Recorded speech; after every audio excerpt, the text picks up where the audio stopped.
The Count of Monte Cristo. By Alexandre Dumas, Paris. Volume 1. Chapter 1. Marseilles, the Arrival. On the 24th of February, 1815, the lookout at Notre Dame de la Garde signaled the three-master, the Pharaon from Smyrna, Trieste, and Naples. As usual, a pilot put off immediately, and rounding the Chateau d'If, got on board the vessel between Cape Morgia and Rion Island. Immediately, and according to custom, the ramparts of Fort Saint-Jean were covered with spectators. It is always an event at Marseilles for a ship to come into port, especially when this ship, like the Pharaon, has been built, rigged, and laden at the old Fosse docks, and belongs to an owner of the city. The ship drew on and had safely passed the strait, which some volcanic shock has made between the Calasaran and Jerus Islands, had doubled Pomig, and approached the harbour under topsails, jib, and spanker, but so slowly and sedately that the idlers, with that instinct which is the forerunner of evil, asked one another what misfortune could have happened on board. However, those experienced in navigation saw plainly that if any accident had occurred, it was not to the vessel herself, for she bore down with all the evidence of being skilfully handled, the anchor a cockbill, the jib boom guys already eased off, and standing by the side of the pilot, who was steering the Pharaon towards the narrow entrance of the inner port, was a young man, who, with activity and vigilant eye, watched every motion of the ship, and repeated each direction of the pilot. The vague disquietude which prevailed among the spectators had so much affected one of the crowd that he did not await the arrival of the vessel in harbour, but jumping into a small skiff, desired to be pulled alongside the Pharaon, which he reached as she rounded into La Reserve Basin. When the young man on board saw this person approach, he left his station by the pilot, and, hat in hand, leaned over the ship's bulwarks. He was a fine, tall, slim young fellow of 18 or 20, with black eyes, and hair as dark as a raven's wing, and his whole appearance bespoke that calmness and resolution peculiar to men accustomed from their cradle to contend with danger. "Ah, is it you, Dantes?" cried the man in the skiff. "What's the matter, and why have you such an air of sadness aboard?" "A great misfortune, immoral," replied the young man, "a great misfortune, for me especially. Off Civita Vecchia we lost our brave Captain Leclerc." "And the cargo?" inquired the owner, eagerly. "Is all safe, immoral, and I think you will be satisfied on that head." "But poor Captain Leclerc." "What happened to him?" asked the owner, with an air of considerable resignation. "What happened to the worthy captain?" "He died." "Fell into the sea?" "No, sir, he died of brain fever in dreadful agony." Then turning to the crew, he said, "Bear a hand there, to take in sail." All hands obeyed, and at once the 8 or 10 seamen who composed the crew, sprang to their respective stations at the spanker brails and outhowel, topsail sheets and halyards, the jib downhaul, and the topsail clewlines and buntlines. The young sailor gave a look to see that his orders were promptly and accurately obeyed, and then turned again to the owner.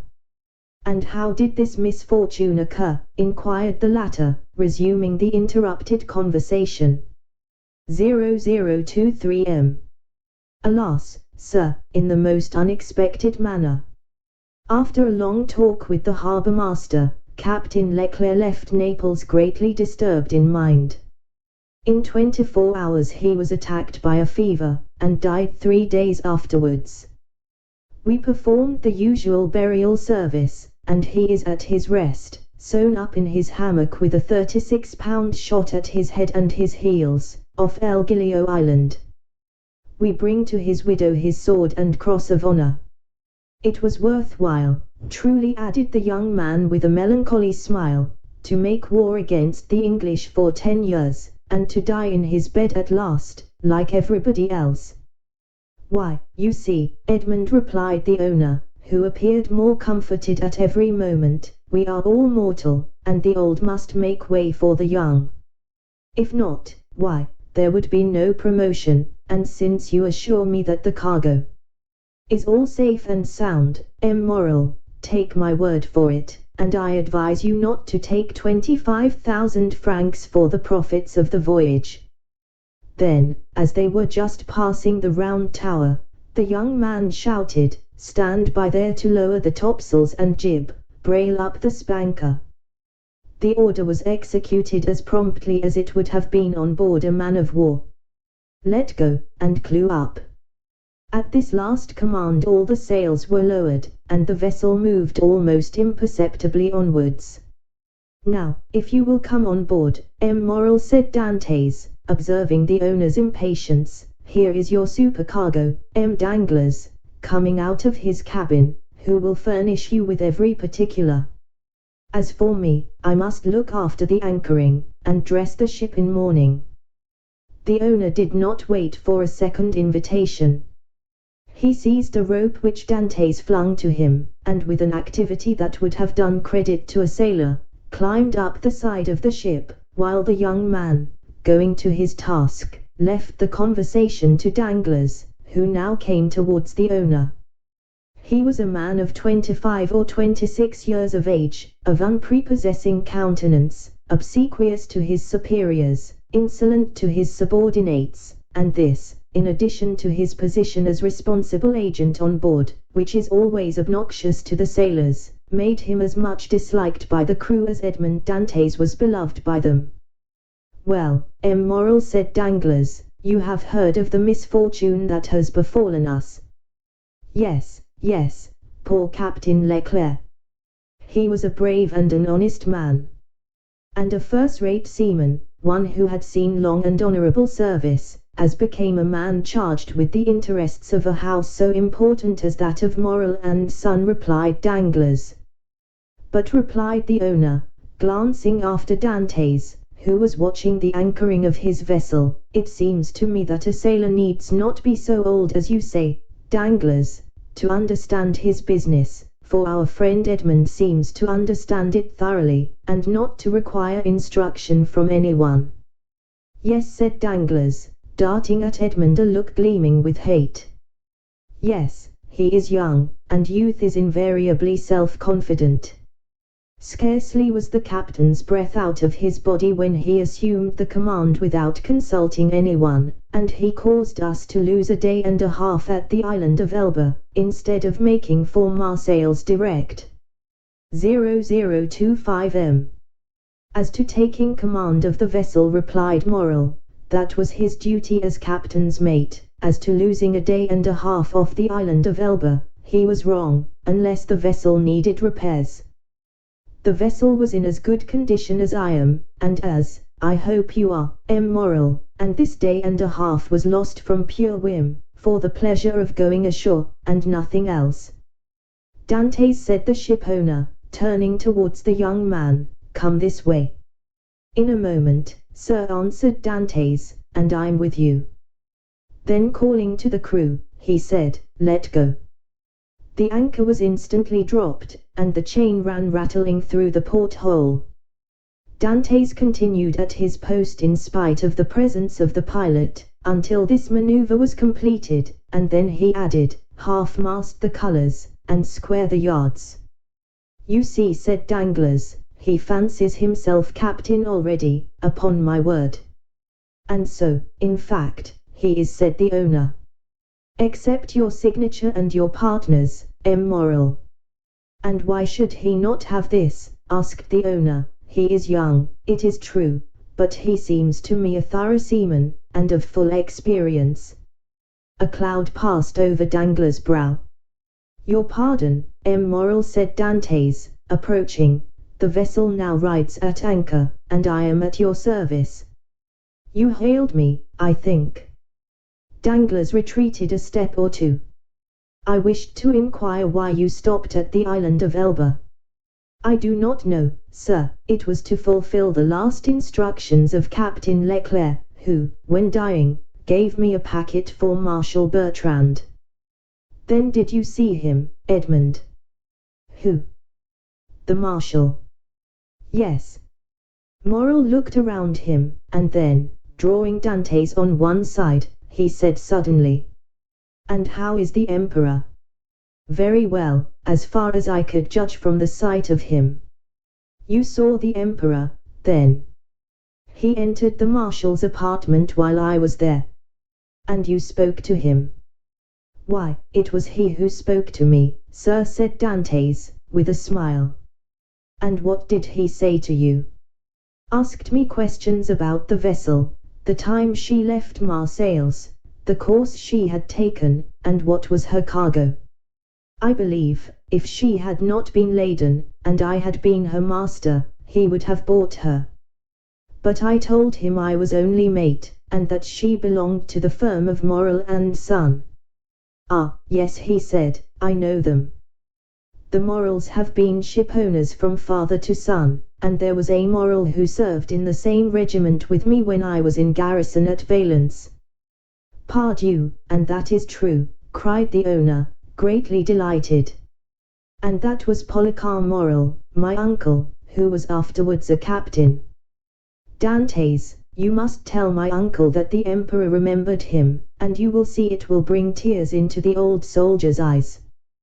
Come, come," continued he, patting Edmund's shoulder kindly, "you did very right, Dantes, to follow Captain Leclerc's instructions, and touch at Elba, although if it were known that you had conveyed a packet to the Marshal, and had conversed with the Emperor, it might bring you into trouble."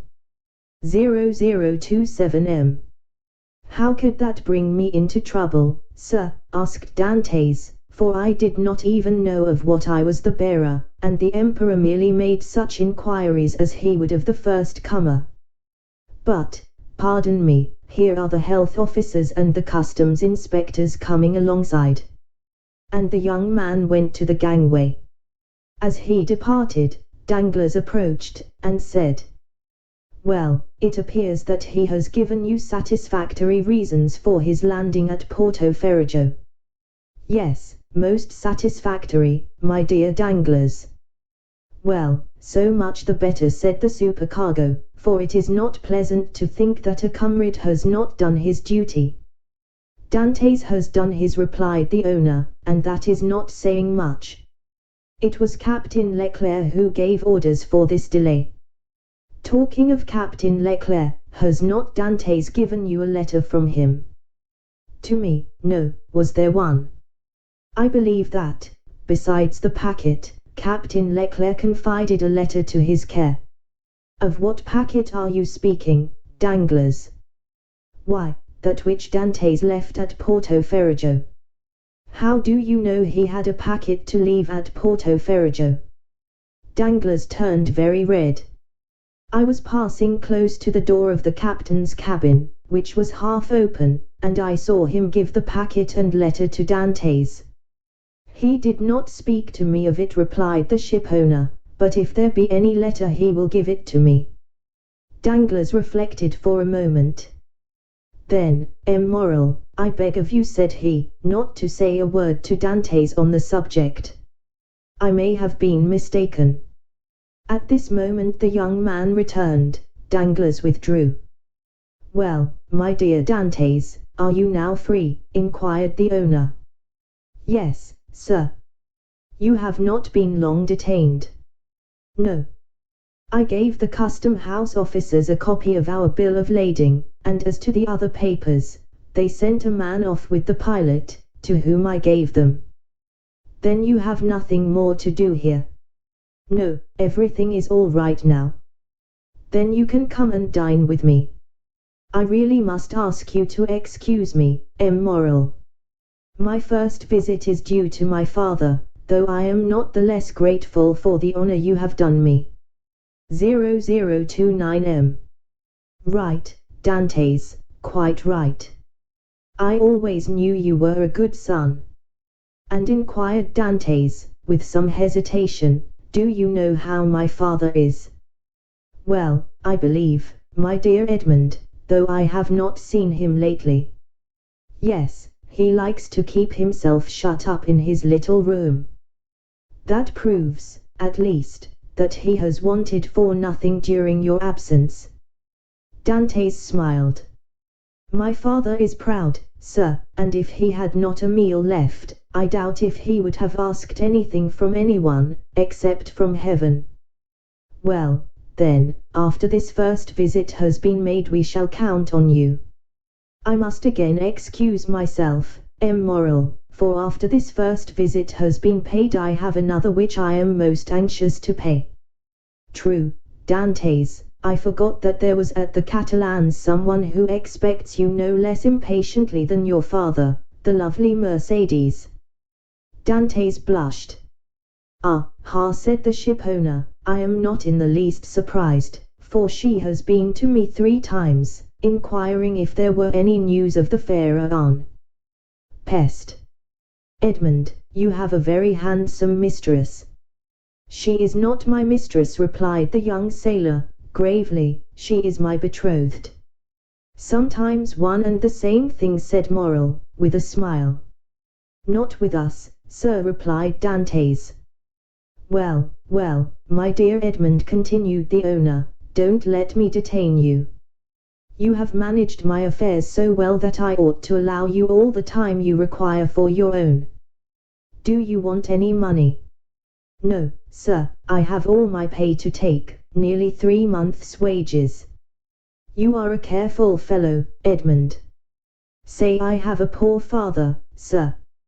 Yes, yes, I know how good a son you are, so now hasten away to see your father. I have a son too, and I should be very wroth with those who detained him from me after a 3 months' voyage.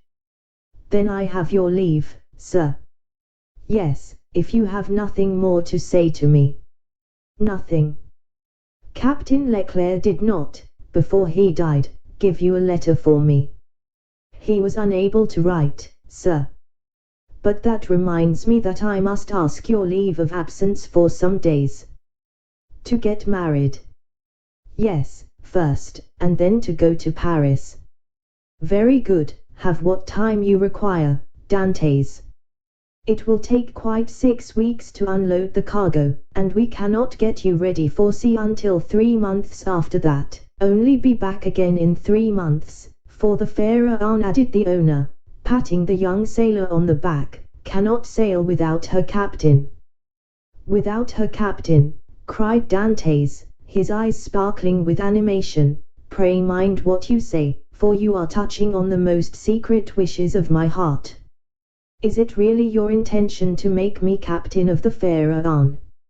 If I were sole owner we'd shake hands on it now, my dear Dantes, and call it settled, but I have a partner, and you know the Italian proverb, chi ha compano ha padrone, he who has a partner has a master. But the thing is at least half done, as you have 1 out of 2 votes. Rely on me to procure you the other, I will do my best. Ah, immoral, exclaimed the young seaman, with tears in his eyes, and grasping the owner's hand, Moral, I thank you in the name of my father and of Mercedes. That's all right, Edmund.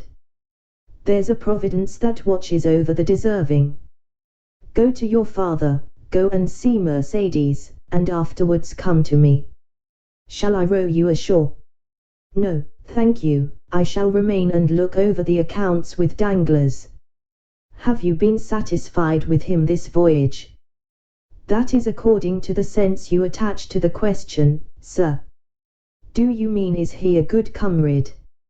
No, for I think he never liked me since the day when I was silly enough, after a little quarrel we had, to propose to him to stop for 10 minutes at the island of Monte Cristo to settle the dispute, a proposition which I was wrong to suggest, and he quite right to refuse. If you mean as responsible agent when you ask me the question, I believe there is nothing to say against him, and that you will be content with the way in which he has performed his duty. But tell me, Dantes, if you had command of the fair Anne, should you be glad to see Danglars remain?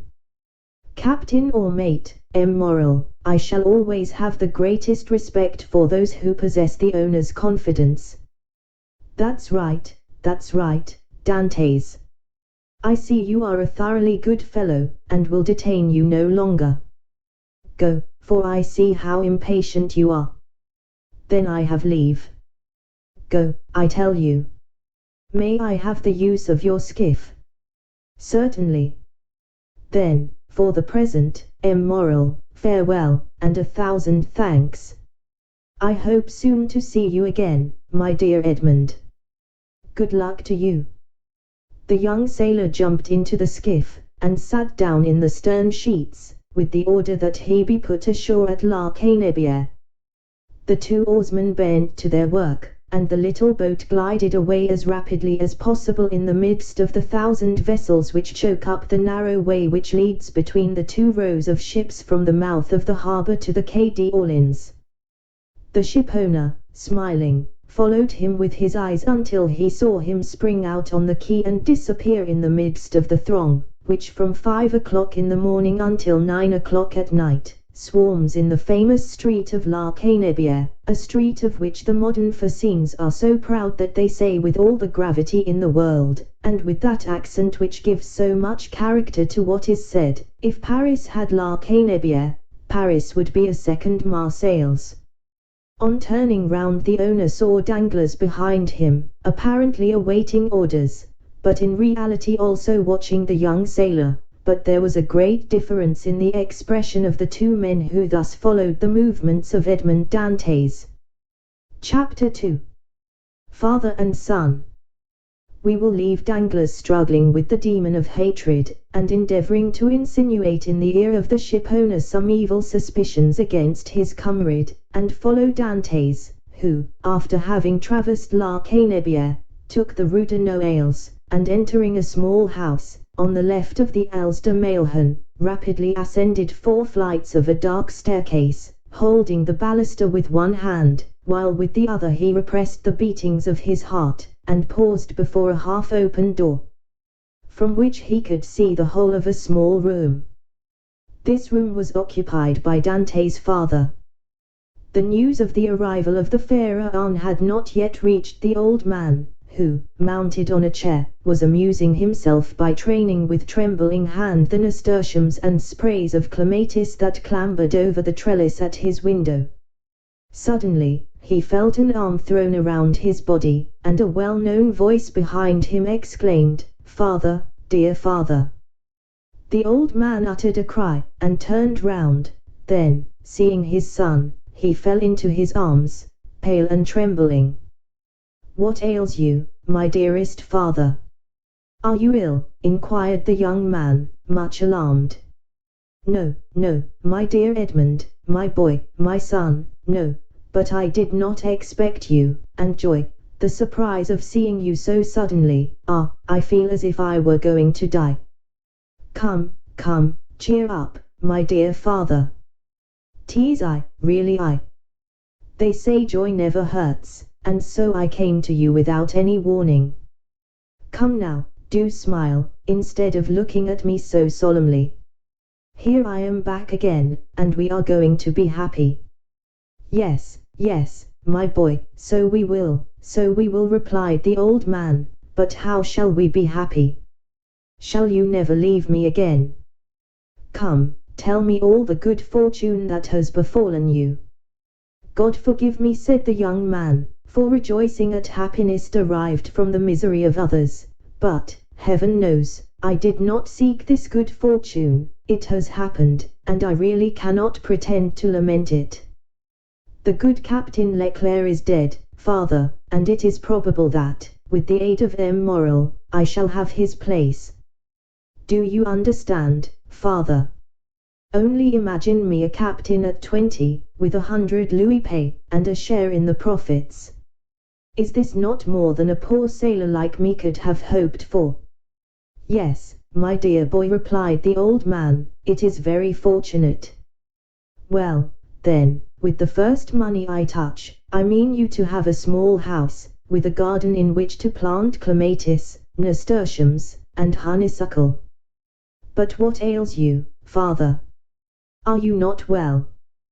"'Tis nothing, nothing, it will soon pass away," and as he said so the old man's strength failed him, and he fell backwards. Come, come, said the young man, a glass of wine, father, will revive you. Where do you keep your wine? No, no, thanks. You need not look for it, I do not want it, said the old man. Yes, yes, father, tell me where it is, and he opened 2 or 3 cupboards. It is no use, said the old man, there is no wine. What, no wine, said Dantes, turning pale, and looking alternately at the hollow cheeks of the old man and the empty cupboards. What, no wine? Have you wanted money, father? I want nothing now that I have you, said the old man. Yet, stammered Dantes, wiping the perspiration from his brow, yet I gave you 200 francs when I left, 3 months ago. Yes, yes, Edmund, that is true, but you forgot at that time a little debt to our neighbor, Caderus. He reminded me of it, telling me if I did not pay for you, he would be paid by M. Morrel, and so, you see, lest he might do you an injury. Well, why, I paid him. But, cried Dantes, it was 140 francs I owed Caderus. Yes, stammered the old man. And you paid him out of the 200 francs I left you? The old man nodded. So that you have lived for 3 months on 60 francs, muttered Edmund. You know how little I require, said the old man. Heaven pardon me, cried Edmund, falling on his knees before his father. What are you doing? You have wounded me to the heart. Never mind it, for I see you once more, said the old man, and now it's all over, everything is all right again. 0035M. Yes, here I am, said the young man, with a promising future and a little money. Here, father, here, he said, take this, take it, and send for something immediately. And he emptied his pockets on the table, the contents consisting of a dozen gold pieces, 5 or 6 5-franc pieces, and some smaller coin. The countenance of old Dantes brightened. Whom does this belong to? He inquired. To me, to you, to us. Take it, buy some provisions, be happy, and tomorrow we shall have more. Gently, gently, said the old man, with a smile, and by your leave I will use your purse moderately, for they would say, if they saw me buy too many things at a time, that I had been obliged to await your return, in order to be able to purchase them. Do as you please, but, first of all, pray have a servant, father. I will not have you left alone so long. I have some smuggled coffee and most capital tobacco, in a small chest in the hold, which you shall have tomorrow. But, hush, here comes somebody. 'Tis Caderus, who has heard of your arrival, and no doubt comes to congratulate you on your fortunate return. Ah, lips that say one thing, while the heart thinks another, murmured Edmund. But, never mind, he is a neighbor who has done us a service on a time, so he's welcome. As Edmund paused, the black and bearded head of Caderus appeared at the door. He was a man of 25 or 6, and held a piece of cloth, which, being a tailor, he was about to make into a coat lining. What, is it you, Edmund, back again, said he, with a broad Marseillaise accent, and a grin that displayed his ivory white teeth. Yes, as you see, neighbor Caderus, and ready to be agreeable to you in any and every way, replied Dantes, but ill concealing his coldness under this cloak of civility. Thanks, thanks, but, fortunately, I do not want for anything, and it chances that at times there are others who have need of me. Dantes made a gesture. I do not allude to you, my boy. No, no. I lent you money, and you returned it, that's like good neighbors, and we are quits. We are never quits with those who oblige us, was Dantes' reply, for when we do not owe them money, we owe them gratitude. What's the use of mentioning that? What is done is done. Let us talk of your happy return, my boy. I had gone on the quay to match a piece of mulberry cloth, when I met friend Danglars. You at Marseilles? Yes, says he. I thought you were at Smyrna. I was, but am now back again. And where is the dear boy, our little Edmund? Why, with his father, no doubt, replied Danglars. And so I came, added Caderus, as fast as I could, to have the pleasure of shaking hands with a friend.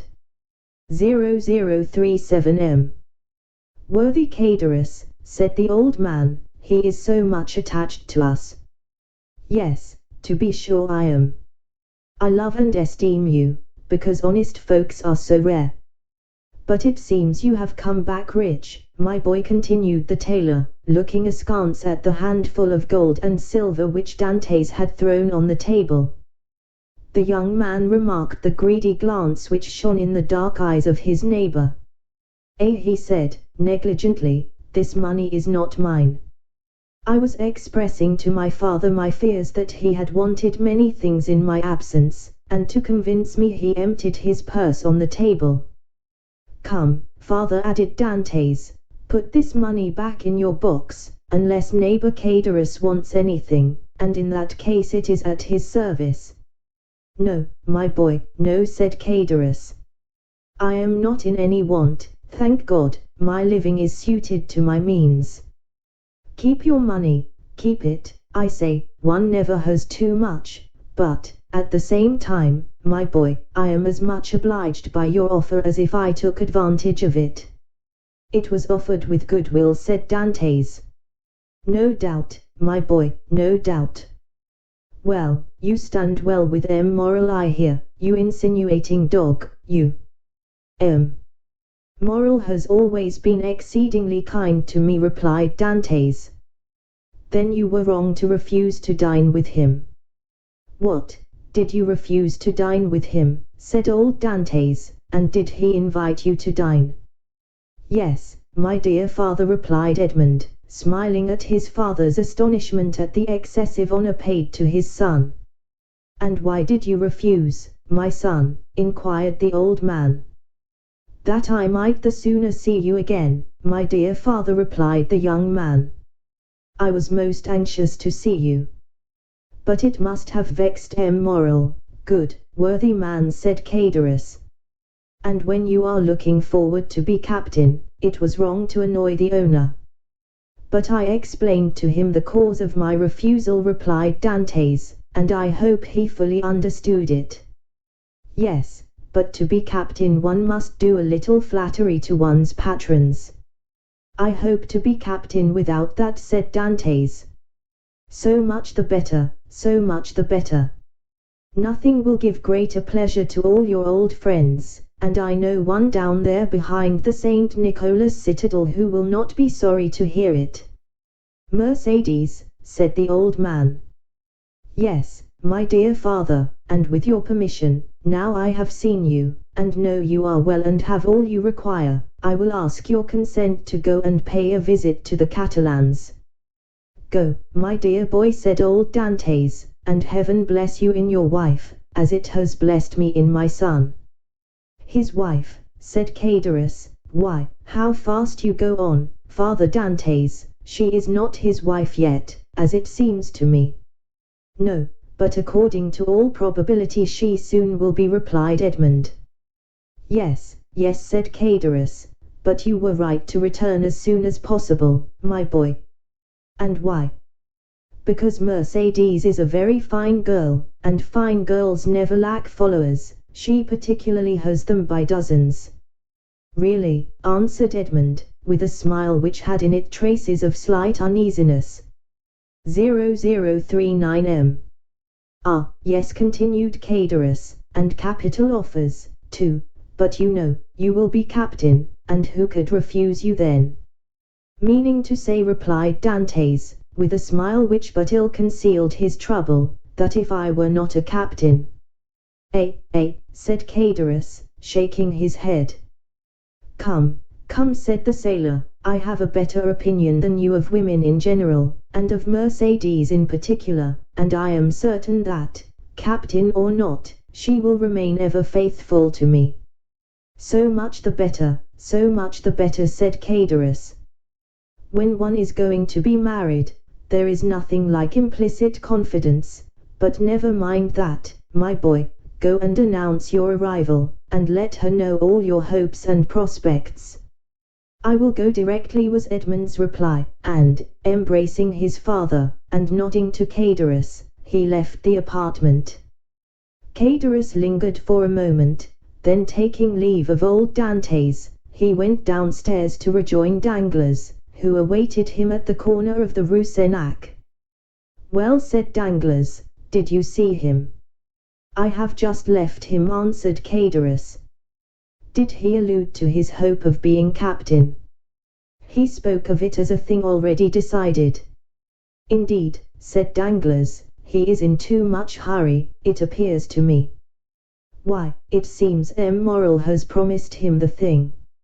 So that he is quite elated about it. Why, yes, he is actually insolent over the matter, has already offered me his patronage, as if he were a grand personage, and proffered me a loan of money, as though he were a banker. Which you refused. Most assuredly, although I might easily have accepted it, for it was I who put into his hands the first silver he ever earned. But now M. Dantes has no longer any occasion for assistance, he is about to become a captain. Pooh, said Danglars, he is not one yet. Foi, it will be as well if he is not, answered Cadorus, for if he should be, there will be really no speaking to him. If we choose, replied Danglars, he will remain what he is, and perhaps become even less than he is. What do you mean? Nothing, I was speaking to myself. And is he still in love with the Catalan? Over head and ears, but, unless I am much mistaken, there will be a storm in that quarter. 0041M. Explain yourself. Why should I? It is more important than you think, perhaps. You do not like Dantes. I never like upstarts. Then tell me all you know about the Catalan. I know nothing for certain, only I have seen things which induce me to believe, as I told you, that the future captain will find some annoyance in the vicinity of the Viales infirmaries. What have you seen? Come, tell me. Well, every time I have seen Mercedes come into the city she has been accompanied by a tall, strapping, black-eyed Catalan, with a red complexion, brown skin, and fierce air, whom she calls cousin. Really, and you think this cousin pays her attentions? I only suppose so. What else can a strapping chap of 21 mean with a fine wench of 17? And you say that Dantes has gone to the Catalans. He went before I came down. Let us go the same way, we will stop at La Reserve, and we can drink a glass of La Malgue, whilst we wait for news. Come along, said Cadorus, but you pay the score. Of course, replied Danglars, and going quickly to the designated place, they called for a bottle of wine, and 2 glasses. Peria Pamphile had seen Dantes pass not 10 minutes before, and assured that he was at the Catalans, they sat down under the budding foliage of the planes and sycamores, in the branches of which the birds were singing their welcome to one of the first days of spring. Chapter 3. The Catalans. Beyond a bare, weather-worn wall, about 100 paces from the spot where the 2 friends sat looking and listening as they drank their wine, was the village of the Catalans.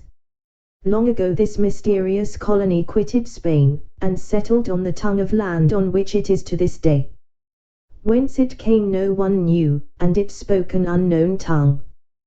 One of its chiefs, who understood Provençal, begged the commune of Marseilles to give them this bare and barren promontory, where, like the sailors of old, they had run their boats ashore. The request was granted, and 3 months afterwards, around the 12 or 15 small vessels which had brought these gypsies of the sea, a small village sprang up. This village, constructed in a singular and picturesque manner, half Moorish, half Spanish, still remains, and is inhabited by descendants of the first comers, who speak the language of their fathers. For 3 or 4 centuries they have remained upon this small promontory, on which they had settled like a flight of seabirds, without mixing with the Marseillais population, intermarrying, and preserving their original customs and the costume of their mother country as they have preserved its language. Our readers will follow us along the only street of this little village, and enter with us one of the houses, which is sunburned to the beautiful dead leaf color peculiar to the buildings of the country, and within coated with whitewash, like a Spanish posada. A young and beautiful girl, with hair as black as jet, her eyes as velvety as the gazelle's, was leaning with her back against the wainscot, rubbing in her slender delicately molded fingers a bunch of heath blossoms, the flowers of which she was picking off and strewing on the floor. Her arms, bare to the elbow, brown, and modelled after those of the Arlesian Venus, moved with a kind of restless impatience, and she tapped the earth with her arched and supple foot, so as to display the pure and full shape of her well-turned leg, in its red cotton, grey and blue clocked, stocking. At 3 paces from her, seated in a chair which he balanced on 2 legs, leaning his elbow on an old worm-eaten table, was a tall young man of 20, or 22, who was looking at her with an air in which vexation and uneasiness were mingled. He questioned her with his eyes, but the firm and steady gaze of the young girl controlled his look. "You see, Mercedes," said the young man, "here is Easter come round again. Tell me, is this the moment for a wedding?" "I have answered you 100 times, Fernand, and really you must be very stupid to ask me again."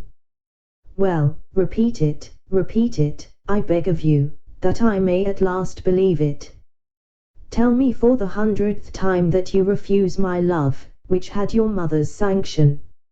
Make me understand once for all that you are trifling with my happiness, that my life or death are nothing to you. Ah, to have dreamed for 10 years of being your husband, Mercedes, and to lose that hope, which was the only stay of my existence." "At least it was not I who ever encouraged you in that hope, Fernand," replied Mercedes. "You cannot reproach me with the slightest coquetry.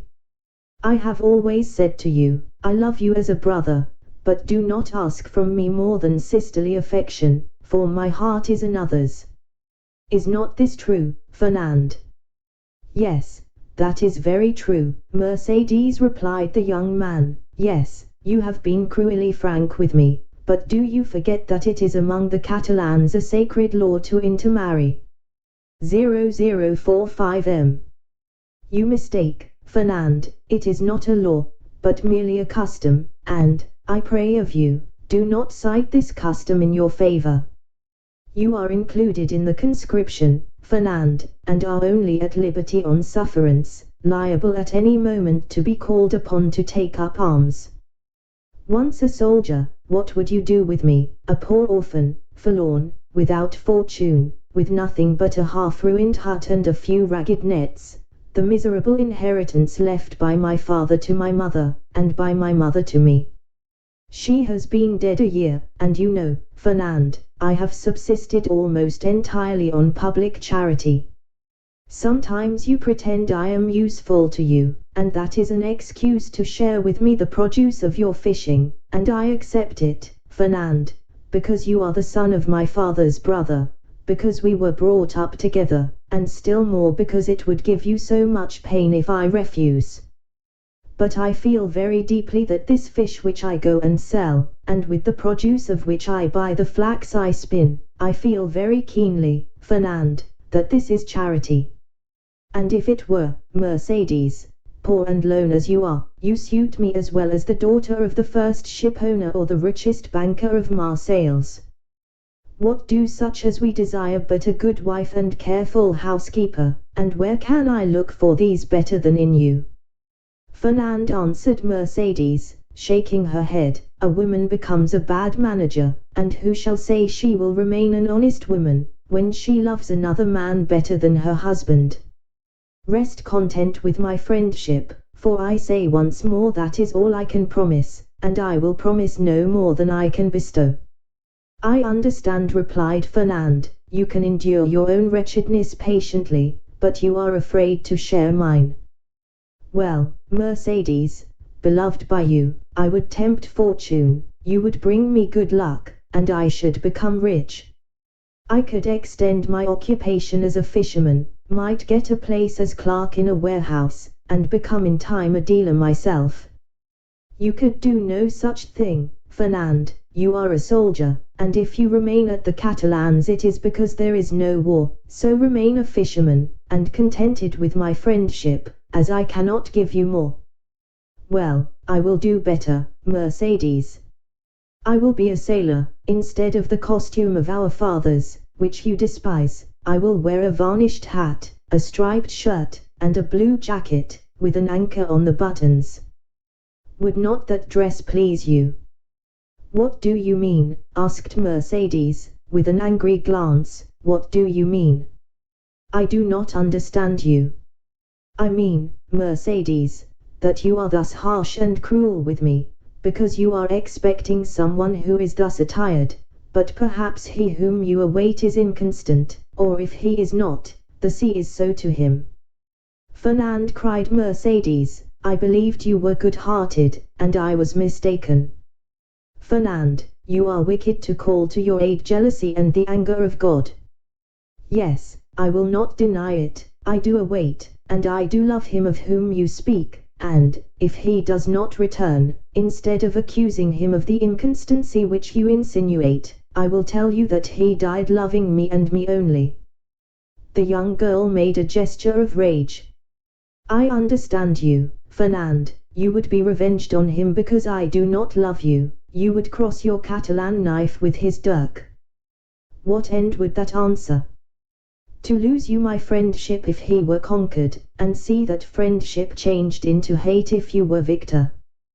Believe me, to seek a quarrel with a man is a bad method of pleasing the woman who loves that man. No, Fernand, you will not thus give way to evil thoughts.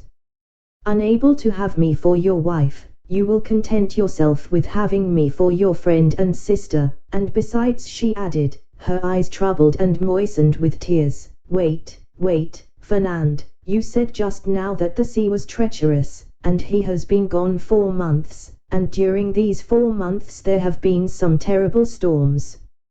Fernand made no reply, nor did he attempt to check the tears which flowed down the cheeks of Mercedes, although for each of these tears he would have shed his heart's blood, but these tears flowed for another. He arose, paced a while up and down the hut, and then, suddenly stopping before Mercedes, with his eyes glowing and his hands clenched, Say, Mercedes, he said, once for all, is this your final determination? I love Edmond Dantes, the young girl calmly replied, and none but Edmond shall ever be my husband. And you will always love him. As long as I live. Fernand let fall his head like a defeated man, heaved a sigh that was like a groan, and then suddenly looking her full in the face, with clenched teeth and expanded nostrils, said, But if he is dead? If he is dead, I shall die too. If he has forgotten you. Mercedes, called a joyous voice from without, Mercedes. Ah, exclaimed the young girl, blushing with delight, and fairly leaping in excess of love, you see he has not forgotten me, for here he is. And rushing towards the door, she opened it, saying, Here, Edmond, here I am. Fernand, pale and trembling, drew back, like a traveller at the sight of a serpent, and fell into a chair beside him. Edmond and Mercedes were clasped in each other's arms. The burning Marseille's sun, which shot into the room through the open door, covered them with a flood of light. At first they saw nothing around them. Their intense happiness isolated them from all the rest of the world, and they only spoke in broken words, which are the tokens of a joy so extreme that they seem rather the expression of sorrow. Suddenly Edmond saw the gloomy, pale, and threatening countenance of Fernand, as it was defined in the shadow. By a movement for which he could scarcely account to himself, the young Catalan placed his hand on the knife at his belt. "Ah, your pardon," said Dantes, frowning in his turn, "I did not perceive that there were 3 of us." Then, turning to Mercedes, he inquired, "Who is this gentleman?" "One who will be your best friend, Dantes, for he is my friend, my cousin, my brother. It is Fernand, the man whom, after you, Edmund, I love the best in the world. Do you not remember him?" "Yes," said Dantes, and without relinquishing Mercedes' hand clasped in one of his own, he extended the other to the Catalan with a cordial air. But Fernand, instead of responding to this amiable gesture, remained mute and trembling. Edmund then cast his eyes scrutinizingly at the agitated and embarrassed Mercedes, and then again on the gloomy and menacing Fernand. This look told him all, and his anger waxed hot. "I did not know, when I came with such haste to you, that I was to meet an enemy here." "An enemy?" cried Mercedes, with an angry look at her cousin. "An enemy in my house, do you say, Edmund? If I believed that, I would place my arm under yours and go with you to Marseilles, leaving the house to return to it no more." Fernand's eye darted lightning. "And should any misfortune occur to you, dear Edmund," she continued with the same calmness which proved to Fernand that the young girl had read the very innermost depths of his sinister thought, "if misfortune should occur to you, I would ascend the highest point of the Cape de Morgia and cast myself headlong from it." Fernand became deadly pale. "But you are deceived, Edmund," she continued. "You have no enemy here, there is no one but Fernand, my brother, who will grasp your hand as a devoted friend." And at these words the young girl fixed her imperious look on the Catalan, who, as if fascinated by it, came slowly towards Edmund, and offered him his hand. His hatred, like a powerless though furious wave, was broken against the strong ascendancy which Mercedes exercised over him. Scarcely, however, had he touched Edmund's hand when he felt he had done all he could do, and rushed hastily out of the house. "Oh!" he exclaimed, running furiously and tearing his hair, "oh, who will deliver me from this man? Wretched, wretched that I am! Hullo, Catalan! Hullo, Fernand! Where are you running to?" exclaimed a voice. The young man stopped suddenly, looked around him, and perceived Caderus sitting at table with Danglars, under an arbor. "Well," said Caderus, "why don't you come? Are you really in such a hurry that you have no time to pass the time of day with your friends? Particularly when they have still a full bottle before them," added Danglars. Fernand looked at them both with a stupefied air, but did not say a word. "He seems besotted," said Danglars, pushing Caderus with his knee. "Are we mistaken, and is Dantes triumphant in spite of all we have believed?" "Why, we must inquire into that," was Caderus' reply, and turning towards the young man, said, "Well, Catalan, can't you make up your mind?" Fernand wiped away the perspiration steaming from his brow, and slowly entered the arbor, whose shade seemed to restore somewhat of calmness to his senses, and whose coolness somewhat of refreshment to his exhausted body. "Good day," said he. "You called me, didn't you?" And he fell, rather than sat down, on one of the seats which surrounded the table. "I called you because you were running like a madman, and I was afraid you would throw yourself into the sea," said Caderus, laughing. "Why, when a man has friends, they are not only to offer him a glass of wine, but, moreover, to prevent his swallowing 3 or 4 pints of water unnecessarily." Fernand gave a groan, which resembled a sob, and dropped his head into his hands, his elbows leaning on the table. "Well, Fernand, I must say," said Caderus, beginning the conversation, with that brutality of the common people in which curiosity destroys all diplomacy, "you look uncommonly like a rejected lover," and he burst into a hoarse laugh. "Bah!" said Danglars, a lad of his make was not born to be unhappy in love. You are laughing at him, Cadorus. No, he replied, only hark how he sighs. Come, come, Fernand, said Cadorus, hold up your head, and answer us. It's not polite not to reply to friends who ask news of your health. My health is well enough, said Fernand, clenching his hands without raising his head. Ah, you see, Danglars, said Cadorus, winking at his friend, this is how it is. Fernand, whom you see here, is a good and brave Catalan, one of the best fishermen in Marseilles, and he is in love with a very fine girl, named Mercedes, but it appears, unfortunately, that the fine girl is in love with the mate of the Pharaon, and as the Pharaon arrived today, why, you understand. No, I do not understand, said Danglars. Poor Fernand has been dismissed, continued Cadorus.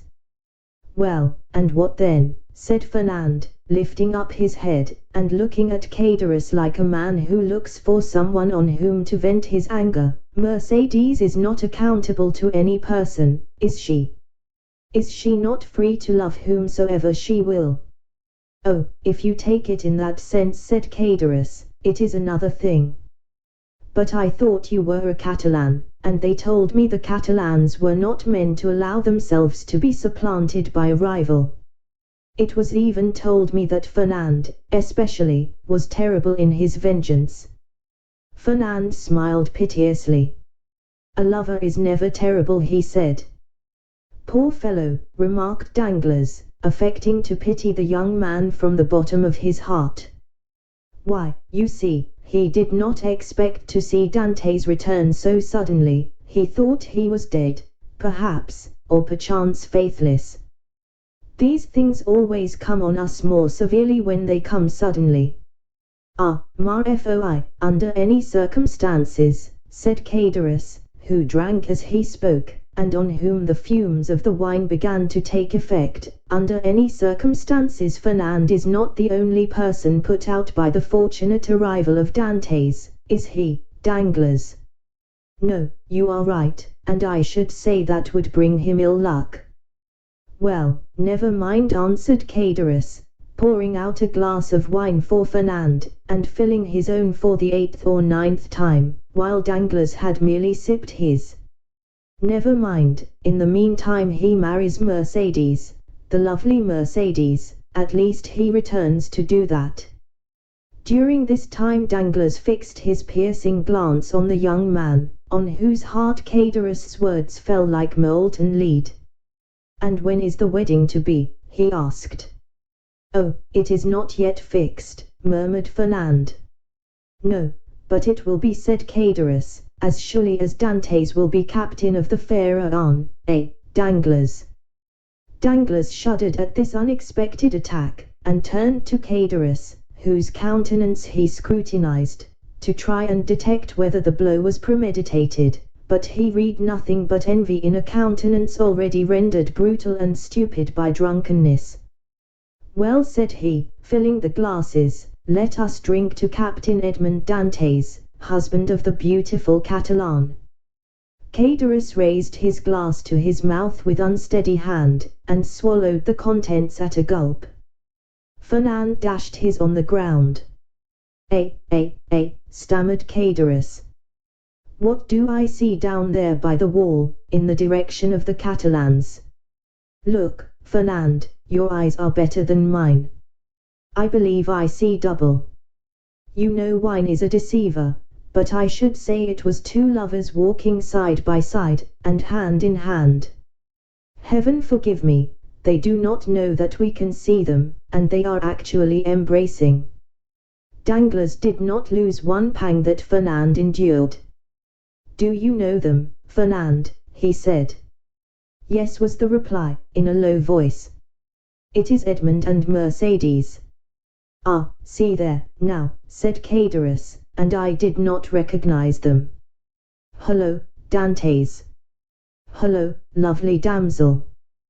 Come this way, and let us know when the wedding is to be, for Fernand here is so obstinate he will not tell us. Hold your tongue, will you, said Danglars, pretending to restrain Cadorus, who, with the tenacity of drunkards, leaned out of the arbor. Try to stand upright, and let the lovers make love without interruption. See, look at Fernand, and follow his example, he is well behaved. 0051M. Fernand, probably excited beyond bearing, pricked by Danglars, as the bull is by the bandilrus, was about to rush out, for he had risen from his seat, and seemed to be collecting himself to dash headlong upon his rival, when Mercedes, smiling and graceful, lifted up her lovely head, and looked at them with her clear and bright eyes. At this Fernand recollected her threat of dying if Edmund died, and dropped again heavily on his seat. Danglars looked at the two men, one after the other, the one brutalized by liquor, the other overwhelmed with love. I shall get nothing from these fools, he muttered, and I am very much afraid of being here between a drunkard and a coward. Here's an envious fellow making himself boozy on wine when he ought to be nursing his wrath, and here is a fool who sees the woman he loves stolen from under his nose and takes on like a big baby. Yet this Catalan has eyes that glisten like those of the vengeful Spaniards, Sicilians, and Calabrians, and the other has fists big enough to crush an ox at one blow. Unquestionably, Edmund's star is in the ascendant, and he will marry the splendid girl, he will be captain, too, and laugh at us all, unless, a sinister smile passed over Danglars' lips, unless I take a hand in the affair, he added. Hullo, continued Cadorus, half rising, and with his fist on the table, hullo, Edmund, do you not see your friends, or are you too proud to speak to them? No, my dear fellow, replied Dantes, I am not proud, but I am happy, and happiness blinds, I think, more than pride. Ah, very well, that's an explanation, said Cadorus. How do you do, Madame Dantes? Mercedes courtesied gravely, and said, that is not my name, and in my country it bodes ill fortune, they say, to call a young girl by the name of her betrothed before he becomes her husband. So call me Mercedes, if you please.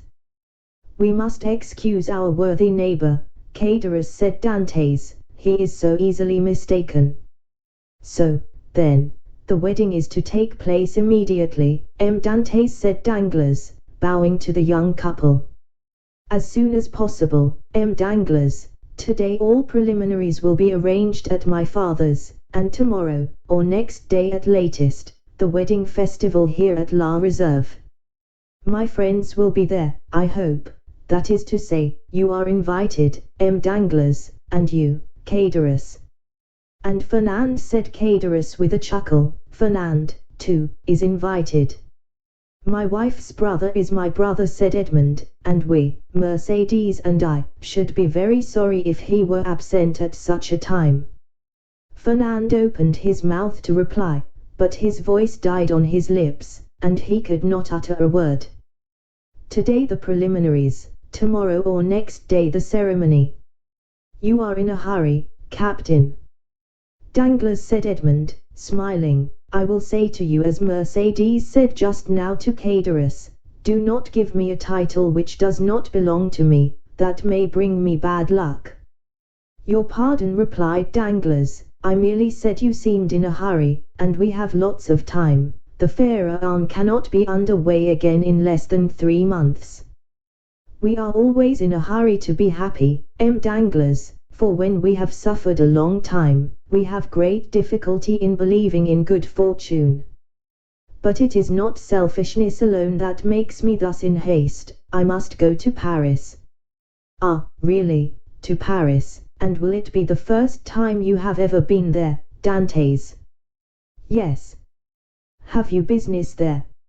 Not of my own, the last commission of poor Captain Leclerc, you know to what I allude, Danglars, it is sacred.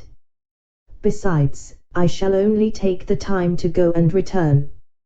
Yes, yes, I understand, said Danglars, and then in a low tone, he added, to Paris, no doubt to deliver the letter which the Grand Marshal gave him. Ah, this letter gives me an idea, a capital idea. Ah, Dantes, my friend, you are not yet registered number 1 on board the good ship Pharaon." Then turning towards Edmund, who was walking away, "A pleasant journey," he cried. "Thank you," said Edmund with a friendly nod, and the two lovers continued on their way, as calm and joyous as if they were the very elect of heaven. Chapter 4. Conspiracy. Danglars followed Edmund and Mercedes with his eyes until the two lovers disappeared behind one of the angles of Fort St. Nicholas. Then, turning round, he perceived Fernand, who had fallen, pale and trembling, into his chair, while Caderus stammered out the words of a drinking song. "Well, my dear sir," said Danglars to Fernand, "here is a marriage which does not appear to make everybody happy." "It drives me to despair," said Fernand. "Do you, then, love Mercedes?" "I adore her." "For long?" "As long as I have known her, always." "And you sit there, tearing your hair, instead of seeking to remedy your condition. I did not think that was the way of your people." "What would you have me do?" said Fernand. "How do I know? Is it my affair? I am not in love with Mademoiselle Mercedes, but for you, in the words of the Gospel, seek, and you shall find. I have found already." "What?" "I would stab the man, but the woman told me that if any misfortune happened to her betrothed, she would kill herself." "Pooh! Women say those things, but never do them. You do not know Mercedes, what she threatens she will do." "Idiot," muttered Danglars, "whether she kill herself or not, what matter, provided Dantes is not captain?" "Before Mercedes should die," replied Fernand, with the accents of unshaken resolution, "I would die myself." "That's what I call love," said Caderus with a voice more tipsy than ever. "That's love, or I don't know what love is." "Come," said Danglars, "you appear to me a good sort of fellow, and hang me, I should like to help you, but—" "Yes," said Caderus, "but how?" "My dear fellow," replied Danglars, "you are 3 parts drunk. Finish the bottle, and you will be completely so. Drink then, and do not meddle with what we are discussing, for that requires all one's wit and cool judgment." "I, drunk," said Caderus, "well, that's a good one.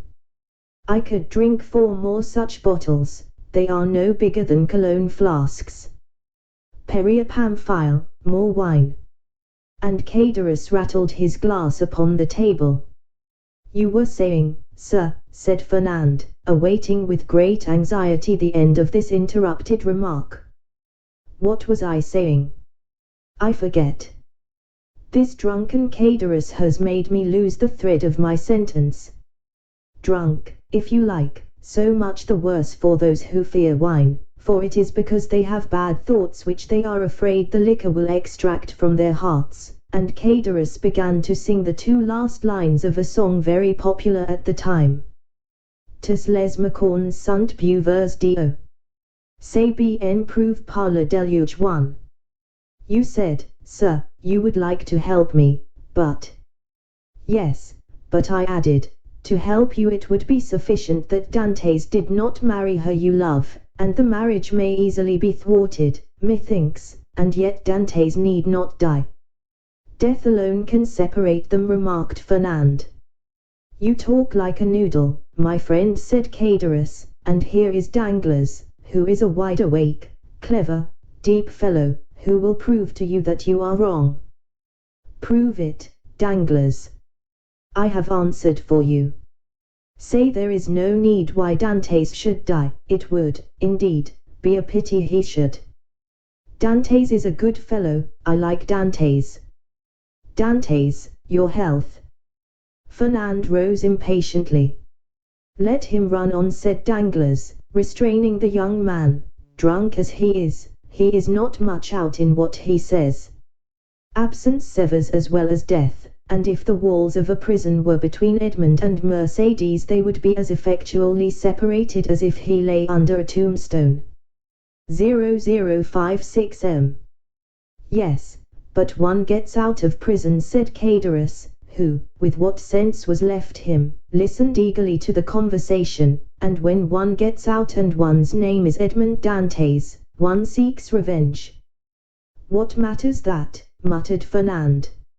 And why, I should like to know, persisted Cadorus, should they put Dantes in prison? He has neither robbed, nor killed, nor murdered. Hold your tongue, said Danglars.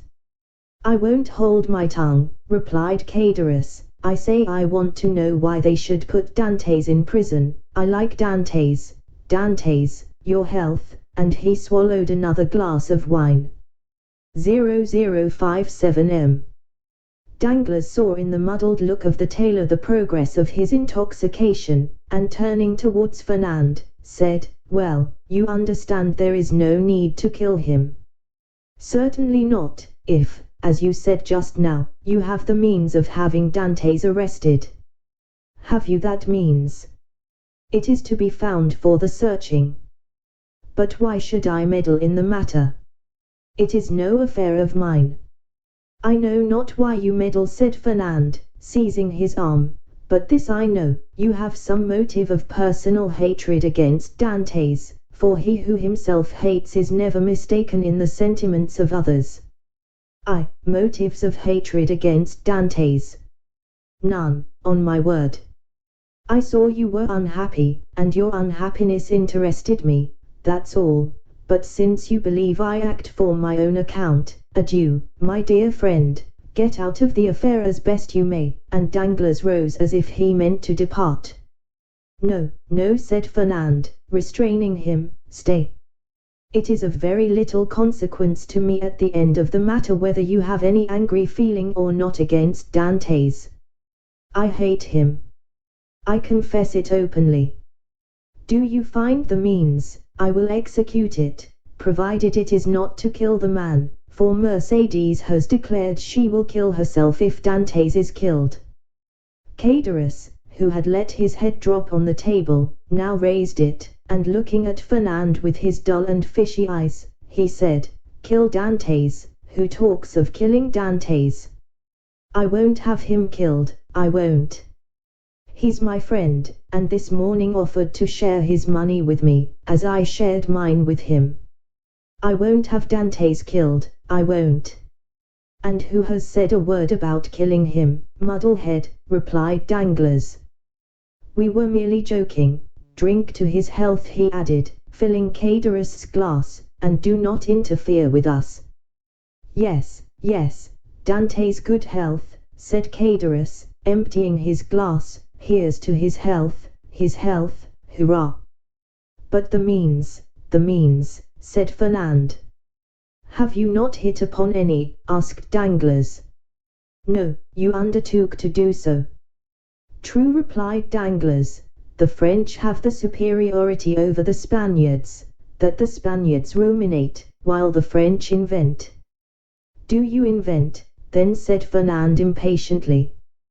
Waiter, said Danglars, pen, ink, and paper. Pen, ink, and paper, muttered Fernand. Yes, I am a supercargo. Pen, ink, and paper are my tools, and without my tools I am fit for nothing.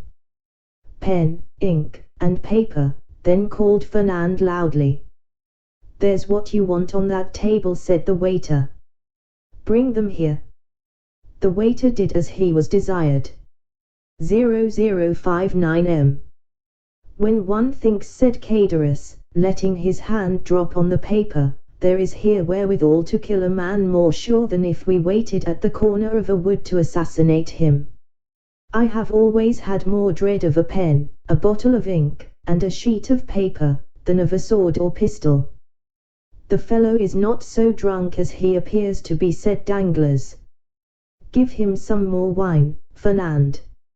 Fernand filled Cadorus's glass, who, like the confirmed toper he was, lifted his hand from the paper and seized the glass.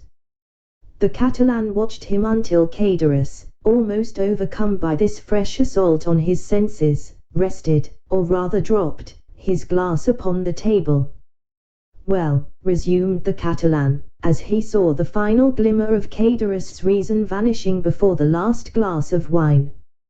Well, then, I should say, for instance, resumed Danglars, that if after a voyage such as Dante's has just made, in which he touched at the island of Elba, someone were to denounce him to the king's procureur as a Bonapartist agent.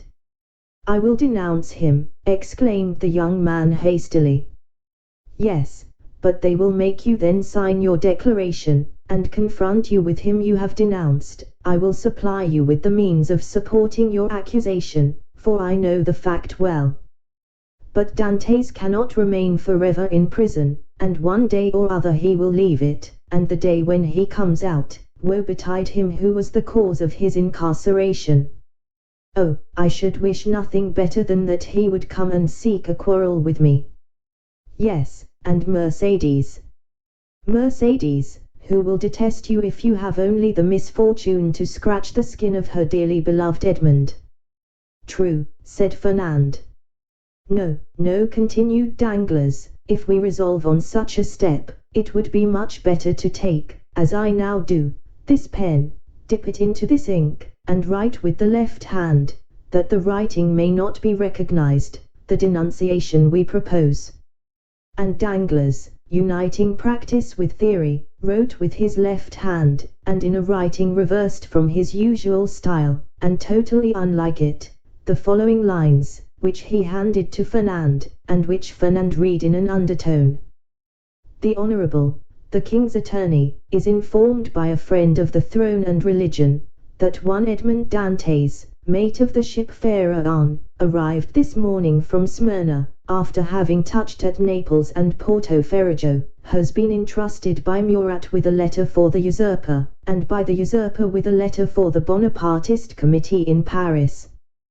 Proof of this crime will be found on arresting him, for the letter will be found upon him, or at his father's, or in his cabin on board the Pharaon. Very good, resumed Danglars, now your revenge looks like common sense, for in no way can it revert to yourself, and the matter will thus work its own way. There is nothing to do now but fold the letter as I am doing, and write upon it, to the King's Attorney, and that's all settled. And Danglars wrote the address as he spoke. Yes, and that's all settled, exclaimed Caderus, who, by a last effort of intellect, had followed the reading of the letter, and instinctively comprehended all the misery which such a denunciation must entail. Yes, and that's all settled, only it will be an infamous shame, and he stretched out his hand to reach the letter. Yes, said Danglars, taking it from beyond his reach, and as what I say and do is merely in jest, and I, amongst the first and foremost, should be sorry if anything happened to Dantes, the worthy Dantes, look here. And taking the letter, he squeezed it up in his hands and threw it into a corner of the arbor. All right, said Caderus. Dantes is my friend, and I won't have him ill-used. And who thinks of using him ill? Certainly neither I nor Fernand, said Danglars, rising and looking at the young man, who still remained seated, but whose eye was fixed on the denunciatory sheet of paper flung into the corner. In this case, replied Caderus, let's have some more wine. I wish to drink to the health of Edmund and the lovely Mercedes. You have had too much already, drunkard, said Danglars, and if you continue, you will be compelled to sleep here, because unable to stand on your legs. I, said Caderus, rising with all the offended dignity of a drunken man, I can't keep on my legs. Why, I'll wager I can go up into the belfry of the Accoules, and without staggering, too. Done, said Danglars, I'll take your bet, but tomorrow, today it is time to return. Give me your arm, and let us go. Very well, let us go, said Caderus, but I don't want your arm at all. Come, Fernand, won't you return to Marseilles with us? No, said Fernand, I shall return to the Catalans. You're wrong. Come with us to Marseilles, come along. I will not. What do you mean, you will not? Well, just as you like, my prince, there's liberty for all the world. Come along, Danglars, and let the young gentleman return to the Catalans if he chooses.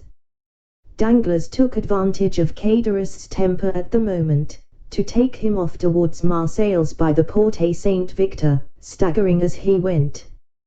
When they had advanced about 20 yards, Danglars looked back and saw Fernand stoop, pick up the crumpled paper, and putting it into his pocket then rush out of the arbour towards Pilon. Well, said Caderus, why, what a lie he told. He said he was going to the Catalans, and he is going to the city. Hullo, Fernand. You are coming, my boy. Oh, you don't see straight, said Danglars, he's gone right by the road to the Viales infirmaries. Well, said Caderus, I should have sworn that he turned to the right, how treacherous wine is. Come, come, said Danglars to himself, now the thing is at work and it will effect its purpose unassisted. Chapter 5. The Marriage Feast. The morning sun rose clear and resplendent, touching the foamy waves into a network of ruby-tinted light. The feast had been made ready on the second floor at La Reserve, with whose arbour the reader is already familiar. The apartment destined for the purpose was spacious and lighted by a number of windows, over each of which was written in golden letters for some inexplicable reason the name of one of the principal cities of France. Beneath these windows a wooden balcony extended the entire length of the house. And although the entertainment was fixed for 12 o'clock, an hour previous to that time the balcony was filled with impatient and expectant guests, consisting of the favoured part of the crew of the Pharaon, and other personal friends of the bridegroom, the whole of whom had arrayed themselves in their choicest costumes, in order to do greater honour to the occasion. Various rumours were afloat to the effect that the owners of the Pharaon had promised to attend the nuptial feast, but all seemed unanimous in doubting that an act of such rare and exceeding condescension could possibly be intended. Danglars, however, who now made his appearance, accompanied by Caderus, effectually confirmed the report, stating that he had recently conversed with M. Morrel, who had himself assured him of his intention to dine at La Reserve. In fact, a moment later M. Morrel appeared and was saluted with an enthusiastic burst of applause from the crew of the Pharaon, who hailed the visit of the shipowner as a sure indication that the man whose wedding feast he thus delighted to honour would ere long be first in command of the ship, and as Dantès was universally beloved on board his vessel, the sailors put no restraint on their tumultuous joy at finding that the opinion and choice of their superiors so exactly coincided with their own. With the entrance of M. Morrel, Danglars and Caderus were dispatched in search of the bridegroom to convey to him the intelligence of the arrival of the important personage whose coming had created such a lively sensation, and to beseech him to make haste. Danglars and Caderus set off upon their errand at full speed, but ere they had gone many steps they perceived a group advancing towards them, composed of the betrothed pair, a party of young girls in attendance on the bride, by whose side walked Dantès' father, the whole brought up by Fernand, whose lips wore their usual sinister smile. Neither Mercédès nor Edmond observed the strange expression of his countenance. They were so happy that they were conscious only of the sunshine and the presence of each other. Having acquitted themselves of their errand, and exchanged a hearty shake of the hand with Edmond, Danglars and Caderus took their places beside Fernand and old Dantès, the latter of whom attracted universal notice. The old man was attired in a suit of glistening watered silk, trimmed with steel buttons, beautifully cut and polished. His thin but wiry legs were arrayed in a pair of richly embroidered clocked stockings, evidently of English manufacture, while from his three-cornered hat depended a long streaming knot of white and blue ribbons. Thus he came along, supporting himself on a curiously carved stick, his aged countenance lit up with happiness, looking for all the world like one of the aged dandies of 1796, parading the newly opened gardens of the Luxembourg and Tuileries. Beside him glided Cadorus, whose desire to partake of the good things provided for the wedding party had induced him to become reconciled to the Dantes, father and son, although there still lingered in his mind a faint and unperfect recollection of the events of the preceding night, just as the brain retains on waking in the morning the dim and misty outline of a dream. 0065 M. As Danglars approached the disappointed lover, he cast on him a look of deep meaning, while Fernand, as he slowly paced behind the happy pair, who seemed, in their own unmixed content, to have entirely forgotten that such a being as himself existed, was pale and abstracted. Occasionally, however, a deep flush would overspread his countenance, and a nervous contraction distort his features, while, with an agitated and restless gaze, he would glance in the direction of Marseilles, like one who either anticipated or foresaw some great and important event. Dantes himself was simply, but becomingly, clad in the dress peculiar to the merchant service, a costume somewhat between a military and a civil garb, and with his fine countenance, radiant with joy and happiness, a more perfect specimen of manly beauty could scarcely be imagined. Lovely as the Greek girls of Cyprus or Chios, Mercedes boasted the same bright flashing eyes of jet, and ripe, round, coral lips. She moved with the light, free step of an Arlesian or an Andalusian. One more practiced in the arts of great cities would have hid her blushes beneath a veil, or, at least, have cast down her thickly fringed lashes, so as to have concealed the liquid luster of her animated eyes. But, on the contrary, the delighted girl looked around her with a smile that seemed to say, "If you are my friends, rejoice with me, for I am very happy." As soon as the bridal party came in sight of La Réserve, M. Morrel descended and came forth to meet it, followed by the soldiers and sailors there assembled, to whom he had repeated the promise already given, that Dantes should be the successor to the late Captain Leclerc. Edmond, at the approach of his patron, respectfully placed the arm of his affianced bride within that of M. Morrel, who, forthwith conducting her up the flight of wooden steps leading to the chamber in which the feast was prepared, was gaily followed by the guests, beneath whose heavy tread the slight structure creaked and groaned for the space of several minutes. "Father," said Mercedes, stopping when she had reached the center of the table, "sit, I pray you, on my right hand. On my left I will place him who has ever been as a brother to me," pointing with a soft and gentle smile to Fernand. But her words and look seemed to inflict the direst torture on him, for his lips became ghastly pale, and even beneath the dark hue of his complexion the blood might be seen retreating as though some sudden pang drove it back to the heart. During this time, Dantes, at the opposite side of the table, had been occupied in similarly placing his most honored guests. M. Morrel was seated at his right hand, Danglars at his left, while, at a sign from Edmond, the rest of the company ranged themselves as they found it most agreeable. Then they began to pass around the dusky, piquant, Arlesian sausages, and lobsters in their dazzling red cuirasses, prawns of large size and brilliant color, the echinus with its prickly outside and dainty morsel within, the clovis, esteemed by the epicures of the south as more than rivaling the exquisite flavor of the oyster, north. All the delicacies, in fact, that are cast up by the wash of waters on the sandy beach, and styled by the grateful fishermen fruits of the sea. "A pretty silence truly," said the old father of the bridegroom, as he carried to his lips a glass of wine of the hue and brightness of the topaz, and which had just been placed before Mercedes herself. "Now, would anybody think that this room contained a happy, merry party, who desire nothing better than to laugh and dance the hours away?" Sighed Cadorus, "A man cannot always feel happy because he is about to be married." "The truth is," replied Dantes, "that I am too happy for noisy mirth. If that is what you meant by your observation, my worthy friend, you are right, joy takes a strange effect at times, it seems to oppress us almost the same as sorrow.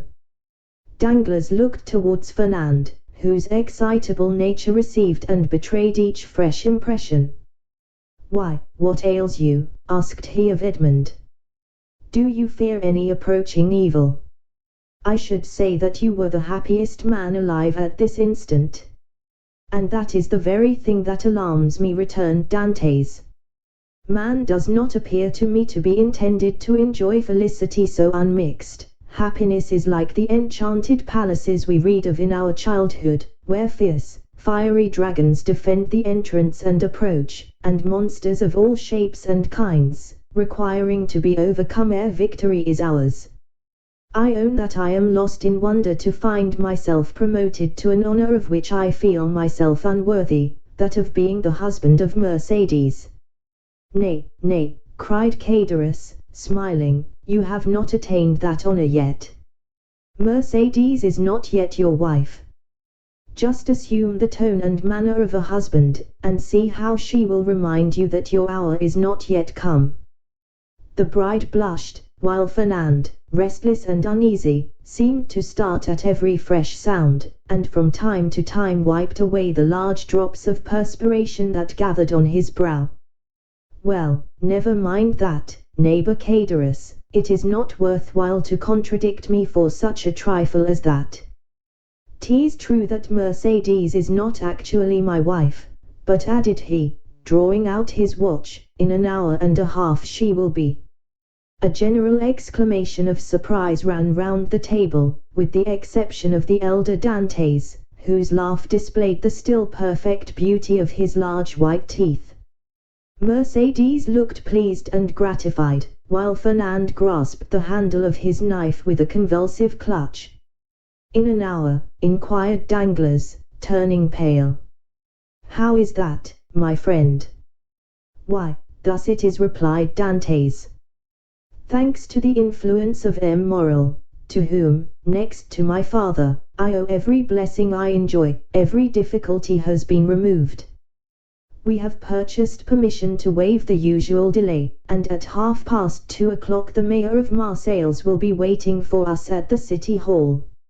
Now, as 1:15 has already struck, I do not consider I have asserted too much in saying that, in another hour and 30 minutes Mercédès will have become Madame Dantès. 0069 M. Fernand closed his eyes, a burning sensation passed across his brow, and he was compelled to support himself by the table to prevent his falling from his chair, but in spite of all his efforts, he could not refrain from uttering a deep groan, which, however, was lost amid the noisy felicitations of the company. "Upon my word," cried the old man, "you make short work of this kind of affair. Arrived here only yesterday morning, and married today at 3 o'clock. Commend me to a sailor for going the quick way to work." "But," asked Danglars, in a timid tone, "how did you manage about the other formalities, the contract, the settlement?" "The contract," answered Dantès, laughingly, "it didn't take long to fix that. Mercédès has no fortune, I have none to settle on her. So, you see, our papers were quickly written out, and certainly do not come very expensive." This joke elicited a fresh burst of applause. "So that what we presumed to be merely the betrothal feast turns out to be the actual wedding dinner," said Danglars. "No, no," answered Dantès, "don't imagine I am going to put you off in that shabby manner. Tomorrow morning I start for Paris, 4 days to go, and the same to return, with 1 day to discharge the commission entrusted to me, is all the time I shall be absent. I shall be back here by the 1st of March, and on the 2nd I give my real marriage feast." This prospect of fresh festivity redoubled the hilarity of the guests to such a degree, that the elder Dantès, who, at the commencement of the repast, had commented upon the silence that prevailed, now found it difficult, amid the general din of voices, to obtain a moment's tranquillity in which to drink to the health and prosperity of the bride and bridegroom. Dantès, perceiving the affectionate eagerness of his father, responded by a look of grateful pleasure, while Mercedes glanced at the clock and made an expressive gesture to Edmund. Around the table reigned that noisy hilarity which usually prevails at such a time among people sufficiently free from the demands of social position not to feel the trammels of etiquette. Such as at the commencement of the repast had not been able to seat themselves according to their inclination rose unceremoniously, and sought out more agreeable companions. Everybody talked at once, without waiting for a reply, and each one seemed to be contented with expressing his or her own thoughts. Fernand's paleness appeared to have communicated itself to Danglars. As for Fernand himself, he seemed to be enduring the tortures of the damned, unable to rest. He was among the first to quit the table, and, as though seeking to avoid the hilarious mirth that rose in such deafening sounds, he continued, in utter silence, to pace the farther end of the salon. Caderousse approached him just as Danglars, whom Fernand seemed most anxious to avoid, had joined him in a corner of the room. "Upon my word," said Caderousse, from whose mind the friendly treatment of Dantès, united with the effect of the excellent wine he had partaken of, had effaced every feeling of envy or jealousy at Dantès' good fortune, "upon my word, Dantès is a downright good fellow, and when I see him sitting there beside his pretty wife that is so soon to be, I cannot help thinking it would have been a great pity to have served him that trick you were planning yesterday." "Oh, there was no harm meant," answered Danglars. "At first I certainly did feel somewhat uneasy as to what Fernand might be tempted to do, but when I saw how completely he had mastered his feelings, even so far as to become one of his rival's attendants, I knew there was no further cause for apprehension." Caderousse looked full at Fernand. He was ghastly pale. "Certainly," continued Danglars, "the sacrifice was no trifling one, when the beauty of the bride is concerned. Upon my soul, that future captain of mine is a lucky dog. Gad! I only wish he would let me take his place." "Shall we not set forth?" asked the sweet, silvery voice of Mercedes. 2 o'clock has just struck, and you know we are expected in a quarter of an hour. 0071 m. To be sure, cried Dantès, eagerly quitting the table, "let us go directly." His words were re-echoed by the whole party, with vociferous cheers. At this moment Danglars, who had been incessantly observing every change in Fernand's look and manner, saw him stagger and fall back, with an almost convulsive spasm, against a seat placed near one of the open windows. At the same instant his ear caught a sort of indistinct sound on the stairs, followed by the measured tread of soldiery, with the clanking of swords and military accoutrements. Then came a hum and buzz as of many voices, so as to deaden even the noisy mirth of the bridal party, among whom a vague feeling of curiosity and apprehension quelled every disposition to talk, and almost instantaneously the most death-like stillness prevailed. The sounds drew nearer. 3 blows were struck upon the panel of the door. The company looked at each other in consternation. "I demand admittance," said a loud voice outside the room, "in the name of the law." As no attempt was made to prevent it, the door was opened, and a magistrate, wearing his official scarf, presented himself, followed by 4 soldiers and a corporal. Uneasiness now yielded to the most extreme dread on the part of those present. "May I venture to inquire the reason of this unexpected visit?" said M. Morrel, addressing the magistrate, whom he evidently knew. "There is doubtless some mistake easily explained." "If it be so," replied the magistrate, "rely upon every reparation being made. Meanwhile, I am the bearer of an order of arrest, and although I most reluctantly perform the task assigned me, it must, nevertheless, be fulfilled." Who among the persons here assembled answers to the name of Edmond Dantès? Every eye was turned towards the young man who, spite of the agitation he could not but feel, advanced with dignity, and said, in a firm voice, I am he. What is your pleasure with me? Edmond Dantes, replied the magistrate. I arrest you in the name of the law. Me, repeated Edmond, slightly changing color, and wherefore, I pray? I cannot inform you, but you will be duly acquainted with the reasons that have rendered such a step necessary at the preliminary examination. M. Morrel felt that further resistance or remonstrance was useless.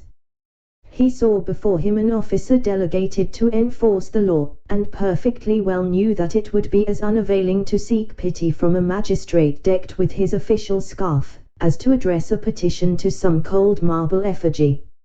Old Dantes, however, sprang forward. There are situations which the heart of a father or a mother cannot be made to understand. He prayed and supplicated in terms so moving, that even the officer was touched, and, although firm in his duty, he kindly said, My worthy friend, let me beg of you to calm your apprehensions. Your son has probably neglected some prescribed form or attention in registering his cargo, and it is more than probable he will be set at liberty directly he has given the information required, whether touching the health of his crew, or the value of his freight. What is the meaning of all this? Inquired Caderus, frowningly, of Danglars, who had assumed an air of utter surprise. 0073 M. How can I tell you, replied he, I am, like yourself, utterly bewildered at all that is going on, and cannot in the least make out what it is about. Caderus then looked around for Fernand, but he had disappeared. The scene of the previous night now came back to his mind with startling clearness. The painful catastrophe he had just witnessed appeared effectually to have rent away the veil which the intoxication of the evening before had raised between himself and his memory. So said he, in a hoarse and choking voice, to Danglars, this, then, I suppose, is a part of the trick you were concerting yesterday. All I can say is, that if it be so, 'tis an ill turn, and well deserves to bring double evil on those who have projected it. Nonsense, returned Danglars, I tell you again I have nothing whatever to do with it. Besides, you know very well that I tore the paper to pieces. No, you did not, answered Caderus, you merely threw it by, I saw it lying in a corner. Hold your tongue, you fool, what should you know about it? Why, you were drunk. Where is Fernand? Inquired Caderus. How do I know? Replied Danglars. Gone, as every prudent man ought to be, to look after his own affairs, most likely. Never mind where he is, let you and I go and see what is to be done for our poor friends. During this conversation, Dantes, after having exchanged a cheerful shake of the hand with all his sympathizing friends, had surrendered himself to the officer sent to arrest him, merely saying, Make yourselves quite easy, my good fellows, there is some little mistake to clear up, that's all, depend upon it, and very likely I may not have to go so far as the prison to effect that. 0075 M. Oh, to be sure, responded Danglars, who had now approached the group, nothing more than a mistake, I feel quite certain. Dantes descended the staircase, preceded by the magistrate, and followed by the soldiers. A carriage awaited him at the door, he got in, followed by 2 soldiers and the magistrate, and the vehicle drove off towards Marseilles. Adieu, adieu, dearest Edmond, cried Mercedes, stretching out her arms to him from the balcony. The prisoner heard the cry, which sounded like the sob of a broken heart, and leaning from the coach he called out, Goodbye, Mercedes, we shall soon meet again. Then the vehicle disappeared round one of the turnings of Fort St. Nicholas. Wait for me here, all of you, cried M. Morrel, I will take the first conveyance I find, and hurry to Marseilles, whence I will bring you word how all is going on. That's right, exclaimed a multitude of voices, go, and return as quickly as you can. This second departure was followed by a long and fearful state of terrified silence on the part of those who were left behind. The old father and Mercedes remained for some time apart, each absorbed in grief, but at length the two poor victims of the same blow raised their eyes, and with a simultaneous burst of feeling rushed into each other's arms. Meanwhile Fernand made his appearance, poured out for himself a glass of water with a trembling hand, then hastily swallowing it, went to sit down at the first vacant place, and this was, by mere chance, placed next to the seat on which poor Mercedes had fallen half fainting, when released from the warm and affectionate embrace of old Dantes. Instinctively Fernand drew back his chair. "He is the cause of all this misery, I am quite sure of it," whispered Caderus, who had never taken his eyes off Fernand, to Danglars. "I don't think so," answered the other, "he's too stupid to imagine such a scheme. I only hope the mischief will fall upon the head of whoever wrought it." "You don't mention those who aided and abetted the deed," said Caderus. "Surely," answered Danglars, "one cannot be held responsible for every chance arrow shot into the air." "You can, indeed, when the arrow lights point downward on somebody's head." Meantime the subject of the arrest was being canvassed in every different form. "What think you, Danglars," said one of the party, turning towards him, "of this event?" "Why," replied he, "I think it just possible Dantes may have been detected with some trifling article on board ship considered here as contraband." "But how could he have done so without your knowledge, Danglars, since you are the ship's supercargo?" "Why, as for that, I could only know what I was told respecting the merchandise with which the vessel was laden. I know she was loaded with cotton, and that she took in her freight at Alexandria from Pastrot's warehouse, and at Smyrna from Pascal's. That is all I was obliged to know, and I beg I may not be asked for any further particulars." "Now I recollect," said the afflicted old father, "my poor boy told me yesterday he had got a small case of coffee, and another of tobacco for me." "There, you see," exclaimed Danglars. "Now the mischief is out. Depend upon it the custom house people went rummaging about the ship in our absence, and discovered poor Dante's hidden treasures." Mercedes, however, paid no heed to this explanation of her lover's arrest. Her grief, which she had hitherto tried to restrain, now burst out in a violent fit of hysterical sobbing. "Come, come," said the old man, "be comforted, my poor child, there is still hope." "Hope," repeated Danglars. "Hope," faintly murmured Fernand, but the word seemed to die away on his pale agitated lips, and a convulsive spasm passed over his countenance. "Good news, good news," shouted forth one of the party stationed in the balcony on the lookout. "Here comes M. Morrel back. No doubt, now, we shall hear that our friend is released." Mercedes and the old man rushed to meet the shipowner and greeted him at the door. He was very pale. "What news?" exclaimed a general burst of voices. "Alas, my friends," replied M. Morrel, with a mournful shake of his head, "the thing has assumed a more serious aspect than I expected." "Oh, indeed, sir, he is innocent," sobbed forth Mercedes. "That I believe," answered M. Morrel, "but still he is charged." "With what?" inquired the elder Dantes. "With being an agent of the Bonapartist faction." Many of our readers may be able to recollect how formidable such an accusation became in the period at which our story is dated. A despairing cry escaped the pale lips of Mercedes. The old man sank into a chair. "Ah, Danglars," whispered Caderus, "you have deceived me. The trick you spoke of last night has been played, but I cannot suffer a poor old man or an innocent girl to die of grief through your fault. I am determined to tell them all about it." "Be silent, you simpleton," cried Danglars, grasping him by the arm, "or I will not answer even for your own safety." who can tell whether Dantes be innocent or guilty? The vessel did touch at Elba, where he quitted it, and passed a whole day in the island. Now, should any letters or other documents of a compromising character be found upon him, will it not be taken for granted that all who uphold him are his accomplices?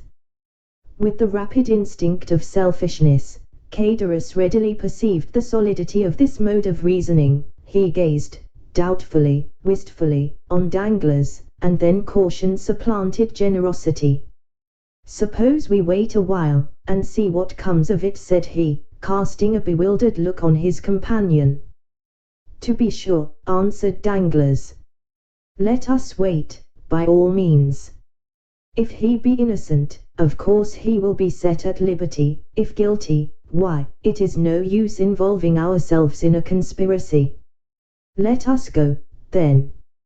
I cannot stay here any longer." "With all my heart," replied Danglars, pleased to find the other so tractable. "Let us take ourselves out of the way, and leave things for the present to take their course." After their departure, Fernand, who had now again become the friend and protector of Mercedes, led the girl to her home, while some friends of Dantes conducted his father, nearly lifeless, to the Elster Mailhorn. The rumor of Edmond's arrest as a Bonapartist agent was not slow in circulating throughout the city. "Could you ever have credited such a thing, my dear Danglars?" asked M. Morrel, as, on his return to the port for the purpose of gleaning fresh tidings of Dantes, from M. de Villefort, the assistant procureur, he overtook his supercargo and Cadorus. "Could you have believed such a thing possible?"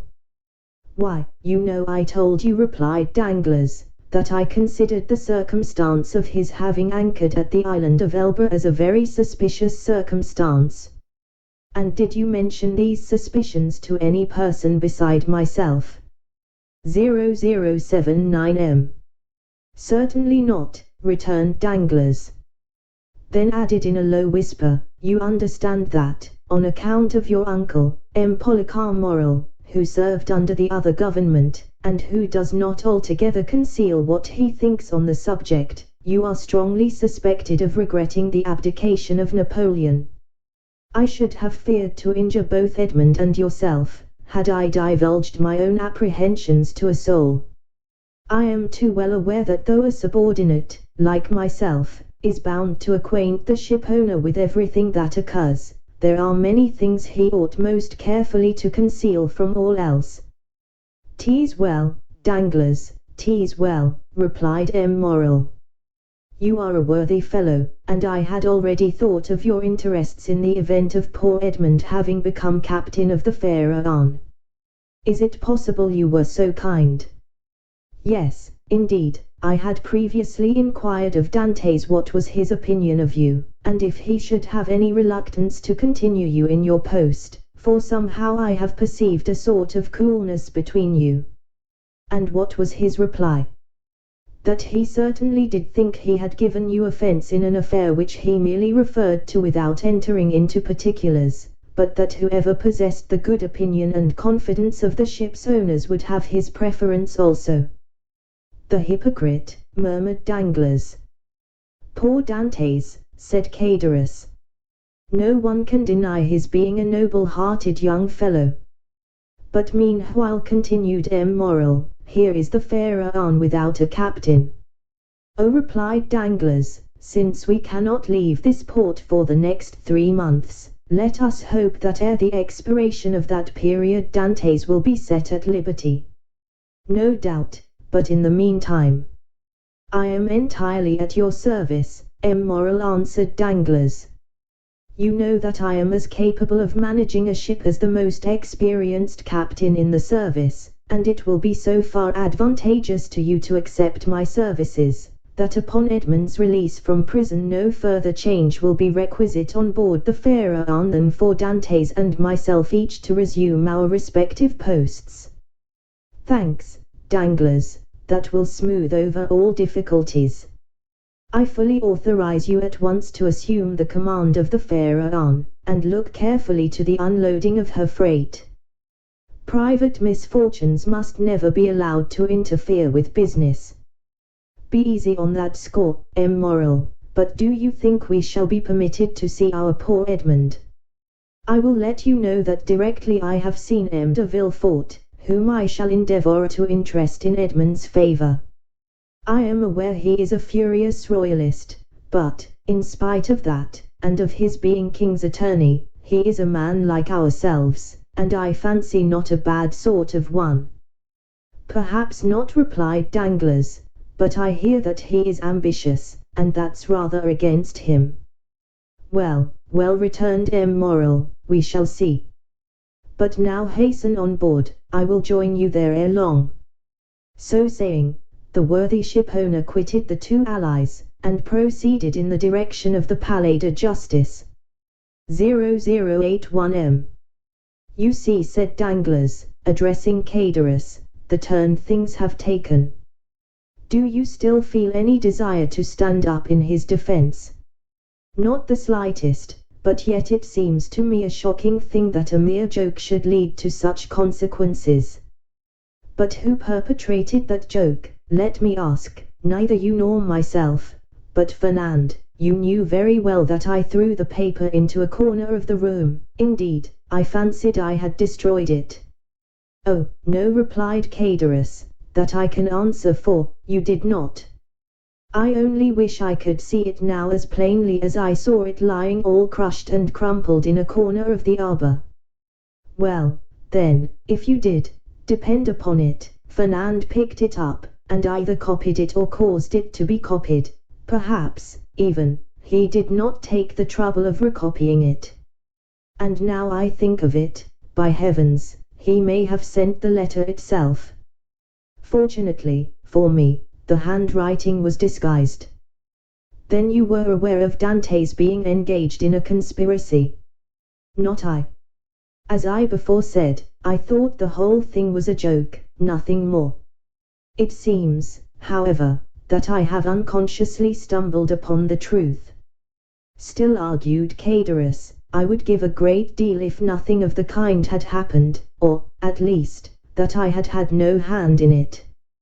You will see, Danglars, that it will turn out an unlucky job for both of us.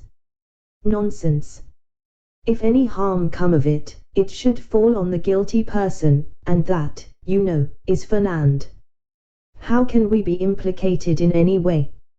All we have got to do is, to keep our own counsel, and remain perfectly quiet, not breathing a word to any living soul, and you will see that the storm will pass away without in the least affecting us. Amen, responded Caderus, waving his hand in token of adieu to Danglars, and bending his steps towards the Als de Mailhan, moving his head to and fro, and muttering as he went, after the manner of one whose mind was overcharged with one absorbing idea.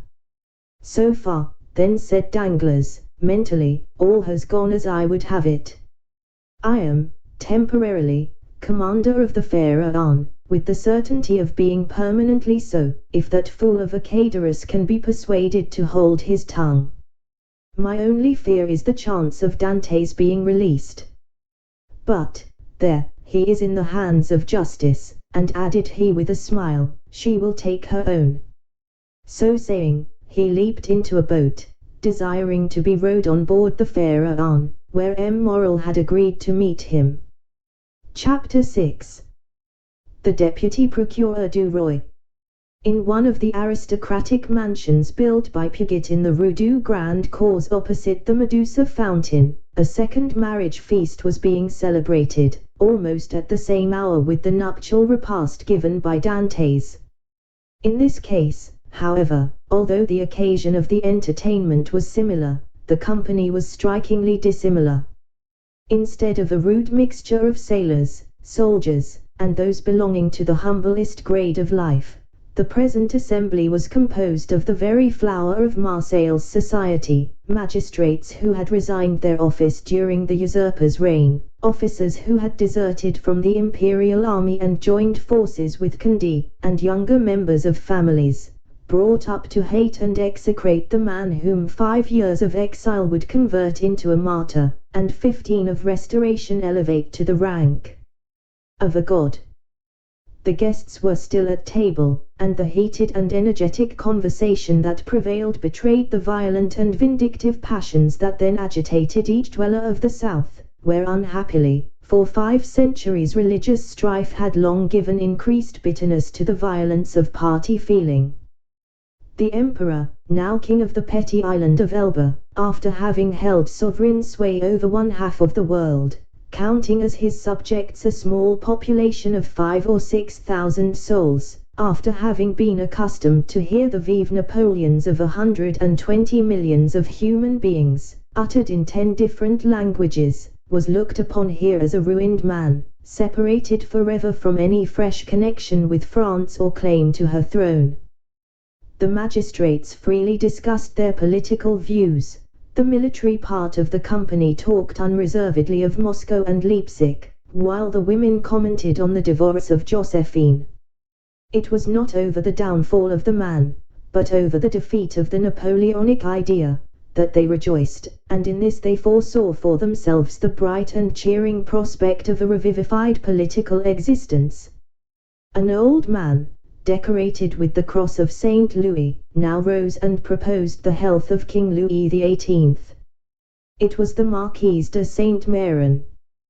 This toast, recalling at once the patient exile of Hartwell and the peace-loving King of France, excited universal enthusiasm. Glasses were elevated in the air à l'anglaise, and the ladies, snatching their bouquets from their fair bosoms, strewed the table with their floral treasures. In a word, an almost poetical fervour prevailed.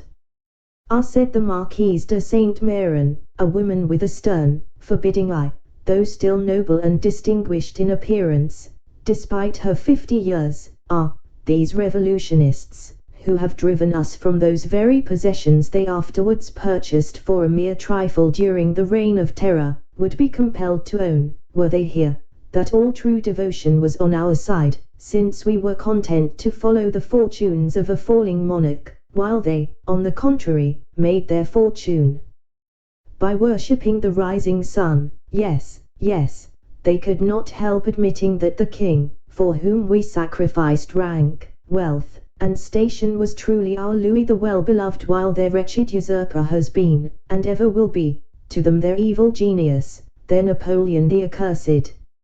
Am I not right, Villefort?" "I beg your pardon, madam.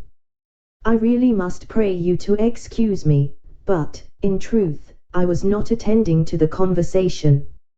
"Marquise, Marquise," interposed the old nobleman who had proposed the toast, "let the young people alone. Let me tell you, on one's wedding day there are more agreeable subjects of conversation than dry politics." "Never mind, dearest mother," said a young and lovely girl, with a profusion of light brown hair, and eyes that seemed to float in liquid crystal. "'Tis all my fault for seizing upon M. de Villefort, so as to prevent his listening to what you said. But there, now take him, he is your own for as long as you like.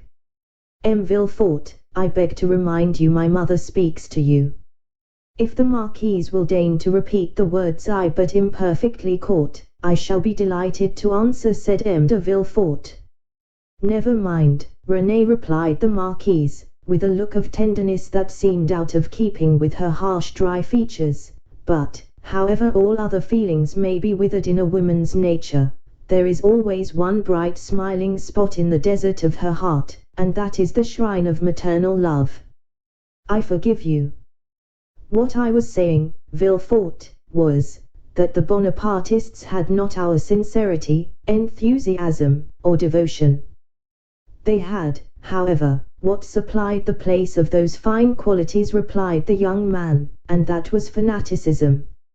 Napoleon is the Mahomet of the West, and is worshipped by his commonplace but ambitious followers, not only as a leader and lawgiver, but also as the personification of equality." "He," cried the Marquise, "Napoleon the type of equality. For mercy's sake, then, what would you call Robespierre? Come, come, do not strip the latter of his just rights to bestow them on the Corsican, who, to my mind, has usurped quite enough." 0085m. Nay, madam, I would place each of these heroes on his right pedestal, that of Robespierre on his scaffold in the Place Louis Quinze, that of Napoleon on the column of the Place Vendôme. The only difference consists in the opposite character of the equality advocated by these two men. One is the equality that elevates, the other is the equality that degrades. One brings a king within reach of the guillotine, the other elevates the people to a level with the throne. Observe, said Villefort, smiling, I do not mean to deny that both these men were revolutionary scoundrels, and that the 9th Thermidor and the 4th of April, in the year 1814, were lucky days for France, worthy of being gratefully remembered by every friend to monarchy and civil order, and that explains how it comes to pass that, fallen, as I trust he is forever, Napoleon has still retained a train of parasitical satellites. Still, Marquise, it has been so with other usurpers. Cromwell, for instance, who was not half so bad as Napoleon, had his partisans and advocates. Do you know, Villefort, that you are talking in a most dreadfully revolutionary strain? But I excuse it. It is impossible to expect the son of a Girondin to be free from a small spice of the old leaven. A deep crimson suffused the countenance of Villefort. "'Tis true, madam," answered he, "that my father was a Girondin, but he was not among the number of those who voted for the king's death. He was an equal sufferer with yourself during the Reign of Terror, and had well nigh lost his head on the same scaffold on which your father perished." "True," replied the Marquise, without wincing in the slightest degree at the tragic remembrance thus called up, "but bear in mind, if you please, that our respective parents underwent persecution and proscription from diametrically opposite principles, in proof of which I may remark, that while my family remained among the staunchest adherents of the exiled princes, your father lost no time in joining the new government, and that while the citizen Noirtier was a Girondin, the Count Noirtier became a senator." "Dear mother," interposed René, "you know very well it was agreed that all these disagreeable reminiscences should forever be laid aside." "Suffer me, also, madam," replied Villefort, "to add my earnest request to Mademoiselle de Saint Méran's, that you will kindly allow the veil of oblivion to cover and conceal the past. What avails recrimination over matters wholly past recall? For my own part, I have laid aside even the name of my father, and altogether disown his political principles.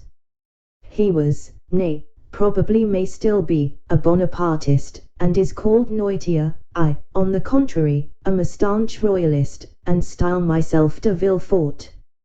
Let what may remain of revolutionary sap exhaust itself and die away with the old trunk, and condescend only to regard the young shoot which has started up at a distance from the parent tree, without having the power, any more than the wish, to separate entirely from the stock from which it sprung." "Bravo, Villefort," cried the Marquise, "excellently well said.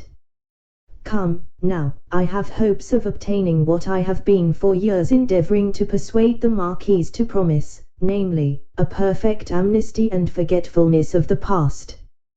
"With all my heart," replied the Marquise, "let the past be forever forgotten.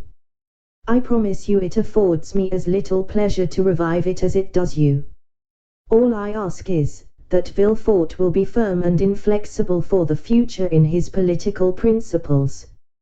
Remember, also, Villefort, that we have pledged ourselves to His Majesty for your fealty and strict loyalty, and that at our recommendation the King consented to forget the past, as I do," and here she extended to him her hand, "as I now do at your entreaty.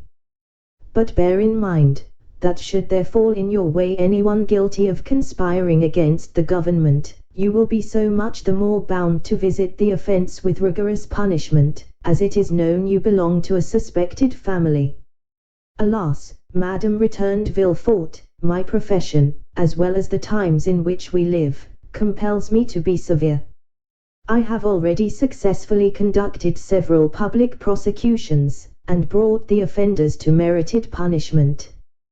But we have not done with the thing yet. 0087M. Do you, indeed, think so? Inquired the Marquise. I am, at least, fearful of it. Napoleon, in the island of Elba, is too near France, and his proximity keeps up the hopes of his partisans. Marseilles is filled with half-pay officers, who are daily, under one frivolous pretext or other, getting up quarrels with the royalists. From hence arise continual and fatal duels among the higher classes of persons, and assassinations in the lower. You have heard, perhaps, said the Comte de Salvio, one of M. de Saint-Méran's oldest friends, and chamberlain to the Comte d'Artois, that the Holy Alliance purpose removing him from thence. Yes, they were talking about it when we left Paris, said M. de Saint-Méran. And where is it decided to transfer him? To Saint Helena. For heaven's sake, where is that? Asked the Marquise. An island situated on the other side of the equator, at least 2,000 leagues from here, replied the Count. So much the better. As Villefort observes, it is a great act of folly to have left such a man between Corsica, where he was born, and Naples, of which his brother-in-law is king, and face to face with Italy, the sovereignty of which he coveted for his son. Unfortunately, said Villefort, there are the treaties of 1814, and we cannot molest Napoleon without breaking those compacts. Oh, well, we shall find some way out of it, responded M. de Salvio. There wasn't any trouble over treaties when it was a question of shooting the poor Duc d'Enghien. Well, said the Marquise, it seems probable that, by the aid of the Holy Alliance, we shall be rid of Napoleon, and we must trust to the vigilance of M. de Villefort to purify Marseilles of his partisans. The king is either a king or no king. If he be acknowledged as sovereign of France, he should be upheld in peace and tranquillity, and this can best be effected by employing the most inflexible agents to put down every attempt at conspiracy. 'Tis the best and surest means of preventing mischief. Unfortunately, madam, answered Villefort, the strong arm of the law is not called upon to interfere until the evil has taken place. Then all he has got to do is to endeavor to repair it. Nay, madam, the law is frequently powerless to effect this. All it can do is to avenge the wrong done. Oh, M. de Villefort, cried a beautiful young creature, daughter to the Comte de Salvio, and the cherished friend of Mademoiselle de Saint-Méran, do try and get up some famous trial while we are at Marseilles. I never was in a law court. I am told it is so very amusing. Amusing, certainly, replied the young man, inasmuch as, instead of shedding tears as at the fictitious tale of woe produced at a theatre, you behold in a law court a case of real and genuine distress, a drama of life. The prisoner whom you there see pale, agitated, and alarmed, instead of, as is the case when a curtain falls on a tragedy, going home to sup peacefully with his family, and then retiring to rest, that he may recommence his mimic woes on the morrow, is removed from your sight merely to be reconducted to his prison and delivered up to the executioner. I leave you to judge how far your nerves are calculated to bear you through such a scene. Of this, however, be assured, that should any favorable opportunity present itself, I will not fail to offer you the choice of being present. For shame, M. de Villefort, said Renée, becoming quite pale, don't you see how you are frightening us, and yet you laugh? What would you have? 'Tis like a duel. I have already recorded sentence of death, 5 or 6 times, against the movers of political conspiracies, and who can say how many daggers may be ready sharpened, and only waiting a favorable opportunity to be buried in my heart. Gracious heavens, M. de Villefort, said Renée, becoming more and more terrified, you surely are not in earnest. Indeed I am, replied the young magistrate with a smile, and in the interesting trial that young lady is anxious to witness, the case would only be still more aggravated. Suppose, for instance, the prisoner, as is more than probable, to have served under Napoleon, well, can you expect for an instant, that one accustomed, at the word of his commander, to rush fearlessly on the very bayonets of his foe, will scruple more to drive a stiletto into the heart of one he knows to be his personal enemy, than to slaughter his fellow creatures, merely because bidden to do so by one he is bound to obey? Besides, one requires the excitement of being hateful in the eyes of the accused, in order to lash one's self into a state of sufficient vehemence and power. I would not choose to see the man against whom I pleaded smile, as though in mockery of my words.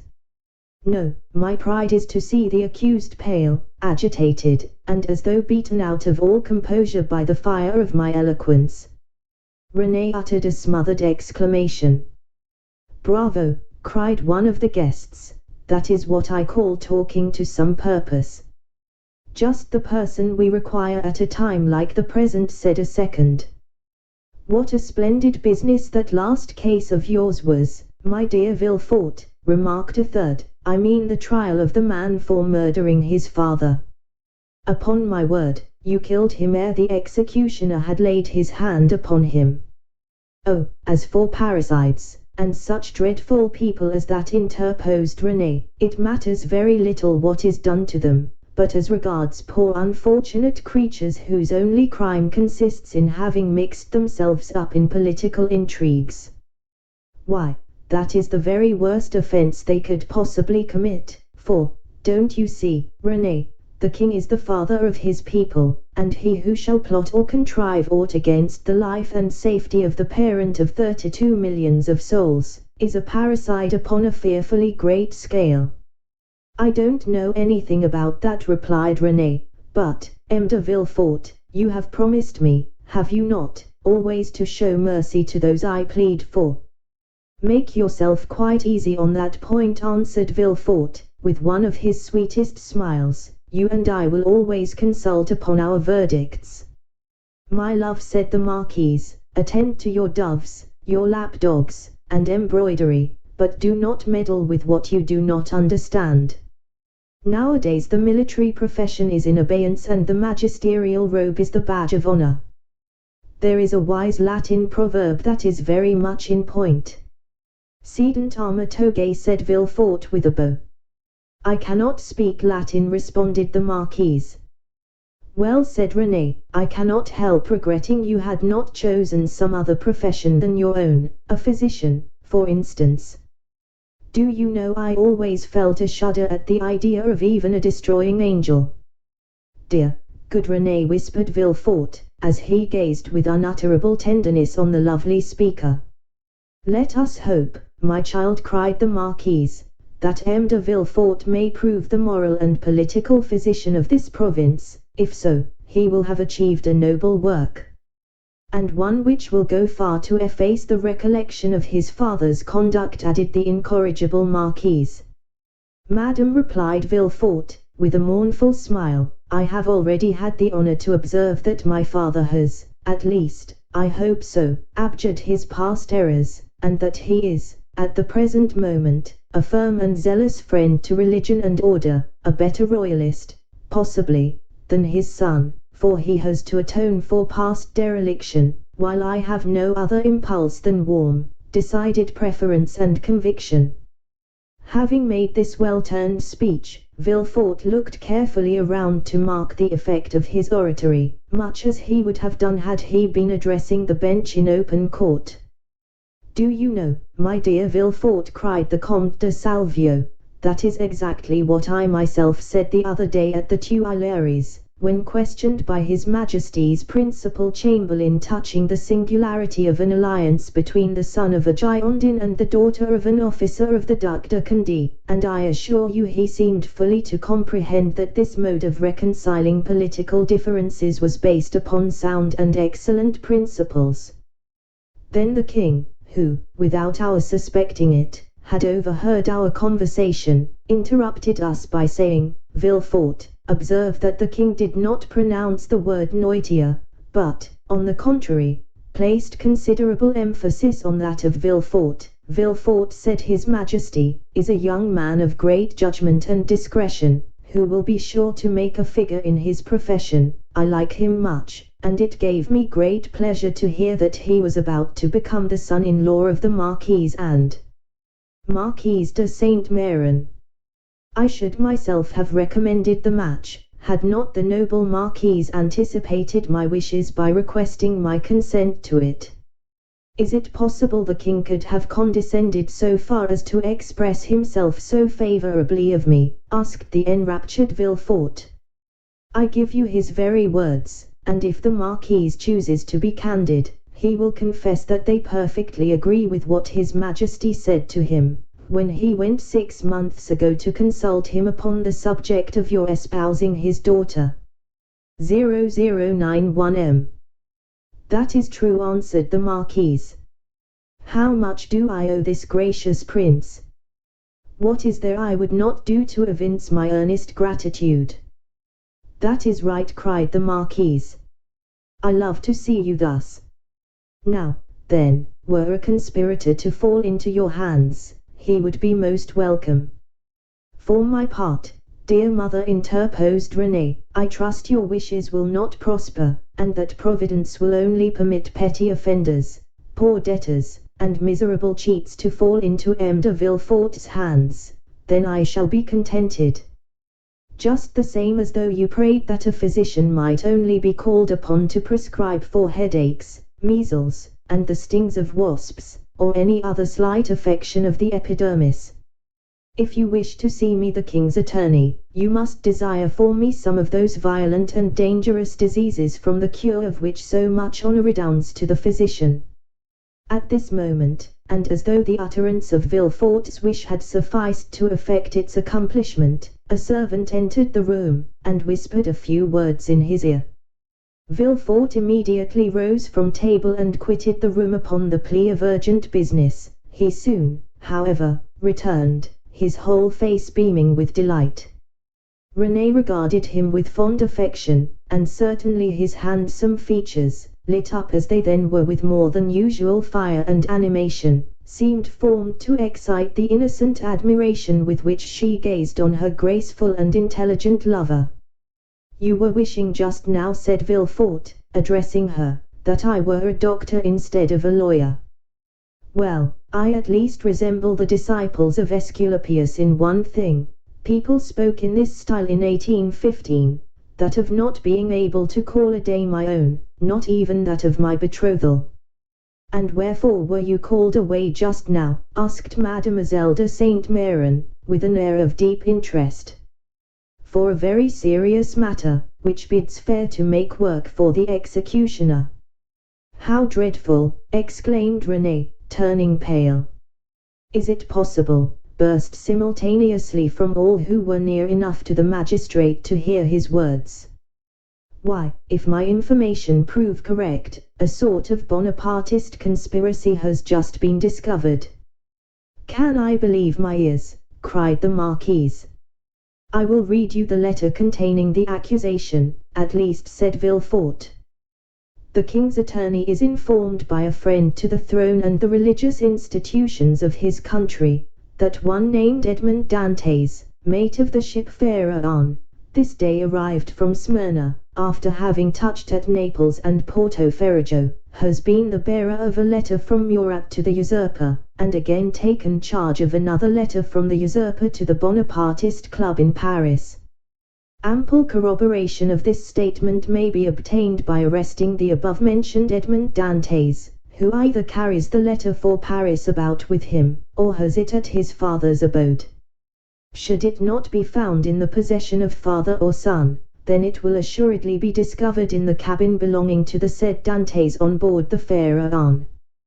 But, said Renée, this letter, which, after all, is but an anonymous scrawl, is not even addressed to you, but to the king's attorney. 0093M. True, but that gentleman being absent, his secretary, by his orders, opened his letters, thinking this one of importance, he sent for me, but not finding me, took upon himself to give the necessary orders for arresting the accused party. Then the guilty person is absolutely in custody, said the Marquise. Nay, dear mother, say the accused person. You know we cannot yet pronounce him guilty. He is in safe custody, answered Villefort, and rely upon it, if the letter is found, he will not be likely to be trusted abroad again, unless he goes forth under the especial protection of the headsman. And where is the unfortunate being? Asked Renée. He is at my house. Come, come, my friend, interrupted the Marquise, do not neglect your duty to linger with us. You are the king's servant, and must go wherever that service calls you. Oh, Villefort, cried Renée, clasping her hands, and looking towards her lover with piteous earnestness, be merciful on this the day of our betrothal. The young man passed round to the side of the table where the fair pleader sat, and leaning over her chair said tenderly, to give you pleasure, my sweet Renée, I promise to show all the lenity in my power, but if the charges brought against this Bonapartist hero prove correct, why, then, you really must give me leave to order his head to be cut off. Renée shuddered at the word cut, for the growth in question had a head. Never mind that foolish girl, Villefort, said the Marquise. She will soon get over these things. So saying, Madame de Saint-Méran extended her dry bony hand to Villefort, who, while imprinting a son-in-law's respectful salute on it, looked at Renée, as much as to say, I must try and fancy tease your dear hand I kiss, as it should have been. These are mournful auspices to accompany a betrothal, sighed poor Renée. Upon my word, child, exclaimed the angry Marquise, your folly exceeds all bounds. I should be glad to know what connection there can possibly be between your sickly sentimentality and the affairs of the state. Oh, mother, murmured Renée. Nay, madam, I pray you pardon this little traitor. I promise you that to make up for her want of loyalty, I will be most inflexibly severe. Then casting an expressive glance at his betrothed, which seemed to say, fear not, for your dear Sarkay my justice shall be tempered with mercy, and receiving a sweet and approving smile in return, Villefort departed with paradise in his heart. Chapter 7. The Examination. No sooner had Villefort left the salon, than he assumed the grave air of a man who holds the balance of life and death in his hands. Now, in spite of the nobility of his countenance, the command of which, like a finished actor, he had carefully studied before the glass, it was by no means easy for him to assume an air of judicial severity. Except the recollection of the line of politics his father had adopted, and which might interfere, unless he acted with the greatest prudence, with his own career, Gerard de Villefort was as happy as a man could be. Already rich, he held a high official situation, though only 27.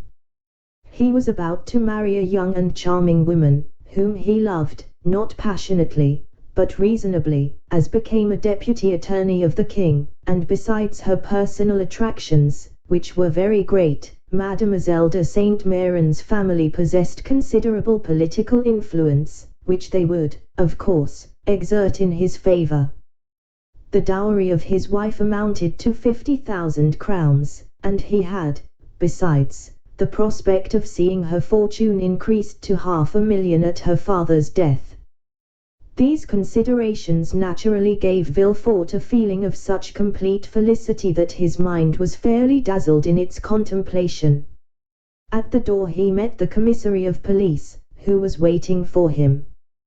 The sight of this officer recalled Villefort from the third heaven to earth. He composed his face, as we have before described, and said, I have read the letter, sir, and you have acted rightly in arresting this man. Now inform me what you have discovered concerning him and the conspiracy. We know nothing as yet of the conspiracy, monsieur. All the papers found have been sealed up and placed on your desk. The prisoner himself is named Edmond Dantès, mate on board the three-master the Pharaon, trading in cotton with Alexandria and Smyrna, and belonging to Morel and Son, of Marseilles. before he entered the merchant service, had he ever served in the marines? Oh, no, monsieur, he is very young. How old? 19 or 20 at the most. At this moment, and as Villefort had arrived at the corner of the Rue des Conciles, a man, who seemed to have been waiting for him, approached. It was M. Morrel. "Ah, M. de Villefort," cried he, "I am delighted to see you. Some of your people have committed the strangest mistake. They have just arrested Edmond Dantès, mate of my vessel." "I know it, monsieur," replied Villefort, "and I am now going to examine him." "Oh," said Morrel, carried away by his friendship, "you do not know him, and I do. He is the most estimable, the most trustworthy creature in the world, and I will venture to say, there is not a better seaman in all the merchant service. Oh, M. de Villefort, I beseech your indulgence for him." Villefort, as we have seen, belonged to the aristocratic party at Marseilles, Morrel to the plebeian. The first was a royalist, the other suspected of Bonapartism. Villefort looked disdainfully at Morrel, and replied coldly, "You are aware, monsieur, that a man may be estimable and trustworthy in private life, and the best seaman in the merchant service, and yet be, politically speaking, a great criminal. Is it not true?"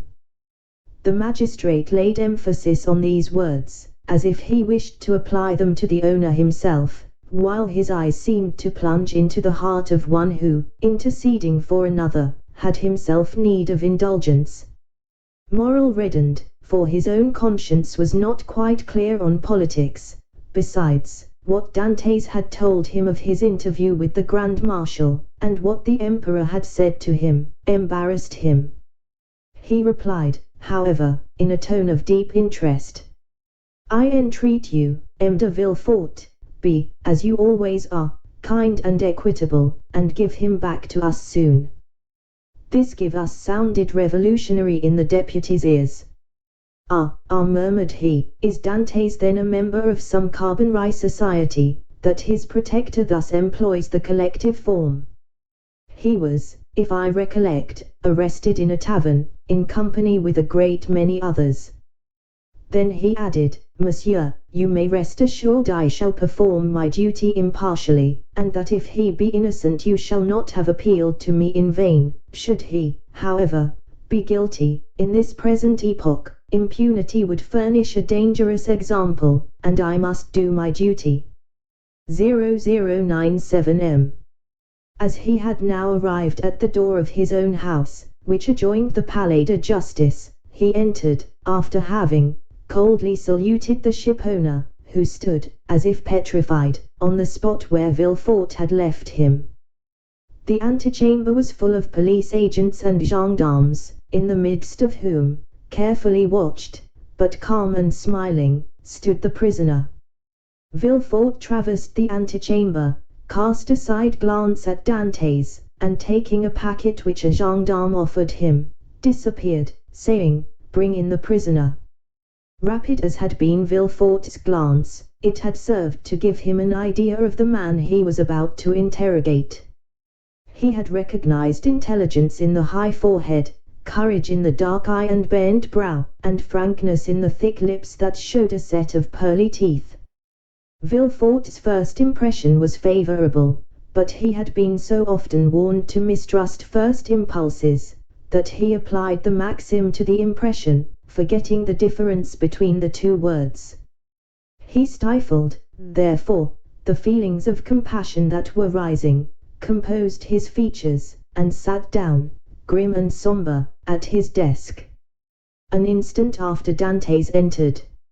He was pale, but calm and collected, and saluting his judge with easy politeness, looked round for a seat, as if he had been in M. Morrel's salon. It was then that he encountered for the first time Villefort's look, that look peculiar to the magistrate, who, while seeming to read the thoughts of others, betrays nothing of his own. "Who and what are you?"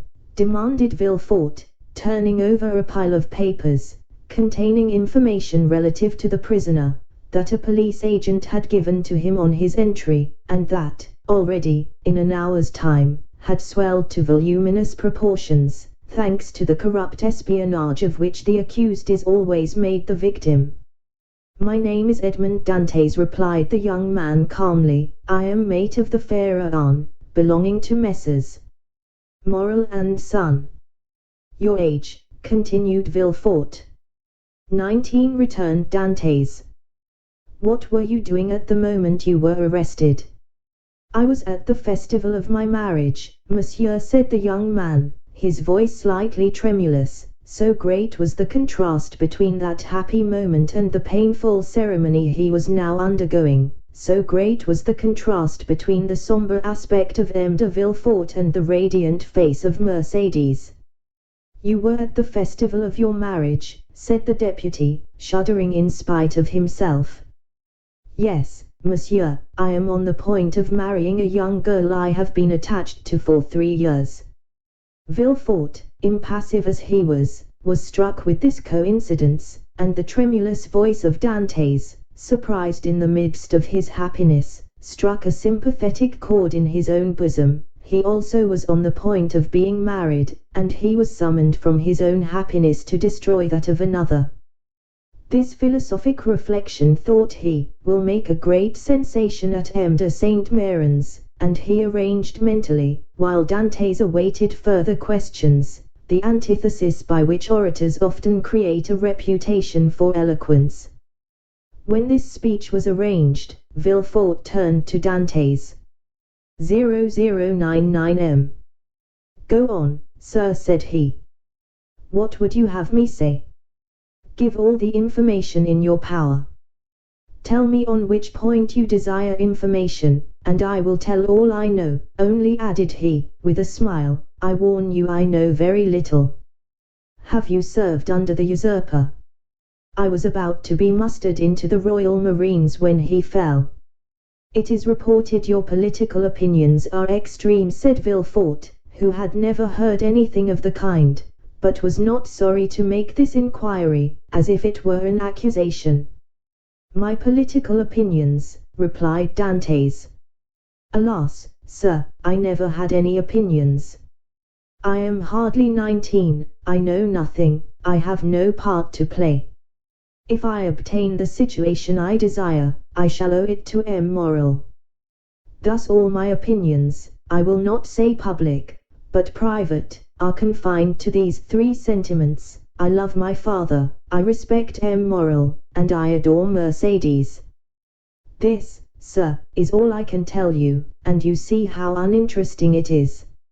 As Dantès spoke, Villefort gazed at his ingenuous and open countenance, and recollected the words of René, who, without knowing who the culprit was, had besought his indulgence for him. With the deputy's knowledge of crime and criminals, every word the young man uttered convinced him more and more of his innocence. This lad, for he was scarcely a man, simple, natural, eloquent with that eloquence of the heart never found when sought for, full of affection for everybody, because he was happy, and because happiness renders even the wicked good, extended his affection even to his judge, spite of Villefort's severe look and stern accent. Dantès seemed full of kindness. "Pardieu," said Villefort, "he is a noble fellow. I hope I shall gain René's favor easily by obeying the first command she ever imposed on me. I shall have at least a pressure of the hand in public, and a sweet kiss in private." Full of this idea, Villefort's face became so joyous, that when he turned to Dantès, the latter, who had watched the change on his physiognomy, was smiling also. "Sir," said Villefort, "have you any enemies, at least, that you know?" "I have enemies," replied Dantès, "my position is not sufficiently elevated for that. As for my disposition, that is, perhaps, somewhat too hasty, but I have striven to repress it. I have had 10 or 12 sailors under me, and if you question them, they will tell you that they love and respect me, not as a father, for I am too young, but as an elder brother. But you may have excited jealousy. You are about to become captain at 19, an elevated post. You are about to marry a pretty girl, who loves you, and these two pieces of good fortune may have excited the envy of someone. You are right, you know men better than I do, and what you say may possibly be the case, I confess, but if such persons are among my acquaintances I prefer not to know it, because then I should be forced to hate them. You are wrong, you should always strive to see clearly around you. You seem a worthy young man. I will depart from the strict line of my duty to aid you in discovering the author of this accusation. Here is the paper, do you know the writing? As he spoke, Villefort drew the letter from his pocket, and presented it to Dantès. Dantès read it.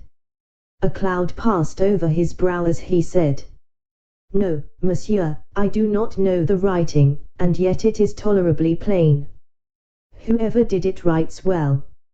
I am very fortunate," added he, looking gratefully at Villefort, "to be examined by such a man as you, for this envious person is a real enemy."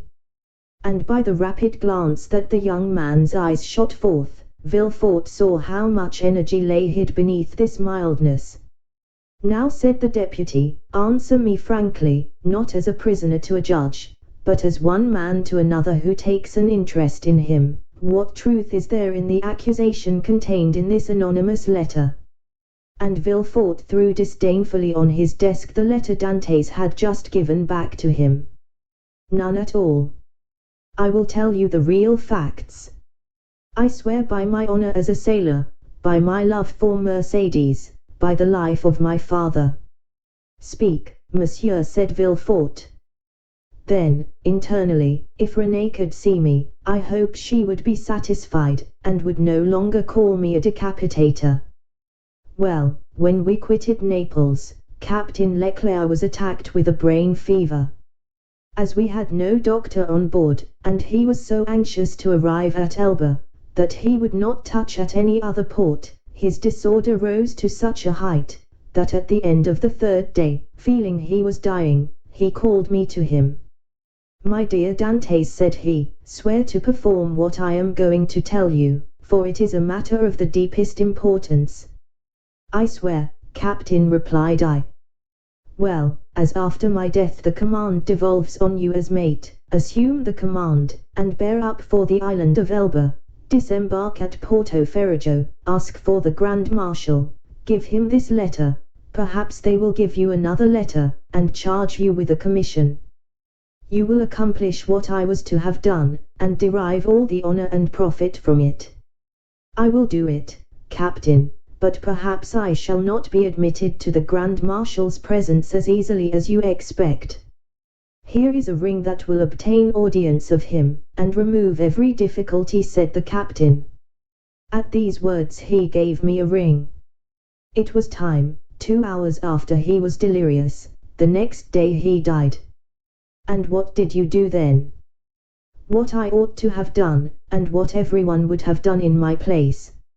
Everywhere the last requests of a dying man are sacred, but with a sailor the last requests of his superior are commands. I sailed for the island of Elba, where I arrived the next day. I ordered everybody to remain on board, and went on shore alone. As I had expected, I found some difficulty in obtaining access to the Grand Marshal, but I sent the ring I had received from the captain to him, and was instantly admitted. He questioned me concerning Captain Leclerc's death, and, as the latter had told me, gave me a letter to carry on to a person in Paris. I undertook it because it was what my captain had bade me do. I landed here, regulated the affairs of the vessel, and hastened to visit my affianced bride, whom I found more lovely than ever. Thanks to M. Morel, all the forms were got over. In a word, I was, as I told you, at my marriage feast, and I should have been married in an hour, and tomorrow I intended to start for Paris, had I not been arrested on this charge which you as well as I now see to be unjust." "Ah," said Villefort, "this seems to me the truth. If you have been culpable, it was imprudence, and this imprudence was in obedience to the orders of your captain. Give up this letter you have brought from Elba, and pass your word you will appear should you be required, and go and rejoin your friends. I am free, then, sir, cried Dantes joyfully. Yes, but first give me this letter. You have it already, for it was taken from me with some others which I see in that packet. Stop a moment, said the deputy, as Dantes took his hat and gloves. To whom is it addressed? To Monsieur Noirtier, Rue Coq-Heron, Paris. Had a thunderbolt fallen into the room, Villefort could not have been more stupefied. He sank into his seat, and hastily turning over the packet, drew forth the fatal letter, at which he glanced with an expression of terror. M. Noirtier, Rue Coq-Heron, number 13, murmured he, growing still paler. Yes, said Dantes. Do you know him? No, replied Villefort. A faithful servant of the king does not know conspirators. 0103 M. It is a conspiracy, then, asked Dantes, who after believing himself free, now began to feel a tenfold alarm. I have, however, already told you, sir, I was entirely ignorant of the contents of the letter. Yes, but you knew the name of the person to whom it was addressed, said Villefort. I was forced to read the address to know to whom to give it. Have you shown this letter to anyone? Asked Villefort, becoming still more pale. To no one, on my honor. Everybody is ignorant that you are the bearer of a letter from the island of Elba, and addressed to M. Noirtier. Everybody, except the person who gave it to me. And that was too much, far too much, murmured Villefort. Villefort's brow darkened more and more, his white lips and clenched teeth filled Dantes with apprehension. After reading the letter, Villefort covered his face with his hands. Oh, said Dantes timidly, what is the matter? Villefort made no answer, but raised his head at the expiration of a few seconds, and again perused the letter. And you say that you are ignorant of the contents of this letter? I give you my word of honor, sir, said Dantes, but what is the matter? You are ill. Shall I ring for assistance? Shall I call? No, said Villefort, rising hastily, stay where you are. It is for me to give orders here, and not you. Monsieur, replied Dantes proudly, it was only to summon assistance for you. I want none, it was a temporary indisposition. Attend to yourself, answer me. Dantes waited, expecting a question, but in vain.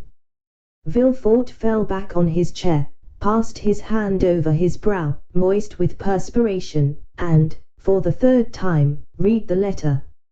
Oh, if he knows the contents of this, murmured he, and that Noirtier is the father of Villefort, I am lost. And he fixed his eyes upon Edmond as if he would have penetrated his thoughts. Oh, it is impossible to doubt it, cried he, suddenly. In heaven's name, cried the unhappy young man, if you doubt me, question me, I will answer you. Villefort made a violent effort, and in a tone he strove to render firm. Sir, said he, I am no longer able, as I had hoped, to restore you immediately to liberty. Before doing so, I must consult the trial justice. What my own feeling is you already know. Oh, monsieur, cried Dantes, you have been rather a friend than a judge. 0105 M. Well, I must detain you some time longer, but I will strive to make it as short as possible. The principal charge against you is this letter, and you see, Villefort approached the fire, cast it in, and waited until it was entirely consumed. You see, I destroy it. Oh, exclaimed Dantes, you are goodness itself. Listen, continued Villefort, you can now have confidence in me after what I have done. Oh, command, and I will obey. Listen, this is not a command, but advice I give you. Speak, and I will follow your advice. I shall detain you until this evening in the Palais de Justice. Should anyone else interrogate you, Say to him what you have said to me, but do not breathe a word of this letter. I promise." It was Villefort who seemed to entreat, and the prisoner who reassured him. "You see," continued he, glancing toward the grate, where fragments of burnt paper fluttered in the flames, "the letter is destroyed. You and I alone know of its existence. Should you, therefore, be questioned, deny all knowledge of it, deny it boldly, and you are saved." "Be satisfied, I will deny it. It was the only letter you had." "It was." "Swear it." "I swear it." Villefort rang. A police agent entered. Villefort whispered some words in his ear, to which the officer replied by a motion of his head. "Follow him," said Villefort to Dantès. Dantès saluted Villefort and retired. Hardly had the door closed when Villefort threw himself half fainting into a chair. "Alas, alas," murmured he, "if the procureur himself had been at Marseilles I should have been ruined. This accursed letter would have destroyed all my hopes. Oh, my father, must your past career always interfere with my successes?"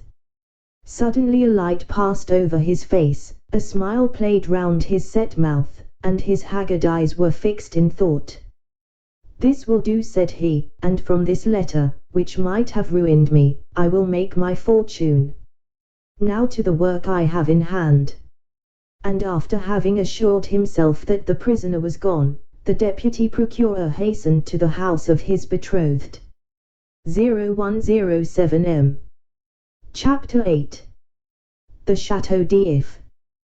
The commissary of police, as he traversed the antechamber, made a sign to two gendarmes, who placed themselves one on Dantès' right and the other on his left. A door that communicated with the Palais de Justice was opened, and they went through a long range of gloomy corridors, whose appearance might have made even the boldest shudder. The Palais de Justice communicated with the prison, a sombre edifice, that from its grated windows looks on the clock tower of the Écoles. After numberless windings, Dantès saw a door with an iron wicket. The commissary took up an iron mallet and knocked thrice, every blow seeming to Dantès as if struck on his heart. The door opened, the two gendarmes gently pushed him forward, and the door closed with a loud sound behind him. The air he inhaled was no longer pure, but thick and mephitic. He was in prison.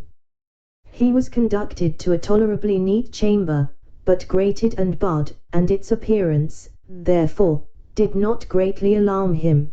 Besides, the words of Villefort, who seemed to interest himself so much, resounded still in his ears like a promise of freedom. It was 4 o'clock when Dantès was placed in this chamber. It was, as we have said, the 1st of March, and the prisoner was soon buried in darkness. The obscurity augmented the acuteness of his hearing. At the slightest sound he rose and hastened to the door, convinced they were about to liberate him, but the sound died away, and Dantès sank again into his seat. At last, about 10 o'clock, and just as Dantès began to despair, steps were heard in the corridor, a key turned in the lock, the bolts creaked, the massy oaken door flew open, and a flood of light from 2 torches pervaded the apartment. By the torchlight Dantès saw the glittering sabres and carbines of 4 gendarmes. He had advanced at first, but stopped at the sight of this display of force. "Are you come to fetch me?" asked he. "Yes," replied a gendarme. "By the orders of the deputy procureur?" "I believe so." The conviction that they came from M. de Villefort relieved all Dantès' apprehensions. He advanced calmly, and placed himself in the center of the escort. A carriage waited at the door, the coachman was on the box, and a police officer sat beside him. "Is this carriage for me?" said Dantès. "It is for you," replied a gendarme. Dantès was about to speak, but feeling himself urged forward, and having neither the power nor the intention to resist, he mounted the steps, and was in an instant seated inside between 2 gendarmes. the two others took their places opposite, and the carriage rolled heavily over the stones. The prisoner glanced at the windows. They were grated. He had changed his prison for another that was conveying him he knew not whither. Through the grating, however, Dante saw they were passing through the Rue Caisserie, and by the Rue Saint-Laurent and the Rue Taramis, to the quay. Soon he saw the lights of L'Arc-en-Ciel. The carriage stopped. The officer descended, approached the guardhouse. A dozen soldiers came out and formed themselves in order. Dante saw the reflection of their muskets by the light of the lamps on the quay. "Can all this force be summoned on my account?" thought he. The officer opened the door, which was locked, and, without speaking a word, answered Dante's question, for he saw between the ranks of the soldiers a passage formed from the carriage to the port. The two gendarmes who were opposite to him descended first, then he was ordered to alight and the gendarmes on each side of him followed his example. They advanced towards a boat, which a custom-house officer held by a chain, near the quay. The soldiers looked at Dante's with an air of stupid curiosity. In an instant he was placed in the stern sheets of the boat, between the gendarmes, while the officer stationed himself at the bow. A shove sent the boat adrift, and 4 sturdy oarsmen impelled it rapidly towards the pylon. At a shout from the boat, the chain that closes the mouth of the port was lowered, and in a second they were, as Dantes knew, in the Frioul and outside the inner harbour. The prisoner's first feeling was of joy at again breathing the pure air, for air is freedom, but he soon sighed, for he passed before La Réserve, where he had that morning been so happy, and now through the open windows came the laughter and revelry of a ball. Dantes folded his hands, raised his eyes to heaven, and prayed fervently. 0111 m. The boat continued her voyage. They had passed the Tête de Mort, were now off the Ons du Faro, and about to double the battery. This maneuver was incomprehensible to Dantes.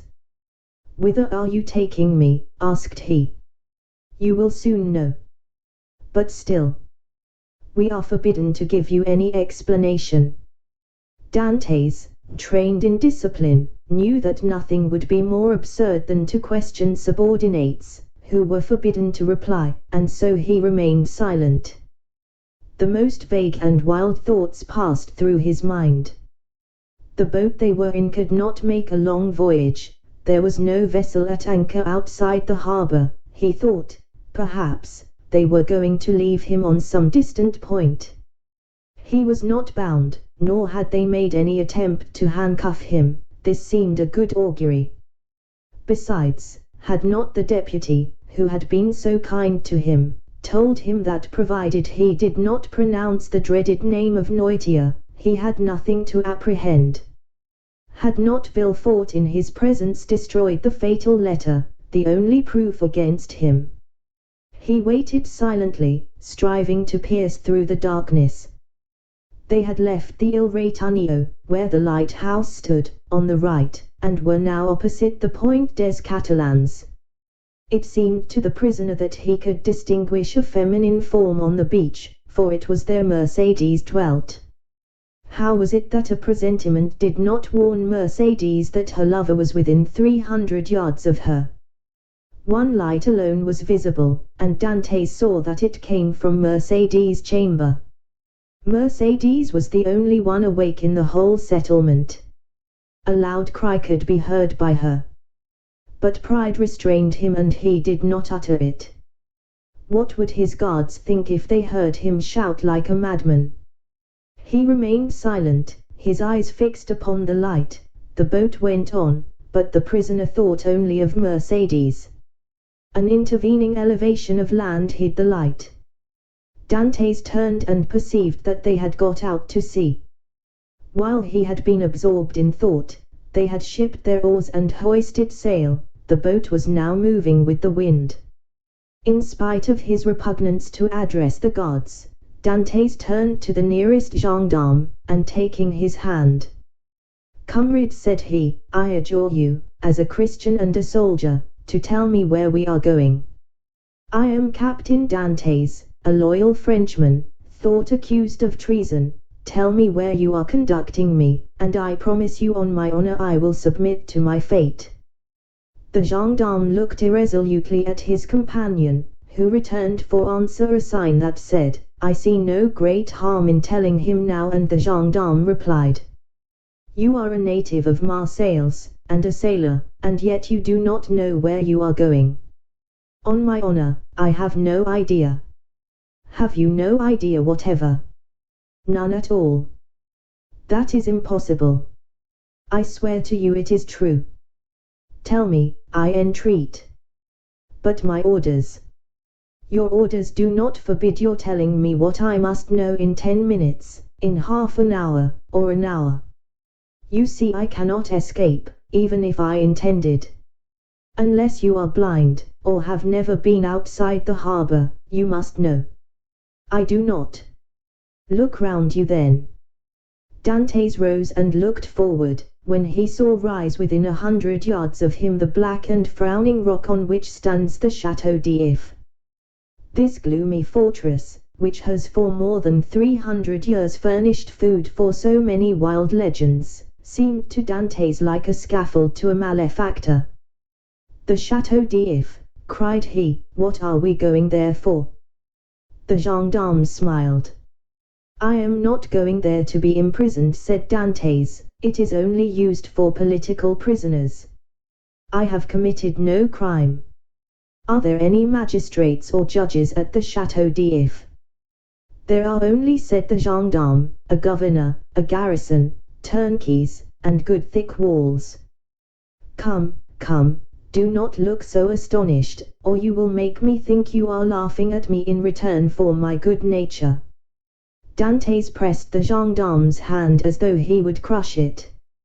"You think, then," said he, "that I am taken to the Château d'If to be imprisoned there? It is probable, but there is no occasion to squeeze so hard. Without any inquiry, without any formality. All the formalities have been gone through, the inquiry is already made. And so, in spite of M. de Villefort's promises—" "I do not know what M. de Villefort promised you," said the gendarme, "but I know we are taking you to the Château d'If." "But what are you doing?" "Help, comrades, help." By a rapid movement, which the gendarme's practiced eye had perceived, Dantes sprang forward to precipitate himself into the sea, but 4 vigorous arms seized him as his feet quitted the bottom of the boat. He fell back cursing with rage. "Good," said the gendarme, placing his knee on his chest, "this is the way you keep your word as a sailor. Believe soft-spoken gentleman again. Hark ye, my friend, I have disobeyed my first order, but I will not disobey the second, and if you move, I will blow your brains out." And he leveled his carbine at Dantes, who felt the muzzle against his temple. For a moment the idea of struggling crossed his mind, and of so ending the unexpected evil that had overtaken him. But he bethought him of M. de Villefort's promise, and, besides, death in a boat from the hand of a gendarme seemed too terrible. He remained motionless, but gnashing his teeth and wringing his hands with fury. At this moment the boat came to a landing with a violent shock. One of the sailors leaped on shore, a cord creaked as it ran through a pulley, and Dantes guessed they were at the end of the voyage, and that they were mooring the boat. His guards, taking him by the arms and coat collar, forced him to rise, and dragged him towards the steps that lead to the gate of the fortress, while the police officer carrying a musket with fixed bayonet followed behind. Dantes made no resistance, he was like a man in a dream. He saw soldiers drawn up on the embankment, he knew vaguely that he was ascending a flight of steps, he was conscious that he passed through a door, and that the door closed behind him, but all this indistinctly as through a mist. He did not even see the ocean, that terrible barrier against freedom, which the prisoners look upon with utter despair. They halted for a minute, during which he strove to collect his thoughts. He looked around, he was in a court surrounded by high walls. He heard the measured tread of sentinels, and as they passed before the light he saw the barrels of their muskets shine. They waited upwards of 10 minutes. Certain Dantes could not escape. The gendarmes released him.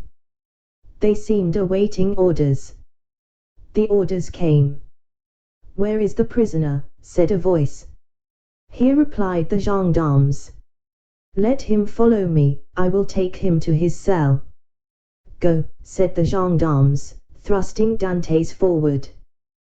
The prisoner followed his guide, who led him into a room almost underground, whose bare and reeking walls seemed as though impregnated with tears. A lamp placed on a stool illumined the apartment faintly, and showed Dantes the features of his conductor, an under-jailer, ill-clothed, and of sullen appearance.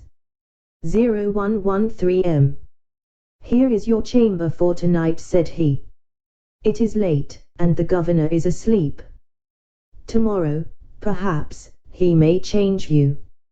In the meantime there is bread, water, and fresh straw, and that is all a prisoner can wish for. Good night." And before Dantes could open his mouth, before he had noticed where the jailer placed his bread or the water, before he had glanced towards the corner where the straw was, the jailer disappeared, taking with him the lamp and closing the door, leaving stamped upon the prisoner's mind the dim reflection of the dripping walls of his dungeon. Dantes was alone in darkness and in silence, cold as the shadows that he felt breathe on his burning forehead. With the first dawn of day the jailer returned, with orders to leave Dantes where he was. He found the prisoner in the same position, as if fixed there, his eyes swollen with weeping. He had passed the night standing, and without sleep. The jailer advanced. Dantes appeared not to perceive him. He touched him on the shoulder. Edmund started. "Have you not slept?" said the jailer. "I do not know," replied Dantes. The jailer stared. "Are you hungry?" continued he. "I do not know." "Do you wish for anything?" "I wish to see the governor." The jailer shrugged his shoulders and left the chamber. Dantes followed him with his eyes, and stretched forth his hands towards the open door, but the door closed. All his emotion then burst forth. He cast himself on the ground, weeping bitterly, and asking himself what crime he had committed that he was thus punished. The day passed thus. He scarcely tasted food, but walked round and round the cell like a wild beast in its cage. One thought in particular tormented him, namely, that during his journey hither he had sat so still, whereas he might, a dozen times, have plunged into the sea, and, thanks to his powers of swimming, for which he was famous, have gained the shore, concealed himself until the arrival of a Genoese or Spanish vessel, escaped to Spain or Italy, where Mercedes and his father could have joined him. He had no fears as to how he should live. Good seamen are welcome everywhere.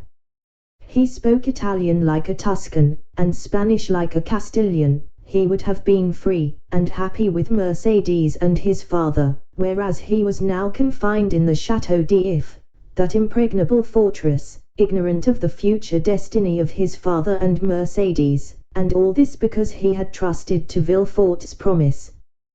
The thought was maddening, and Dantes threw himself furiously down on his straw. The next morning at the same hour, the jailer came again. "Well," said the jailer, "are you more reasonable today?" Dantes made no reply. "Come, cheer up, is there anything that I can do for you?" "I wish to see the governor." "I have already told you it was impossible." "Why so?" "Because it is against prison rules, and prisoners must not even ask for it." "What is allowed, then?" "Better fare, if you pay for it, books, and leave to walk about." "I do not want books, I am satisfied with my food, and do not care to walk about, but I wish to see the governor. If you worry me by repeating the same thing, I will not bring you any more to eat." "Well, then said Edmund, if you do not, I shall die of hunger, that is all. The jailer saw by his tone he would be happy to die, and as every prisoner is worth 10 sous a day to his jailer, he replied in a more subdued tone. What you ask is impossible, but if you are very well behaved you will be allowed to walk about, and some day you will meet the governor, and if he chooses to reply, that is his affair.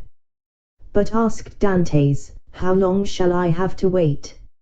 Ah, a month, 6 months, a year. It is too long a time. I wish to see him at once. Ah, said the jailer, do not always brood over what is impossible, or you will be mad in a fortnight. You think so?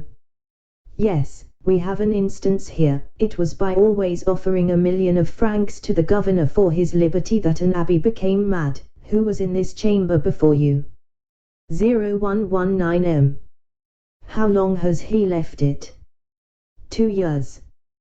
Was he liberated, then? No, he was put in a dungeon.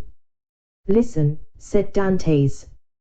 I am not an abbé, I am not mad, perhaps I shall be, but at present, unfortunately, I am not. I will make you another offer. What is that? I do not offer you 1,000,000, because I have it not, but I will give you 100 crowns if, the first time you go to Marseilles, you will seek out a young girl named Mercedes, at the Catalans, and give her 2 lines from me.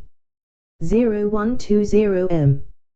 If I took them, and were detected, I should lose my place, which is worth 2,000 francs a year, so that I should be a great fool to run such a risk for 300.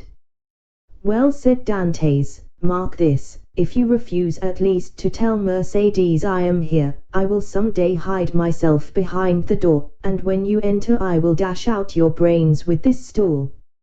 Threats, cried the jailer, retreating and putting himself on the defensive, you are certainly going mad. The abbé began like you, and in 3 days you will be like him, mad enough to tie up, but, fortunately, there are dungeons here. Dantes whirled the stool round his head. All right, said the jailer, all right, since you will have it so. I will send word to the governor. Very well, returned Dantes, dropping the stool and sitting on it as if he were in reality mad. The jailer went out, and returned in an instant with a corporal and 4 soldiers. By the governor's orders, said he, conduct the prisoner to the tier beneath. To the dungeon, then, said the corporal. Yes, we must put the madman with the madman. The soldiers seized Dantes, who followed passively. He descended 15 steps, and the door of a dungeon was opened, and he was thrust in. The door closed, and Dantes advanced with outstretched hands until he touched the wall. He then sat down in the corner until his eyes became accustomed to the darkness. The jailer was right, Dantes wanted but little of being utterly mad. Chapter 9. The evening of the betrothal. Villefort had, as we have said, hastened back to Madame de Saint Méran's in the Place du Grand Cause, and on entering the house found that the guests whom he had left at table were taking coffee in the salon.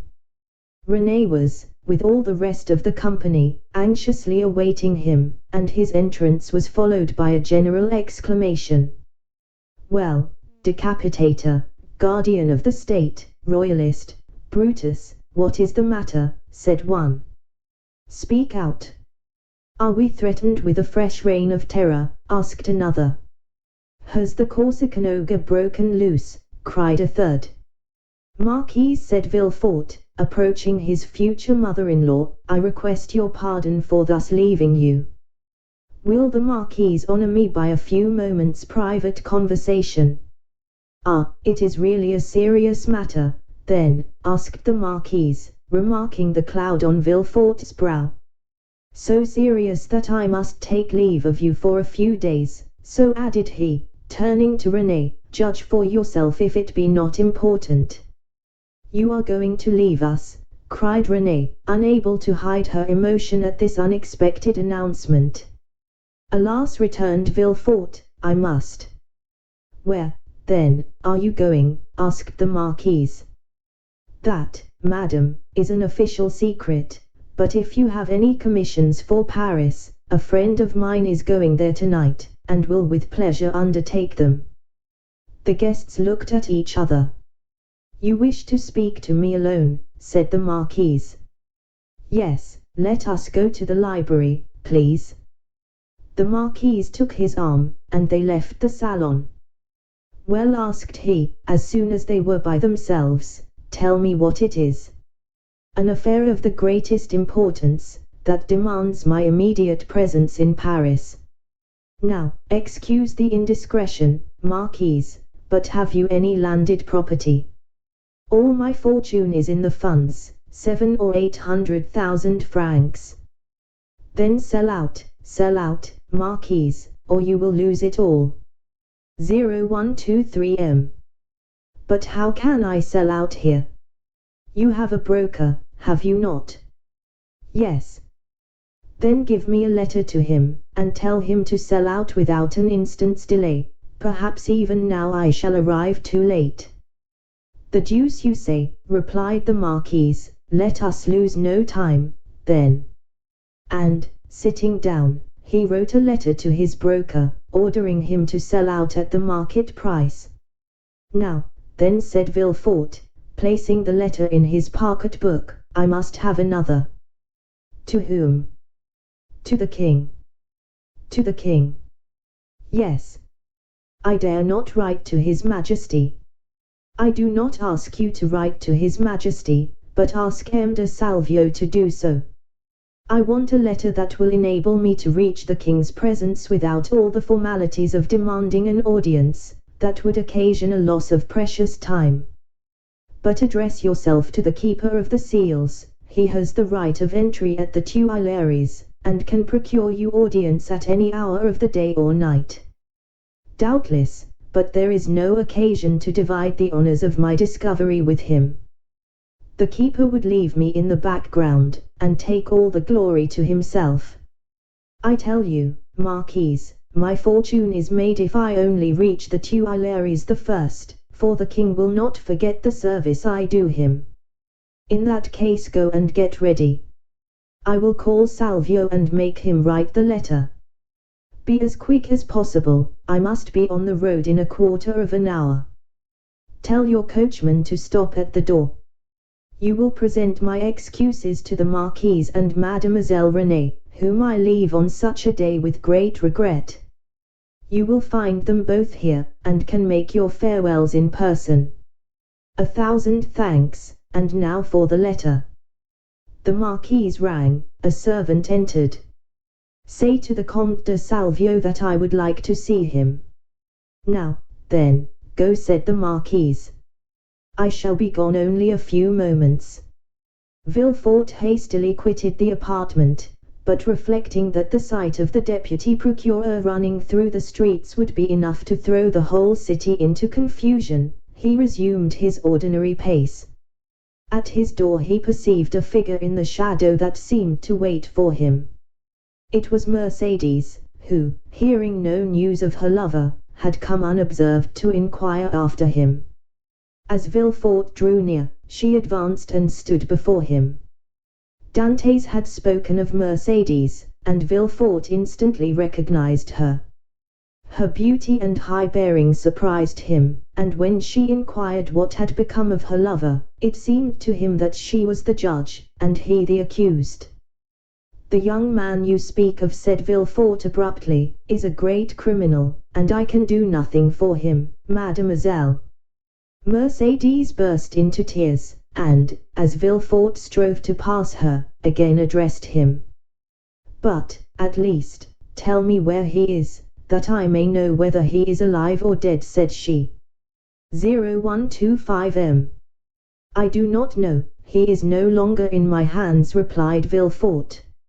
And desirous of putting an end to the interview, he pushed by her, and closed the door, as if to exclude the pain he felt. But remorse is not thus banished. Like Virgil's wounded hero, he carried the arrow in his wound, and, arrived at the salon, Villefort uttered a sigh that was almost a sob, and sank into a chair. Then the first pangs of an unending torture seized upon his heart.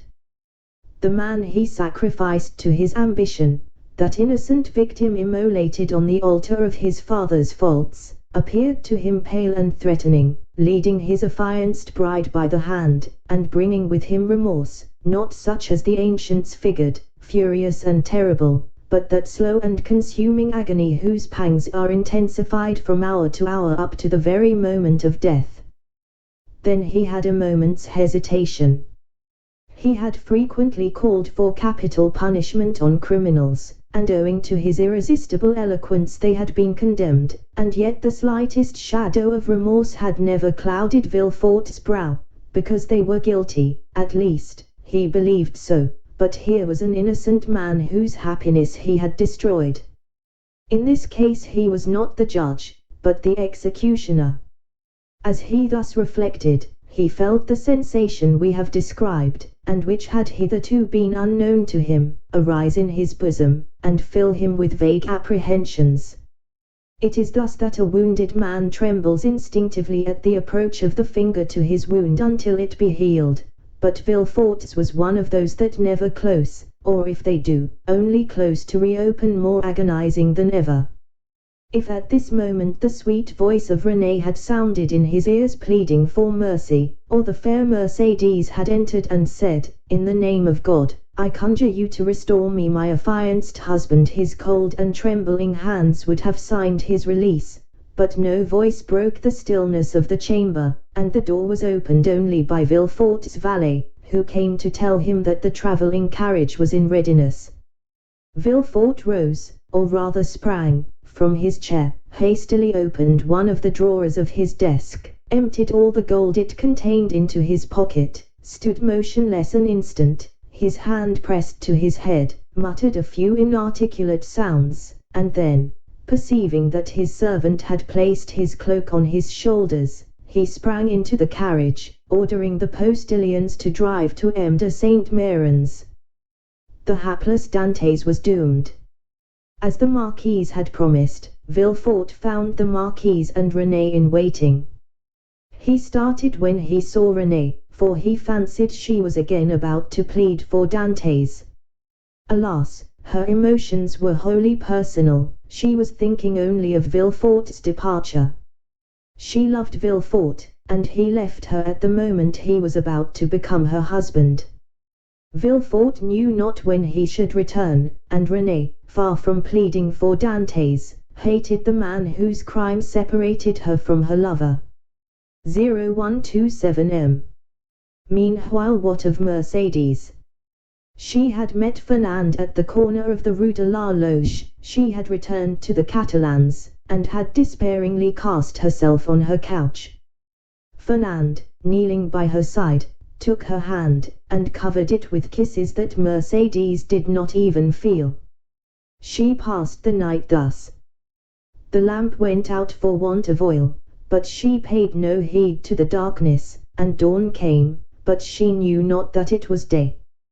Grief had made her blind to all but one object, that was Edmond. "Ah, you are there," said she, at length, turning towards Fernand. "I have not quitted you since yesterday," returned Fernand sorrowfully. M. Morrel had not readily given up the fight. He had learned that Dantès had been taken to prison, and he had gone to all his friends, and the influential persons of the city, but the report was already in circulation that Dantès was arrested as a Bonapartist agent, and as the most sanguine looked upon any attempt of Napoleon to remount the throne as impossible. He met with nothing but refusal, and had returned home in despair, declaring that the matter was serious and that nothing more could be done. Caderousse was equally restless and uneasy, but instead of seeking, like M. Morrel, to aid Dantès, he had shut himself up with 2 bottles of black currant brandy, in the hope of drowning reflection. But he did not succeed, and became too intoxicated to fetch any more drink, and yet not so intoxicated as to forget what had happened. With his elbows on the table he sat between the 2 empty bottles, while spectres danced in the light of the unsnuffed candle, spectres such as Hoffmann strews over his punch-drenched pages, like black, fantastic dust. Danglars alone was content and joyous. He had got rid of an enemy and made his own situation on the Pharaon secure. Danglars was one of those men born with a pen behind the ear, and an inkstand in place of a heart. Everything with him was multiplication or subtraction. The life of a man was to him of far less value than a numeral, especially when, by taking it away, he could increase the sum total of his own desires. He went to bed at his usual hour, and slept in peace. Villefort, after having received M. de Salvieux's letter, embraced Renée, kissed the Marquise's hand, and shaken that of the Marquise, started for Paris along the AE road. Old Dantès was dying with anxiety to know what had become of Edmond. But we know very well what had become of Edmond. Chapter 10. The King's Closet at the Tuileries. We will leave Villefort on the road to Paris, travelling, thanks to trebled fees, with all speed, and passing through 2 or 3 apartments. Enter at the Tuileries the little room with the arched window, so well known as having been the favourite closet of Napoleon and Louis XVIII, and now of Louis Philippe. There, seated before a walnut table he had brought with him from Hartwell, and to which, from one of those fancies not uncommon to great people, he was particularly attached, the King, Louis XVIII, was carelessly listening to a man of 50 or 52 years of age, with grey hair, aristocratic bearing, and exceedingly gentlemanly attire, and meanwhile making a marginal note in a volume of Gracchus's rather inaccurate, but much sought after, edition of Horace, a work which was much indebted to the sagacious observations of the philosophical monarch. "You say, sir," said the king, "that I am exceedingly disquieted, sire. Really, have you had a vision of the 7 fat kine and the 7 lean kine?" "No, sire, for that would only betoken for us 7 years of plenty and 7 years of scarcity, and with a king as full of foresight as your majesty, scarcity is not a thing to be feared." "Then of what other scourge are you afraid, my dear Blacas?" "Sire, I have every reason to believe that a storm is brewing in the south." "Well, my dear Duke," replied Louis XVIII, "I think you are wrongly informed, and know positively that, on the contrary, it is very fine weather in that direction." Man of ability as he was, Louis XVIII liked a pleasant jest. "Sire," continued M. de Blacas, "if it only be to reassure a faithful servant, will your majesty send into Languedoc, Provence, and Dauphine, trusty men, who will bring you back a faithful report as to the feeling in these 3 provinces?" "Canamus Surdis," replied the king, continuing the annotations in his Horace. "Sire," replied the courtier, laughing, in order that he might seem to comprehend the quotation, "your majesty may be perfectly right in relying on the good feeling of France, but I fear I am not altogether wrong in dreading some desperate attempt." "By whom?" "By Bonaparte, or, at least, by his adherents." "My dear Blacas," said the king, "you with your alarms prevent me from working." "And you, sire, prevent me from sleeping with your security." "Wait, my dear sir, wait a moment, for I have such a delightful note on the Pastor Quimtraet. Wait, and I will listen to you afterwards." There was a brief pause, during which Louis XVIII wrote, in a hand as small as possible, another note on the margin of his Horace, and then, looking at the Duke with the air of a man who thinks he has an idea of his own, while he is only commenting upon the idea of another, said, "Go on, my dear Duke, go on, I listen." "Sire," said Blacas, who had for a moment the hope of sacrificing Villefort to his own profit, "I am compelled to tell you that these are not mere rumours destitute of foundation which thus disquiet me, but a serious-minded man, deserving all my confidence, and charged by me to watch over the south, The Duke hesitated as he pronounced these words. "Has arrived by post to tell me that a great peril threatens the king, and so I hastened to you, sire." "Maledeucis avi idemum," continued Louis XVIII, still annotating. "Does your Majesty wish me to drop the subject?" "By no means, my dear Duke, but just stretch out your hand." "Which?" "Whichever you please, there to the left." "Here, sire." "I tell you to the left, and you are looking to the right." "I mean on my left, yes, there. You will find yesterday's report of the Minister of Police." "But here is M. Dandra himself," and M. Dandra, announced by the Chamberlain-in-Waiting, entered. "Come in," said Louis XVIII, with repressed smile. "Come in, Baron, and tell the Duke all you know, the latest news of M. de Bonaparte. Do not conceal anything, however serious. Let us see. The island of Elba is a volcano, and we may expect to have issuing thence flaming and bristling war. Bella, horrida bella." M. Dandra leaned very respectfully on the back of a chair with his two hands, and said, "Has your Majesty perused yesterday's report?" "Yes, yes, but tell the Duke himself, who cannot find anything, what the report contains. Give him the particulars of what the usurper is doing in his islet." "Monsieur," said the Baron to the Duke, "all the servants of His Majesty must approve of the latest intelligence which we have from the island of Elba." "Bonaparte." M. Dandra looked at Louis XVIII, who, employed in writing a note, did not even raise his head. "Bonaparte," continued the Baron, "is mortally wearied, and passes whole days in watching his miners at work at Porto Longan." "And scratches himself for amusement," added the king. "Scratches himself?" inquired the Duke. "What does your Majesty mean?" "Yes, indeed, my dear Duke.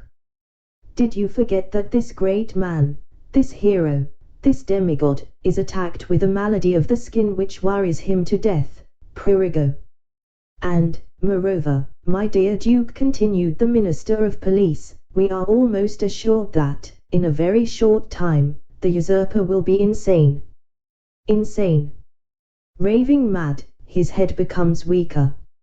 Sometimes he weeps bitterly, sometimes laughs boisterously, at other time he passes hours on the seashore, flinging stones in the water, and when the flint makes duck and drake 5 or 6 times, he appears as delighted as if he had gained another Marengo or Austerlitz.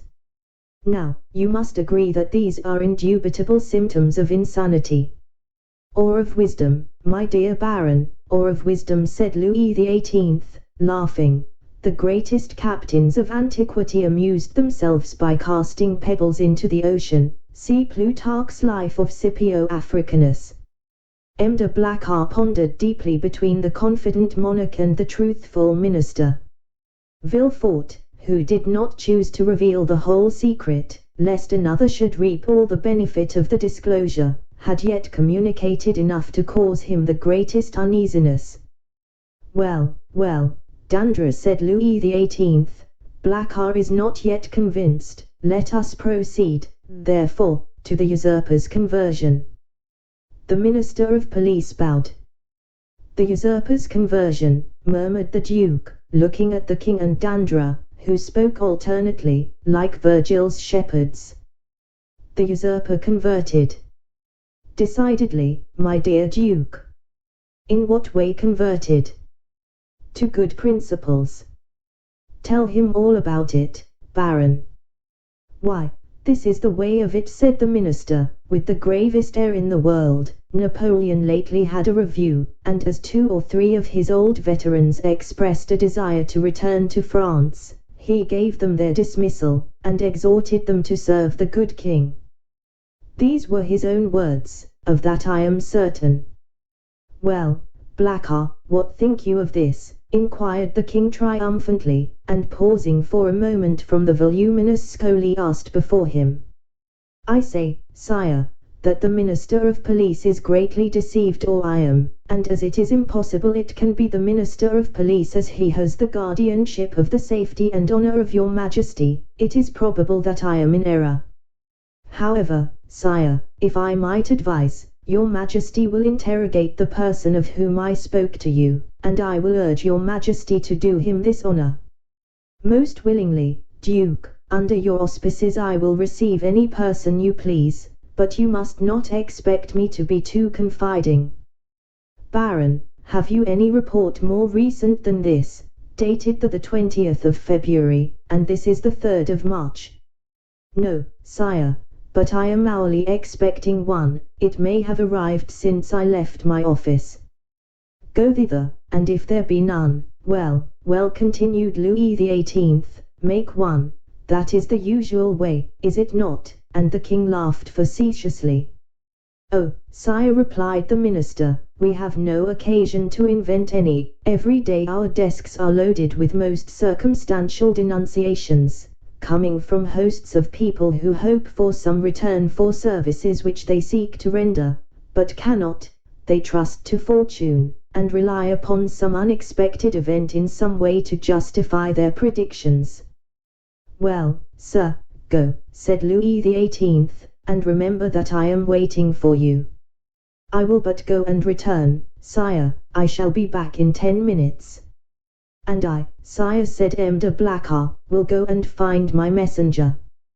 Wait, sir, wait, said Louis XVIII. Really, M. de Blacas, I must change your armorial bearings. I will give you an eagle with outstretched wings, holding in its claws a prey which tries in vain to escape, and bearing this device, Tenax 0133M. Sire, I listen, said de Blacas, biting his nails with impatience. I wish to consult you on this passage. Molly Fugians Angelitu, you know it refers to a stag flying from a wolf. Are you not a sportsman and a great wolf hunter?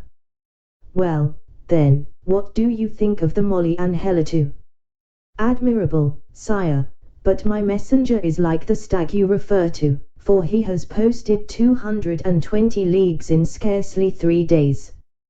Which is undergoing great fatigue and anxiety, my dear Duke, when we have a telegraph which transmits messages in 3 or 4 hours, and that without getting in the least out of breath. Ah, sire, you recompense but badly this poor young man, who has come so far, and with so much ardor, to give your Majesty useful information. If only for the sake of M. de Salvio, who recommends him to me, I entreat your Majesty to receive him graciously. M. de Salvio, my brother's chamberlain. Yes, sire. He is at Marseilles, and writes me thence. Does he speak to you of this conspiracy? No, but strongly recommends M. de Villefort, and begs me to present him to your Majesty. M. de Villefort, cried the king, is the messenger's name M. de Villefort? Yes, sire. And he comes from Marseilles? In person. Why did you not mention his name at once? Replied the king, betraying some uneasiness. Sire, I thought his name was unknown to your Majesty. No, Blacas, he is a man of strong and elevated understanding, ambitious, too, and, pardieu, you know his father's name. His father? Yes, Noirtier. Noirtier the Girondin, Noirtier the senator. He himself. And your Majesty has employed the son of such a man. Blacas, my friend, you have but limited comprehension. I told you Villefort was ambitious, and to attain this ambition Villefort would sacrifice everything, even his father. Then, sire, may I present him? This instant, Duke. Where is he? Waiting below, in my carriage. Seek him at once. I hasten to do so. The Duke left the royal presence with the speed of a young man. His really sincere royalism made him youthful again. Louis XVIII remained alone, and turning his eyes on his half-opened Horace, muttered, justum itinacem propositi virum.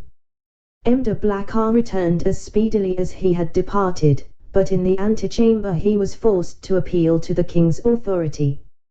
Villefort's dusty garb, his costume, which was not of courtly cut, excited the susceptibility of M. de Brézé, who was all astonishment at finding that this young man had the audacity to enter before the king in such attire.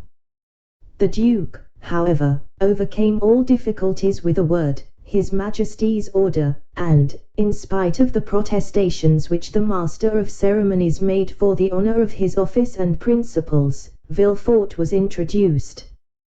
The king was seated in the same place where the Duke had left him.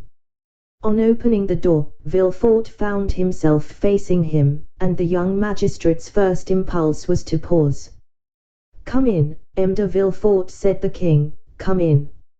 Villefort bowed, and advancing a few steps, waited until the king should interrogate him.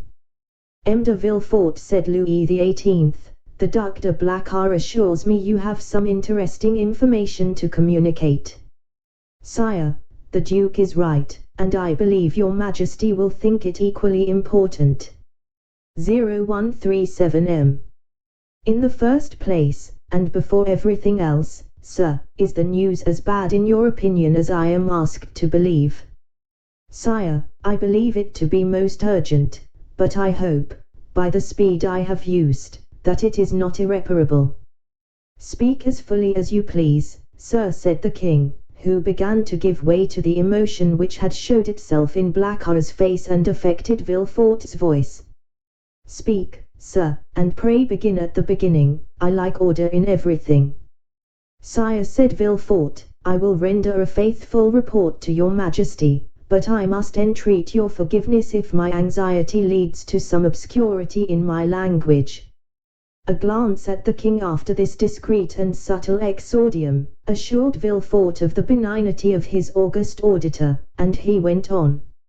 "Sire, I have come as rapidly to Paris as possible, to inform your Majesty that I have discovered, in the exercise of my duties, not a commonplace and insignificant plot, such as is every day got up in the lower ranks of the people and in the army, but an actual conspiracy, a storm which menaces no less than your Majesty's throne. Sire, the usurper is arming 3 ships, he meditates some project, which, however mad, is yet, perhaps, terrible. At this moment he will have left Elba, to go whither I know not, but assuredly to attempt a landing either at Naples, or on the coast of Tuscany, or perhaps on the shores of France. Your Majesty is well aware that the sovereign of the island of Elba has maintained his relations with Italy and France. I am, sir, said the king, much agitated, and recently we have had information that the Bonapartist clubs have had meetings in the Rue Saint-Jacques. But proceed, I beg of you. How did you obtain these details? Sire, they are the results of an examination which I have made of a man of Marseilles, whom I have watched for some time, and arrested on the day of my departure. This person, a sailor, of turbulent character, and whom I suspected of Bonapartism, has been secretly to the island of Elba. There he saw the Grand Marshal, who charged him with an oral message to a Bonapartist in Paris, whose name I could not extract from him, but this mission was to prepare men's minds for a return. It is the man who says this, sire, a return which will soon occur. And where is this man? In prison, sire. And the matter seems serious to you?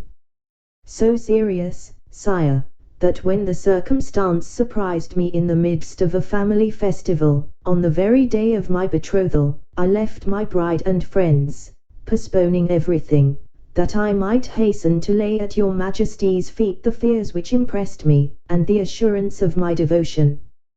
True, said Louis XVIII, was there not a marriage engagement between you and Mademoiselle de Saint-Méran, daughter of one of your Majesty's most faithful servants? Yes, yes, but let us talk of this plot, M. de Villefort. Sire, I fear it is more than a plot, I fear it is a conspiracy. A conspiracy in these times, said Louis XVIII, smiling, is a thing very easy to meditate, but more difficult to conduct to an end, inasmuch as, re-established so recently on the throne of our ancestors, we have our eyes open at once upon the past, the present, and the future. For the last 10 months my ministers have redoubled their vigilance, in order to watch the shore of the Mediterranean. If Bonaparte landed at Naples, the whole coalition would be on foot before he could even reach Piombino. If he land in Tuscany, he will be in an unfriendly territory. If he land in France, it must be with a handful of men, and the result of that is easily foretold, execrated as he is by the population. Take courage, sir, but at the same time rely on our royal gratitude. Ah, here is M. Dandra, cried de Blacas. At this instant the Minister of Police appeared at the door, pale, trembling, and as if ready to faint. Villefort was about to retire, but M. de Blacas, taking his hand, restrained him. Chapter 11. The Corsican Ogre. At the sight of this agitation Louis XVIII pushed from him violently the table at which he was sitting. "What ails you, Baron?" he exclaimed. "You appear quite aghast. Has your uneasiness anything to do with what M. de Blacas has told me, and M. de Villefort has just confirmed?" M. de Blacas moved suddenly towards the Baron, but the fright of the courtier pleaded for the forbearance of the statesman, and besides, as matters were, it was much more to his advantage that the prefect of police should triumph over him than that he should humiliate the prefect. "Sire," stammered the Baron. "Well, what is it?" asked Louis XVIII. The Minister of Police, giving way to an impulse of despair, was about to throw himself at the feet of Louis XVIII, who retreated a step and frowned. "Will you speak?" he said. "Oh, sire, what a dreadful misfortune! I am, indeed, to be pitied. I can never forgive myself." "Monsieur," said Louis XVIII, "I command you to speak." "Well, sire, the usurper left Elba on the 26th of February, and landed on the 1st of March. "And where?" "In Italy?" asked the king eagerly. "In France, sire, at a small port, near Antibes, in the Gulf of Juan." "The usurper landed in France, near Antibes, in the Gulf of Juan, 250 leagues from Paris, on the 1st of March, and you only acquired this information today, the 3rd of March. Well, sir, what you tell me is impossible. You must have received a false report, or you have gone mad." "Alas, sire, it is but too true." Louis made a gesture of indescribable anger and alarm, and then drew himself up as if this sudden blow had struck him at the same moment in heart and countenance. "In France," he cried, "the usurper in France! Then they did not watch over this man. Who knows? They were, perhaps, in league with him." "Oh, sire," exclaimed the Duc de Blacas, "M. Dandra is not a man to be accused of treason." "Sire, we have all been blind, and the Minister of Police has shared the general blindness, that is all." "But," said Villefort, and then suddenly checking himself, he was silent. Then he continued, "Your pardon, sire," he said, bowing, "my zeal carried me away. Will your Majesty deign to excuse me?" "Speak, sir, speak boldly," replied Louis. "You alone forewarned us of the evil, now try and aid us with the remedy." "Sire," said Villefort, "the usurper is detested in the south, and it seems to me that if he ventured into the south, it would be easy to raise Languedoc and Provence against him." "Yes, assuredly," replied the minister, "but he is advancing by Gap and Sisteron." "Advancing, he is advancing," said Louis XVIII. "Is he then advancing on Paris?" The Minister of Police maintained a silence which was equivalent to a complete avowal. "And Dauphine, sir?" inquired the king, of Villefort. Do you think it possible to rouse that as well as Provence? Sire, I am sorry to tell your majesty a cruel fact, but the feeling in Dauphine is quite the reverse of that in Provence or Languedoc. The mountaineers are Bonapartists, sire. Then murmured Louis, he was well informed. And how many men had he with him? I do not know, sire, answered the Minister of Police. What, you do not know? Have you neglected to obtain information on that point? Of course it is of no consequence, he added, with a withering smile. Sire, it was impossible to learn. The dispatch simply stated the fact of the landing and the route taken by the usurper. And how did this dispatch reach you? Inquired the king. The minister bowed his head, and while a deep color overspread his cheeks, he stammered out. By the telegraph, sire. Louis XVIII advanced a step, and folded his arms over his chest as Napoleon would have done. 0141 So then, he exclaimed, turning pale with anger, 7 conjoined and allied armies overthrew that man. A miracle of heaven replaced me on the throne of my fathers after 25 years of exile. I have, during those 25 years, spared no pains to understand the people of France and the interests which were confided to me, and now, when I see the fruition of my wishes almost within reach, the power I hold in my hands bursts and shatters me to atoms. Sire, it is fatality, murmured the minister, feeling that the pressure of circumstances, however light a thing to destiny, was too much for any human strength to endure. What our enemies say of us is then true. We have learned nothing, forgotten nothing. If I were betrayed as he was, I would console myself, but to be in the midst of persons elevated by myself to places of honor, who ought to watch over me more carefully than over themselves, for my fortune is theirs, before me they were nothing, after me they will be nothing, and perish miserably from incapacity, ineptitude. Oh, yes, sir, you are right, it is fatality. The minister quailed before this outburst of sarcasm. M. de Blacas wiped the moisture from his brow. Villefort smiled within himself, for he felt his increased importance. To fall, continued King Louis, who at the first glance had sounded the abyss on which the monarchy hung suspended, to fall, and learn of that fall by telegraph. Oh, I would rather mount the scaffold of my brother, Louis XVI, than thus descend the staircase at the Tuileries driven away by ridicule. Ridicule, sir, why, you know not its power in France, and yet you ought to know it. Sire, sire, murmured the minister, for pities. Approach, M. de Villefort, resumed the king, addressing the young man, who, motionless and breathless, was listening to a conversation on which depended the destiny of a kingdom. Approach, and tell monsieur that it is possible to know beforehand all that he has not known. Sire, it was really impossible to learn secrets which that man concealed from all the world. Really impossible. Yes, that is a great word, sir. Unfortunately, there are great words, as there are great men, I have measured them.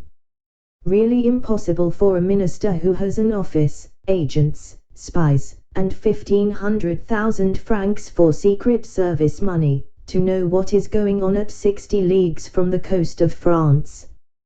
Well, then, see, here is a gentleman who had none of these resources at his disposal, a gentleman, only a simple magistrate, who learned more than you with all your police, and who would have saved my crown, if, like you, he had the power of directing a telegraph.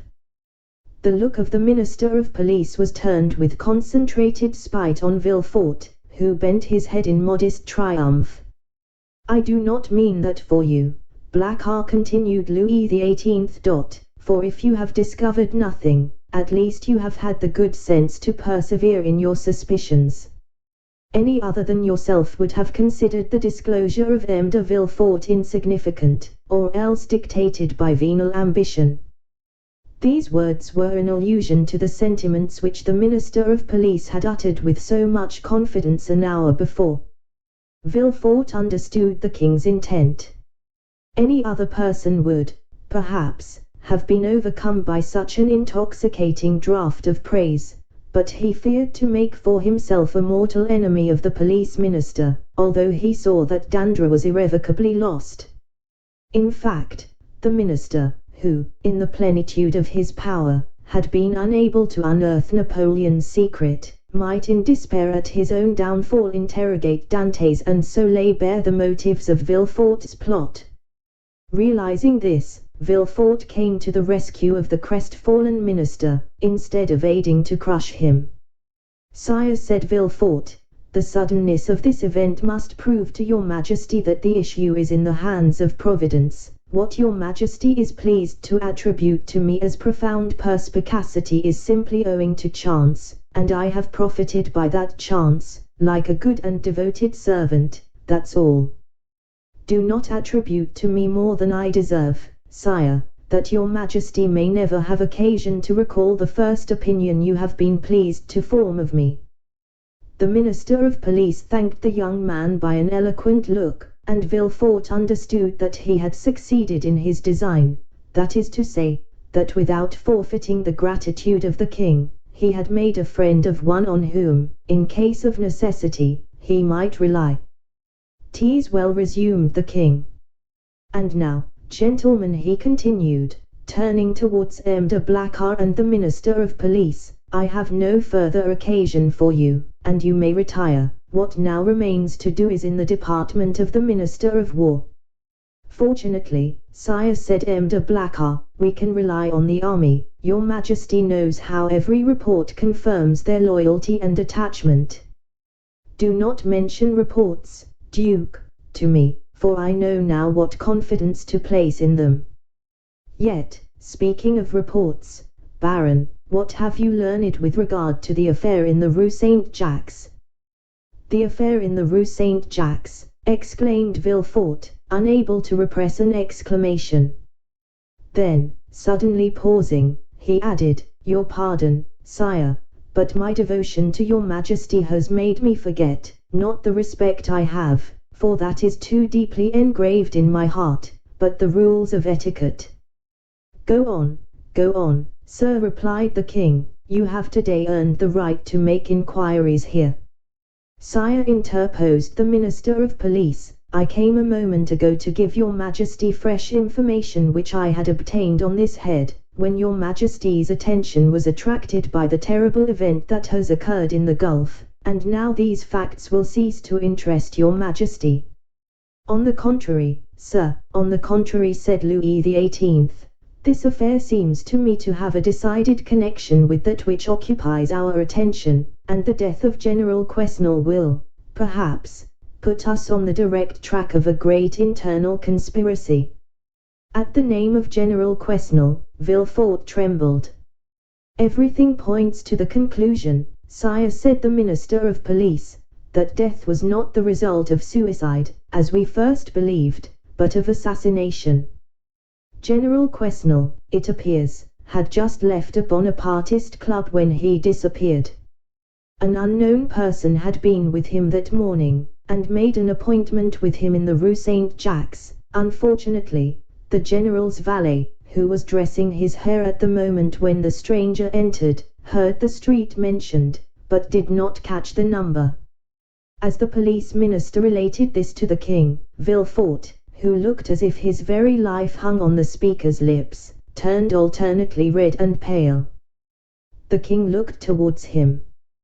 "Do you not think with me, M. de Villefort, that General Quesnel, whom they believed attached to the usurper, but who was really entirely devoted to me, has perished the victim of a Bonapartist ambush?" "It is probable, sire," replied Villefort. "But is this all that is known?" "They are on the track of the man who appointed the meeting with him." "On his track," said Villefort. "Yes, the servant has given his description. He is a man of from 50 to 52 years of age, dark, with black eyes covered with shaggy eyebrows, and a thick moustache. He was dressed in a blue frock coat, buttoned up to the chin, and wore at his buttonhole the rosette of an officer of the Legion of Honor. Yesterday a person exactly corresponding with this description was followed, but he was lost sight of at the corner of the Rue de la Jussienne and the Rue Coq-Heron. Villefort leaned on the back of an armchair, for as the Minister of Police went on speaking he felt his legs bend under him, but when he learned that the unknown had escaped the vigilance of the agent who followed him, he breathed again. "Continue to seek for this man, sir," said the king to the Minister of Police, "for if, as I am all but convinced, General Quesnel, who would have been so useful to us at this moment, has been murdered, his assassins, Bonapartists or not, shall be cruelly punished." It required all Villefort's coolness not to betray the terror with which this declaration of the king inspired him. "How strange," continued the king, with some asperity, "the police think that they have disposed of the whole matter when they say, a murder has been committed, and especially so when they can add, and we are on the track of the guilty persons. Sire, your Majesty will, I trust, be amply satisfied on this point at least. We shall see. I will no longer detain you, M. de Villefort, for you must be fatigued after so long a journey. Go and rest. Of course you stopped at your father's." A feeling of faintness came over Villefort. 0145 M. "No, sire," he replied, "I alighted at the Hôtel de Madrid, in the Rue de Tournon." "But you have seen him."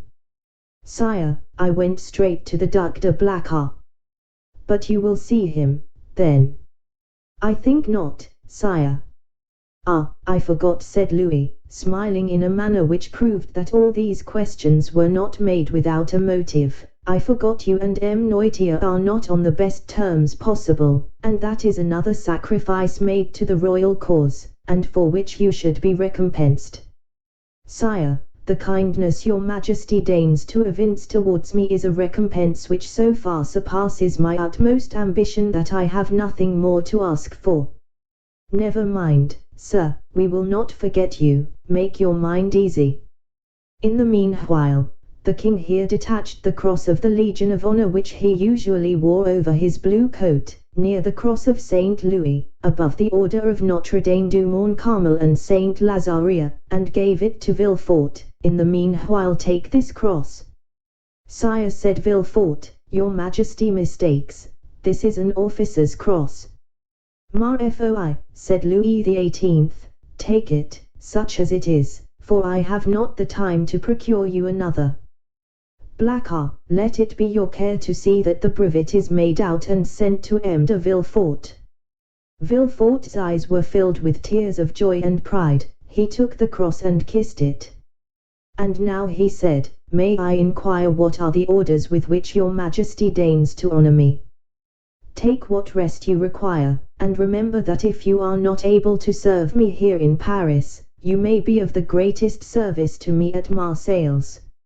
"Sire," replied Villefort, bowing, "in an hour I shall have quitted Paris." "Go, sir," said the king, "and should I forget you, kings' memories are short, do not be afraid to bring yourself to my recollection." "Baron, send for the Minister of War." "Blacas, remain."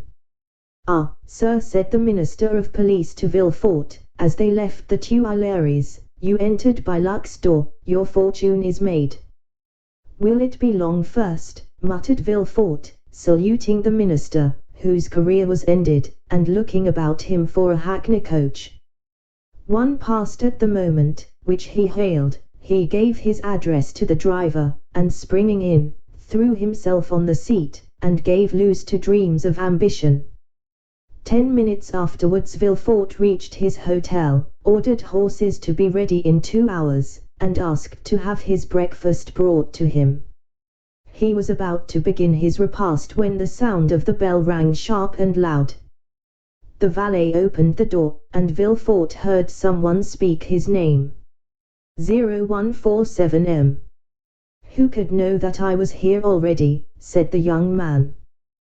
The valet entered. "Well," said Villefort, "what is it? Who rang? who asked for me. A stranger who will not send in his name. A stranger who will not send in his name. What can he want with me? He wishes to speak to you. To me? Yes. Did he mention my name? Yes. What sort of person is he? Why, sir, a man of about 50. Short or tall? About your own height, sir. Dark or fair? Dark, very dark, with black eyes, black hair, black eyebrows. And how dressed? Asked Villefort quickly. In a blue frock coat, buttoned up close, decorated with the Legion of Honor.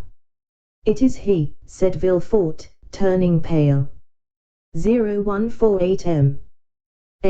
Pardieu, said the individual whose description we have twice given, entering the door. What a great deal of ceremony! Is it the custom in Marseilles for sons to keep their fathers waiting in their anterooms? Father, cried Villefort, then I was not deceived, I felt sure it must be you. Well, then, if you felt so sure, replied the newcomer, putting his cane in a corner and his hat on a chair, allow me to say, my dear Gerard, that it was not very filial of you to keep me waiting at the door. Leave us, Germain, said Villefort. The servant quitted the apartment with evident signs of astonishment. Chapter 12. Father and Son. M. Noirtier, for it was, indeed, he who entered, looked after the servant until the door was closed, and then, fearing, no doubt, that he might be overheard in the antechamber, he opened the door again, nor was the precaution useless, as appeared from the rapid retreat of Germain, who proved that he was not exempt from the sin which ruined our first parents. M. Noirtier then took the trouble to close and bolt the antechamber door, then that of the bedchamber, and then extended his hand to Villefort, who had followed all his motions with surprise which he could not conceal. Well, now, my dear Gerard, said he to the young man, with a very significant look, do you know, you seem as if you were not very glad to see me. My dear father, said Villefort, I am, on the contrary, delighted, but I so little expected your visit, that it has somewhat overcome me. But, my dear fellow, replied M. Noirtier, seating himself, I might say the same thing to you, when you announced to me your wedding for the 28th of February, and on the 3rd of March you turn up here in Paris. And if I have come, my dear father, said Gerard, drawing closer to M. Noirtier, do not complain, for it is for you that I came, and my journey will be your salvation. Ah, indeed, said M. Noirtier, stretching himself out at his ease in the chair. Really, pray tell me all about it, for it must be interesting. Father, you have heard speak of a certain Bonapartist club in the Rue Saint-Jacques. Number 53, yes, I am vice president. Father, your coolness makes me shudder. Why, my dear boy, when a man has been proscribed by the mountaineers, has escaped from Paris in a hay cart, been hunted over the plains of Bordeaux by Robespierre's bloodhounds, he becomes accustomed to most things. But go on, what about the club in the Rue Saint-Jacques? Why, they induced General Quesnel to go there, and General Quesnel, who quitted his own house at 9 o'clock in the evening, was found the next day in the Seine. 0151M. And who told you this fine story? The king himself. Well, then, in return for your story, continued Noirtier, I will tell you another. My dear father, I think I already know what you are about to tell me. Ah, you have heard of the landing of the emperor. Not so loud, father, I entreat of you, for your own sake as well as mine. Yes, I heard this news, and knew it even before you could, for 3 days ago I posted from Marseilles to Paris with all possible speed, half desperate at the enforced delay. 3 days ago. You are crazy. Why, 3 days ago the emperor had not landed. No matter, I was aware of his intention. How did you know about it? By a letter addressed to you from the island of Elba. To me. To you, and which I discovered in the pocketbook of the messenger. Had that letter fallen into the hands of another, you, my dear father, would probably ere this have been shot. Villefort's father laughed. Come, come, said he, will the Restoration adopt imperial methods so promptly? Shot, my dear boy. What an idea! Where is the letter you speak of? I know you too well to suppose you would allow such a thing to pass you. I burnt it, for fear that even a fragment should remain, for that letter must have led to your condemnation. And the destruction of your future prospects, replied Noirtier. Yes, I can easily comprehend that. But I have nothing to fear while I have you to protect me. I do better than that, sir, I save you. You do? Why, really, the thing becomes more and more dramatic. Explain yourself. I must refer again to the club in the Rue Saint-Jacques. It appears that this club is rather a bore to the police. Why didn't they search more vigilantly? They would have found. They have not found, but they are on the track. Yes, that's the usual phrase, I am quite familiar with it. When the police is at fault, it declares that it is on the track, and the government patiently awaits the day when it comes to say, with a sneaking air, that the track is lost. Yes, but they have found a corpse, the general has been killed, and in all countries they call that a murder. A murder do you call it? Why, there is nothing to prove that the general was murdered. People are found every day in the Seine, having thrown themselves in, or having been drowned from not knowing how to swim. Father, you know very well that the general was not a man to drown himself in despair, and people do not bathe in the Seine in the month of January. No, no, do not be deceived, this was murder in every sense of the word. And who thus designated it? The king himself. The king. I thought he was philosopher enough to allow that there was no murder in politics. In politics, my dear fellow, you know, as well as I do, there are no men, but ideas, no feelings, but interests. In politics we do not kill a man, we only remove an obstacle, that is all. Would you like to know how matters have progressed? Well, I will tell you. It was thought reliance might be placed in General Quesnel. He was recommended to us from the island of Elba. One of us went to him, and invited him to the Rue Saint-Jacques, where he would find some friends. He came there, and the plan was unfolded to him for leaving Elba, the projected landing, etc. When he had heard and comprehended all to the fullest extent, he replied that he was a royalist. Then all looked at each other. He was made to take an oath, and did so, but with such an ill grace that it was really tempting Providence to swear thus, and yet, in spite of that, the general was allowed to depart free, perfectly free. Yet he did not return home. What could that mean? Why, my dear fellow, that on leaving us he lost his way, that's all. A murder. Really, Villefort, you surprise me. You, a deputy procureur, to found an accusation on such bad premises. Did I ever say to you, when you were fulfilling your character as a royalist, and cut off the head of one of my party, my son, you have committed a murder? No, I said, very well, sir, you have gained the victory, tomorrow, perchance, it will be our turn. But, father, take care, when our turn comes, our revenge will be sweeping. I do not understand you. You rely on the usurper's return. We do. You are mistaken, he will not advance 2 leagues into the interior of France without being followed, tracked, and caught like a wild beast. My dear fellow, the Emperor is at this moment on the way to Grenoble, on the 10th or 12th he will be at Lyons, and on the 20th or 25th at Paris. The people will rise. Yes, to go and meet him. He has but a handful of men with him, and armies will be dispatched against him. Yes, to escort him into the capital. Really, my dear Gerard, you are but a child. You think yourself well informed because the telegraph has told you. 3 days after the landing, the usurper has landed at Cannes with several men. He is pursued. But where is he? What is he doing? You do not know at all, and in this way they will chase him to Paris, without drawing a trigger.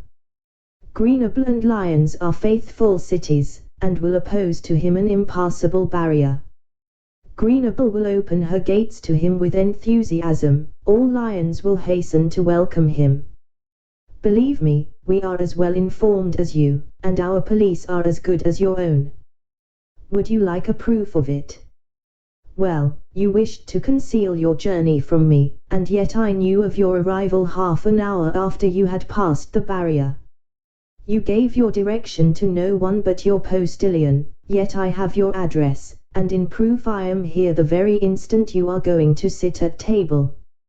Ring, then, if you please, for a second knife, fork, and plate, and we will dine together.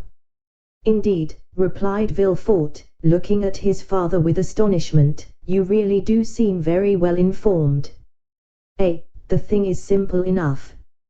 You who are in power have only the means that money produces, we who are in expectation, have those which devotion prompts. Devotion, said Villefort, with a sneer. Yes, devotion, for that is, I believe, the phrase for hopeful ambition. And Villefort's father extended his hand to the bell-rope, to summon the servant whom his son had not called. Villefort caught his arm. Wait, my dear father, said the young man, one word more. Say on. However stupid the royalist police may be, they do know one terrible thing. What is that? The description of the man who, on the morning of the day when General Quesnel disappeared, presented himself at his house. Oh, the admirable police have found that out, have they? And what may be that description? Dark complexion, hair, eyebrows, and whiskers, black, blue frock coat, buttoned up to the chin, rosette of an officer of the Legion of Honor in his buttonhole, a hat with wide brim, and a cane. Ah, ha, that's it, is it, said Noirtier, and why, then, have they not laid hands on him? Because yesterday, or the day before, they lost sight of him at the corner of the Rue Coq-Heron. Didn't I say that your police were good for nothing? Yes, but they may catch him yet. True, said Noirtier, looking carelessly around him, true, if this person were not on his guard, as he is, and he added with a smile, he will consequently make a few changes in his personal appearance. At these words he rose, and put off his frock coat and cravat, went towards a table on which lay his son's toilet articles, lathered his face, took a razor, and, with a firm hand, cut off the compromising whiskers. Villefort watched him with alarm not devoid of admiration. His whiskers cut off, Noirtier gave another turn to his hair, took, instead of his black cravat, a coloured neckerchief which lay at the top of an open portmanteau, put on, in lieu of his blue and high-buttoned frock coat, a coat of Villefort's of dark brown, and cut away in front, tried on before the glass a narrow-brimmed hat of his son's, which appeared to fit him perfectly, and, leaving his cane in the corner where he had deposited it, he took up a small bamboo switch, cut the air with it once or twice, and walked about with that easy swagger which was one of his principal characteristics. Well, he said, turning towards his wondering son, when this disguise was completed, well, do you think your police will recognize me now? No, father, stammered Villefort, at least, I hope not. And now, my dear boy, continued Noirtier, I rely on your prudence to remove all the things which I leave in your care. Oh, rely on me, said Villefort. Yes, yes, and now I believe you are right, and that you have really saved my life, Be assured I will return the favor hereafter. Villefort shook his head. You are not convinced yet. I hope at least that you may be mistaken. Shall you see the king again? Perhaps. Would you pass in his eyes for a prophet? Prophets of evil are not in favor at the court, father. True, but some day they do them justice, and supposing a second restoration, you would then pass for a great man. Well, what should I say to the king? Say this to him, sire, you are deceived as to the feeling in France, as to the opinions of the towns, and the prejudices of the army. He whom in Paris you call the Corsican ogre, who at Nevers is styled the usurper, is already saluted as Bonaparte at Lyons, and Emperor at Grenoble. You think he is tracked, pursued, captured. He is advancing as rapidly as his own eagles. The soldiers you believe to be dying with hunger, worn out with fatigue, ready to desert, gather like atoms of snow about the rolling ball as it hastens onward. Sire, go, leave France to its real master, to him who acquired it, not by purchase, but by right of conquest.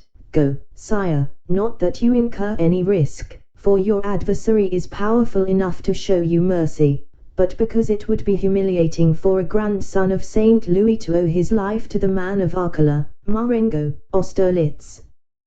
Tell him this, Gerard, or, rather, tell him nothing. Keep your journey a secret.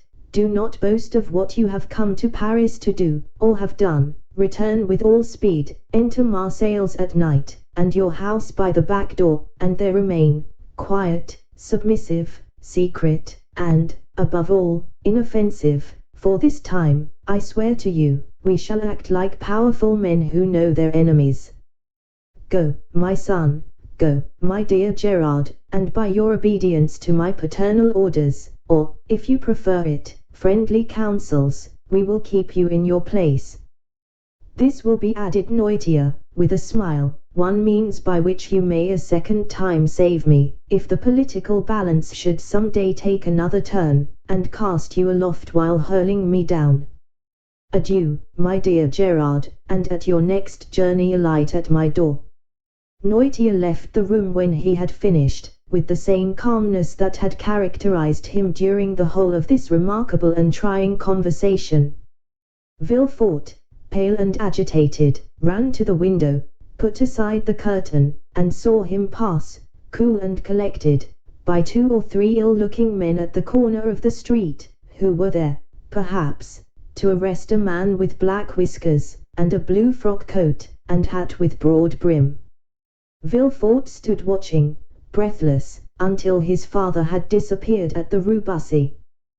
Then he turned to the various articles he had left behind him, put the black cravat and blue frock coat at the bottom of the portmanteau, threw the hat into a dark closet, broke the cane into small bits and flung it in the fire, put on his travelling cap, and calling his valet, checked with a look the 1,000 questions he was ready to ask, paid his bill, sprang into his carriage, which was ready, learned at Lyons that Bonaparte had entered Grenoble, and in the midst of the tumult which prevailed along the road, at length reached Marseilles, a prey to all the hopes and fears which enter into the heart of man with ambition and its first successes.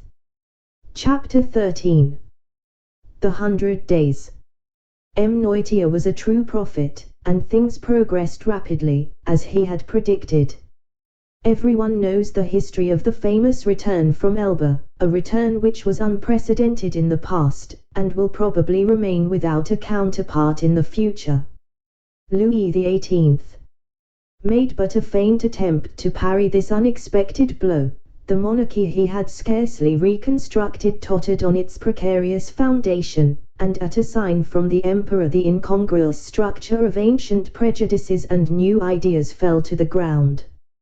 Villefort, therefore, gained nothing save the king's gratitude, which was rather likely to injure him at the present time, and the cross of the Legion of Honor, which he had the prudence not to wear, although M. de Blacas had duly forwarded the brevet.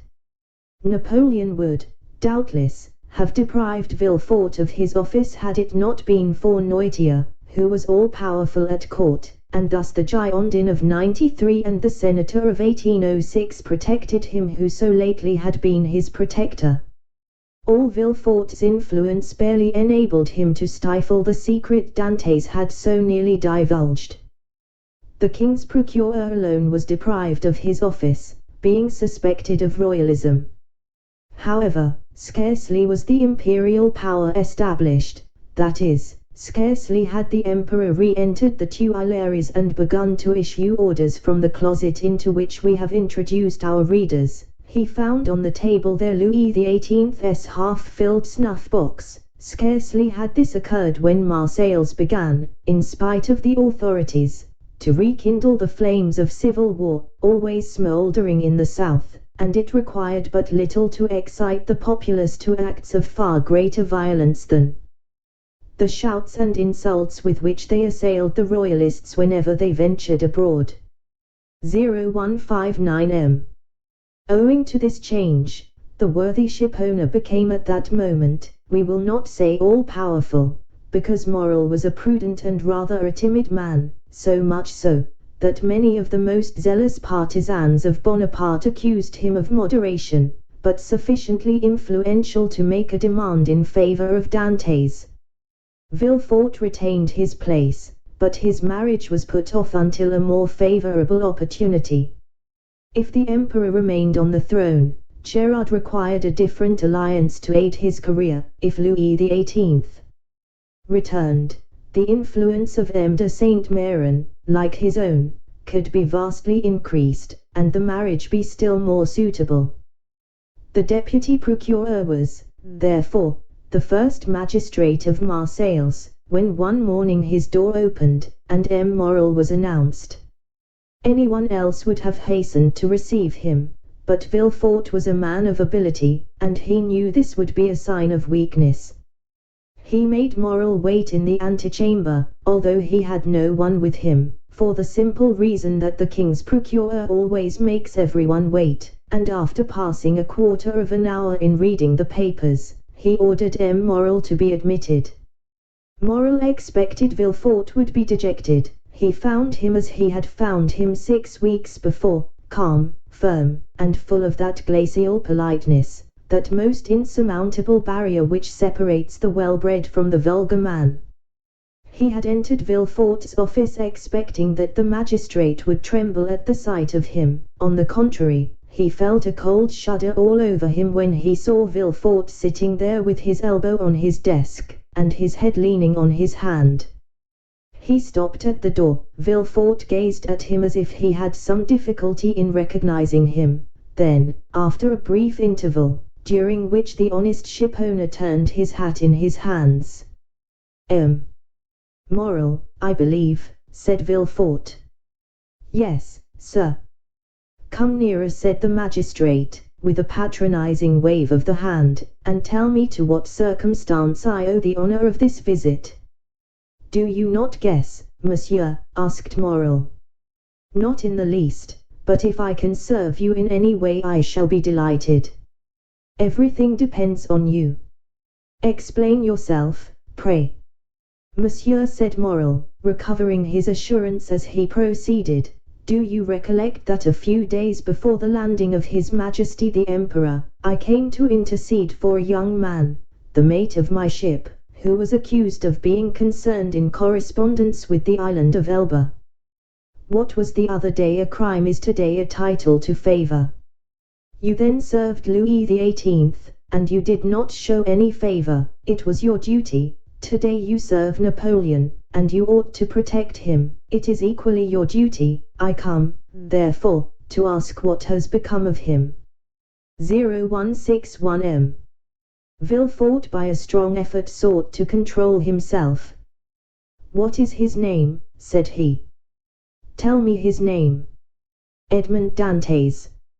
Villefort would probably have rather stood opposite the muzzle of a pistol at 25 paces than have heard this name spoken, but he did not blanch. "Dantes," repeated he, "Edmond Dantes." "Yes, monsieur." Villefort opened a large register, then went to a table, from the table turned to his registers, and then, turning to Morrel. "Are you quite sure you are not mistaken, monsieur?" said he, in the most natural tone in the world. Had Morrel been a more quick-sighted man, or better versed in these matters, he would have been surprised at the king's procureur answering him on such a subject, instead of referring him to the governors of the prison or the prefect of the department. But Morrel, disappointed in his expectations of exciting fear, was conscious only of the other's condescension. Villefort had calculated rightly. "No," said Morrel, "I am not mistaken. I have known him for 10 years, the last 4 of which he was in my service.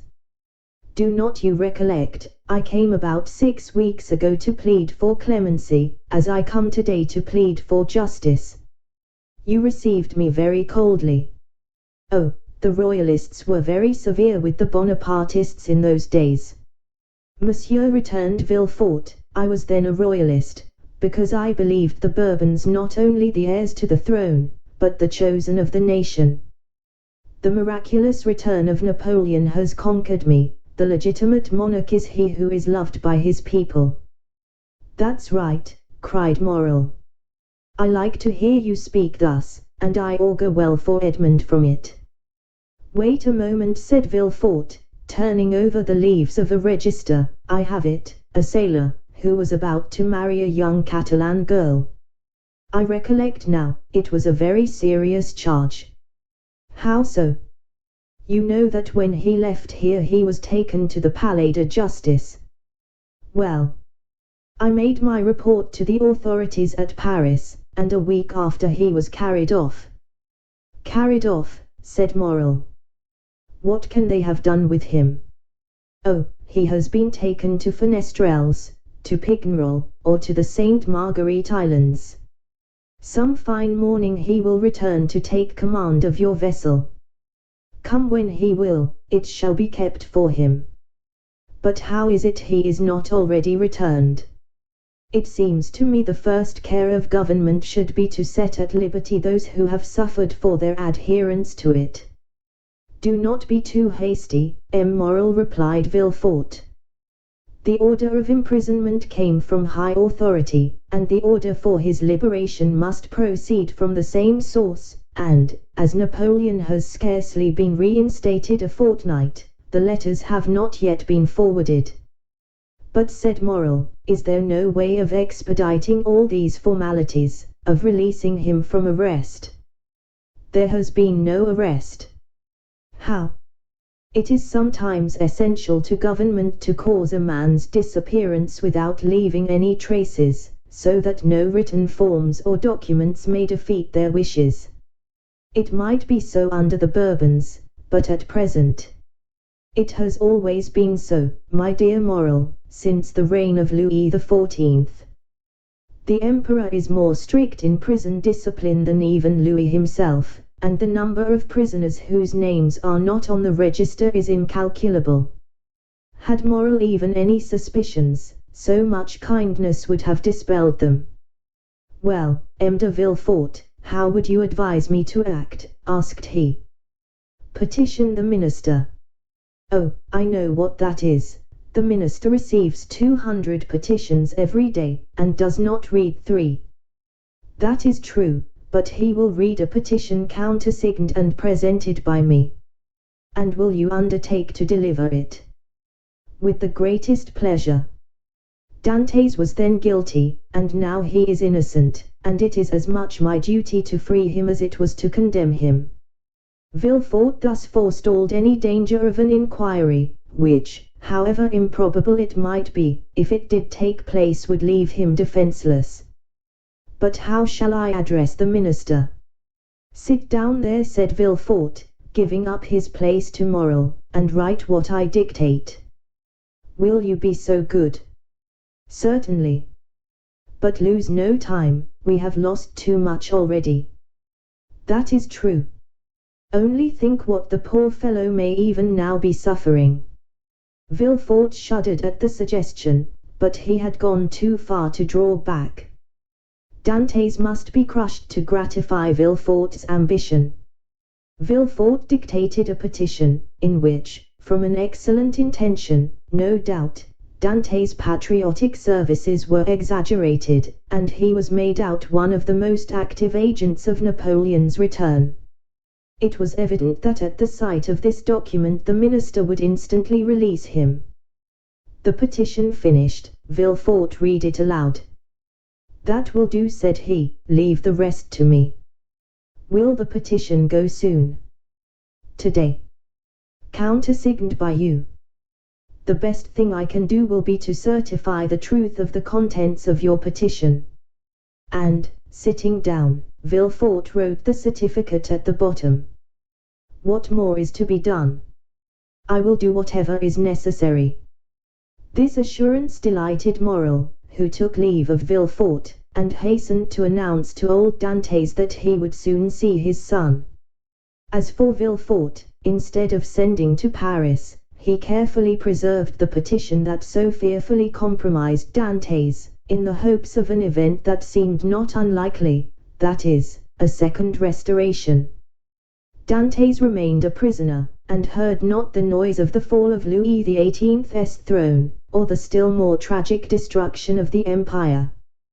Twice during the 100 days had Morrel renewed his demand, and twice had Villefort soothed him with promises. At last there was Waterloo, and Morrel came no more. He had done all that was in his power, and any fresh attempt would only compromise himself uselessly. Louis XVIII remounted the throne. Villefort, to whom Marseilles had become filled with remorseful memories, sought and obtained the situation of king's procureur at Toulouse, and a fortnight afterwards he married Mademoiselle de Saint-Méran, whose father now stood higher at court than ever. And so Dantes, after the 100 days and after Waterloo, remained in his dungeon, forgotten of earth and heaven. Danglars comprehended the full extent of the wretched fate that overwhelmed Dantes, and, when Napoleon returned to France, he, after the manner of mediocre minds, termed the coincidence a decree of Providence. But when Napoleon returned to Paris, Danglars' heart failed him, and he lived in constant fear of Dante's return on a mission of vengeance. He therefore informed M. Morrel of his wish to quit the sea, and obtained a recommendation from him to a Spanish merchant, into whose service he entered at the end of March, that is, 10 or 12 days after Napoleon's return. He then left for Madrid, and was no more heard of. Fernand understood nothing except that Dantes was absent. What had become of him he cared not to inquire. Only, during the respite the absence of his rival afforded him, he reflected, partly on the means of deceiving Mercédès as to the cause of his absence, partly on plans of emigration and abduction, as from time to time he sat sad and motionless on the summit of Cape Faro, at the spot from whence Marseilles and the Catalans are visible, watching for the apparition of a young and handsome man, who was for him also the messenger of vengeance. Fernand's mind was made up, he would shoot Dantes, and then kill himself. But Fernand was mistaken. A man of his disposition never kills himself, for he constantly hopes. During this time the empire made its last conscription, and every man in France capable of bearing arms rushed to obey the summons of the emperor. Fernand departed with the rest, bearing with him the terrible thought that while he was away, his rival would perhaps return and marry Mercédès. Had Fernand really meant to kill himself, he would have done so when he parted from Mercédès. His devotion, and the compassion he showed for her misfortunes, produced the effect they always produce on noble minds. Mercédès had always had a sincere regard for Fernand, and this was now strengthened by gratitude. "My brother," said she, as she placed his knapsack on his shoulders, "be careful of yourself, for if you are killed, I shall be alone in the world." These words carried a ray of hope into Fernand's heart. Should Dantes not return, Mercédès might one day be his. 0165 M. Mercedes was left alone face to face with the vast plain that had never seemed so barren, and the sea that had never seemed so vast. Bathed in tears she wandered about the Catalan village. Sometimes she stood mute and motionless as a statue, looking towards Marseilles, at other times gazing on the sea, and debating as to whether it were not better to cast herself into the abyss of the ocean, and thus end her woes. It was not want of courage that prevented her putting this resolution into execution, but her religious feelings came to her aid and saved her. Cadorus was, like Fernand, enrolled in the army, but, being married and 8 years older, he was merely sent to the frontier. Old Dantes, who was only sustained by hope, lost all hope at Napoleon's downfall.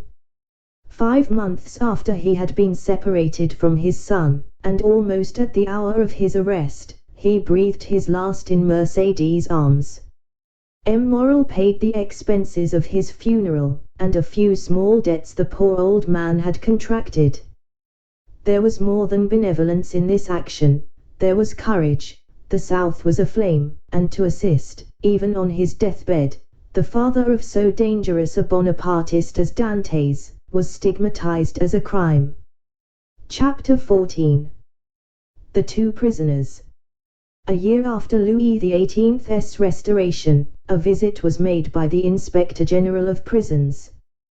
Dantes in his cell heard the noise of preparation, sounds that at the depth where he lay would have been inaudible to any but the ear of a prisoner, who could hear the splash of the drop of water that every hour fell from the roof of his dungeon.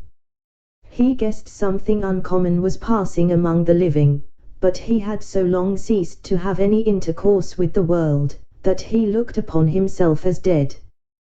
The inspector visited, one after another, the cells and dungeons of several of the prisoners, whose good behavior or stupidity recommended them to the clemency of the government.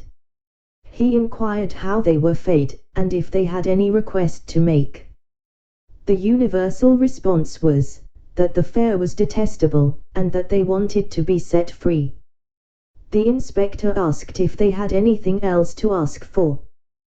They shook their heads. What could they desire beyond their liberty? The inspector turned smilingly to the governor. I do not know what reason government can assign for these useless visits. When you see one prisoner, you see all, always the same thing, ill-fed and innocent. Are there any others? Yes, the dangerous and mad prisoners are in the dungeons. Let us visit them, said the inspector with an air of fatigue. We must play the farce to the end. Let us see the dungeons. Let us first send for 2 soldiers, said the governor. The prisoners sometimes, through mere uneasiness of life, and in order to be sentenced to death, commit acts of useless violence, and you might fall a victim. Take all needful precautions, replied the inspector. 2 soldiers were accordingly sent for, and the inspector descended a stairway, so foul, so humid, so dark, as to be loathsome to sight, smell, and respiration. Oh, cried the inspector, who can live here? A most dangerous conspirator, a man we are ordered to keep the most strict watch over, as he is daring and resolute. He is alone. Certainly. How long has he been there? Nearly a year. Was he placed here when he first arrived? No, not until he attempted to kill the turnkey, who took his food to him. To kill the turnkey? Yes, the very one who is lighting us. Is it not true, Antoine? Asked the governor. True enough, he wanted to kill me, returned the turnkey.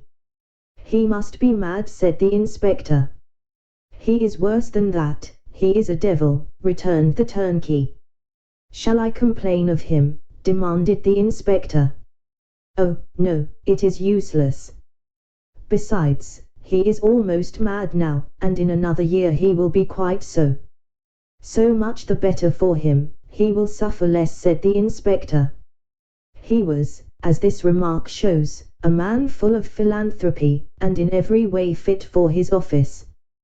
You are right, sir, replied the governor, and this remark proves that you have deeply considered the subject.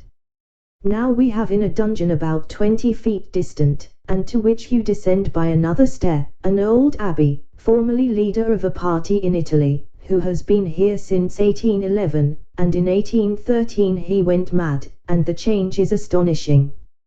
He used to weep, he now laughs, he grew thin, he now grows fat. You had better see him, for his madness is amusing. I will see them both, returned the inspector. I must conscientiously perform my duty. This was the inspector's first visit. He wished to display his authority.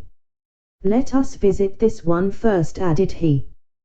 By all means, replied the governor, and he signed to the turnkey to open the door.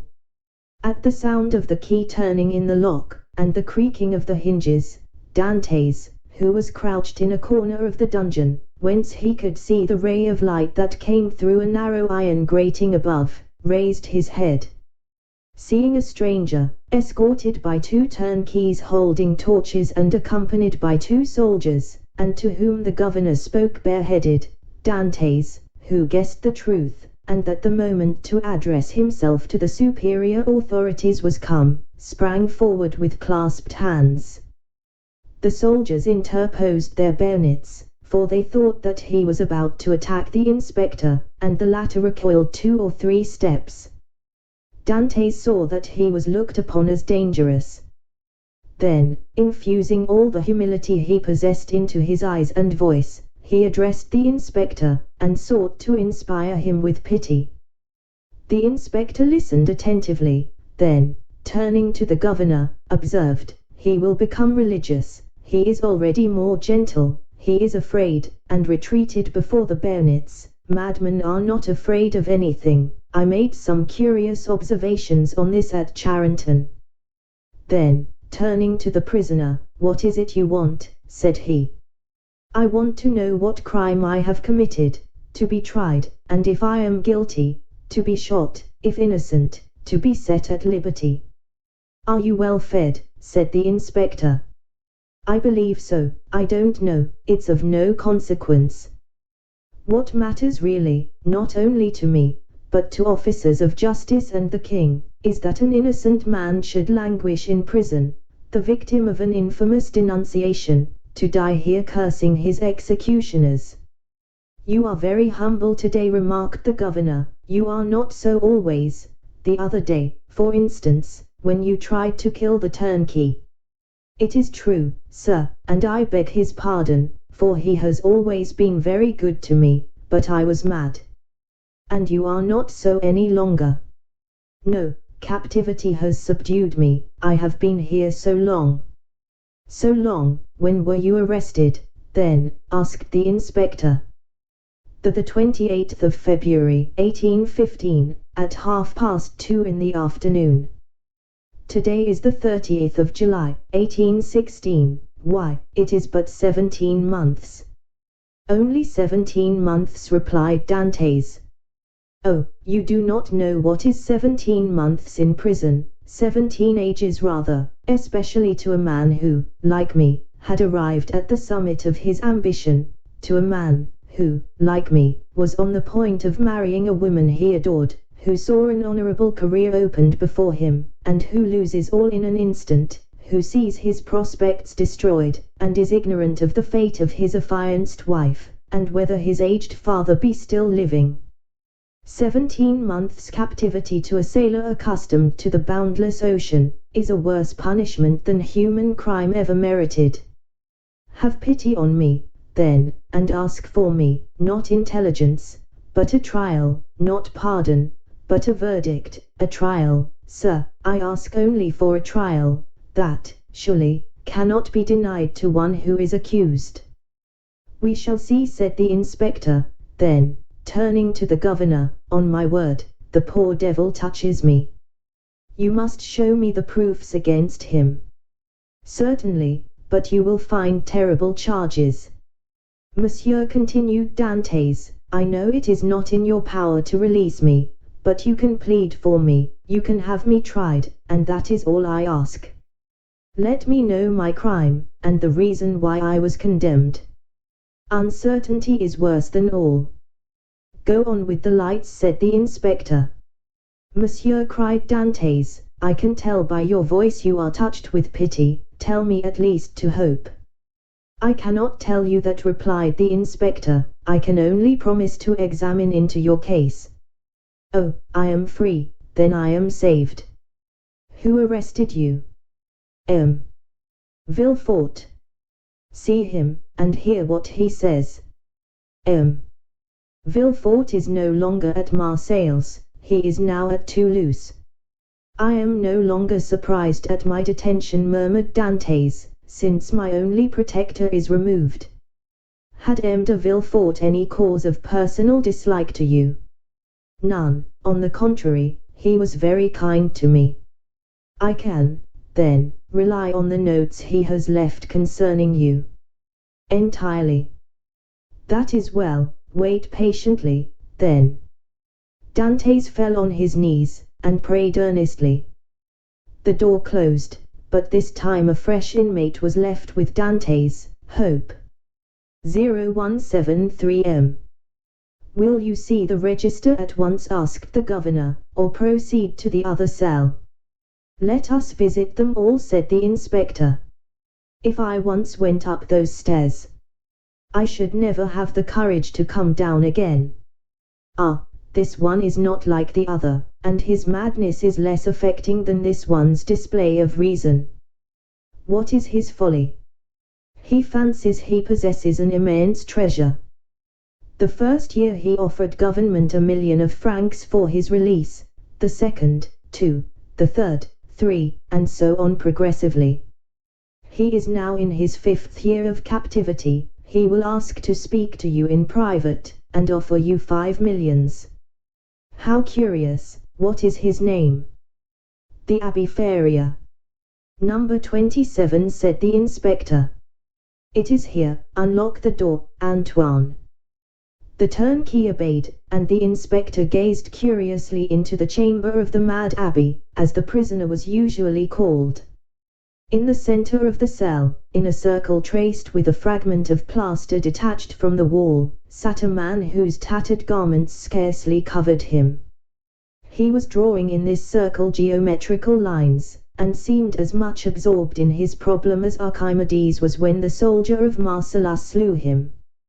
He did not move at the sound of the door, and continued his calculations until the flash of the torches lighted up with an unwonted glare the somber walls of his cell. Then, raising his head, he perceived with astonishment the number of persons present. He hastily seized the coverlet of his bed, and wrapped it round him. What is it you want? said the inspector. I, monsieur, replied the abbé with an air of surprise. I want nothing. You do not understand, continued the inspector. I am sent here by government to visit the prison, and hear the requests of the prisoners. Oh, that is different, cried the abbé, and we shall understand each other, I hope. There, now, whispered the governor, it is just as I told you. Monsieur, continued the prisoner, I am the Abbé Faria, born at Rome. I was for 20 years Cardinal Spada's secretary. I was arrested, why, I know not, toward the beginning of the year 1811. Since then I have demanded my liberty from the Italian and French government. Why from the French government?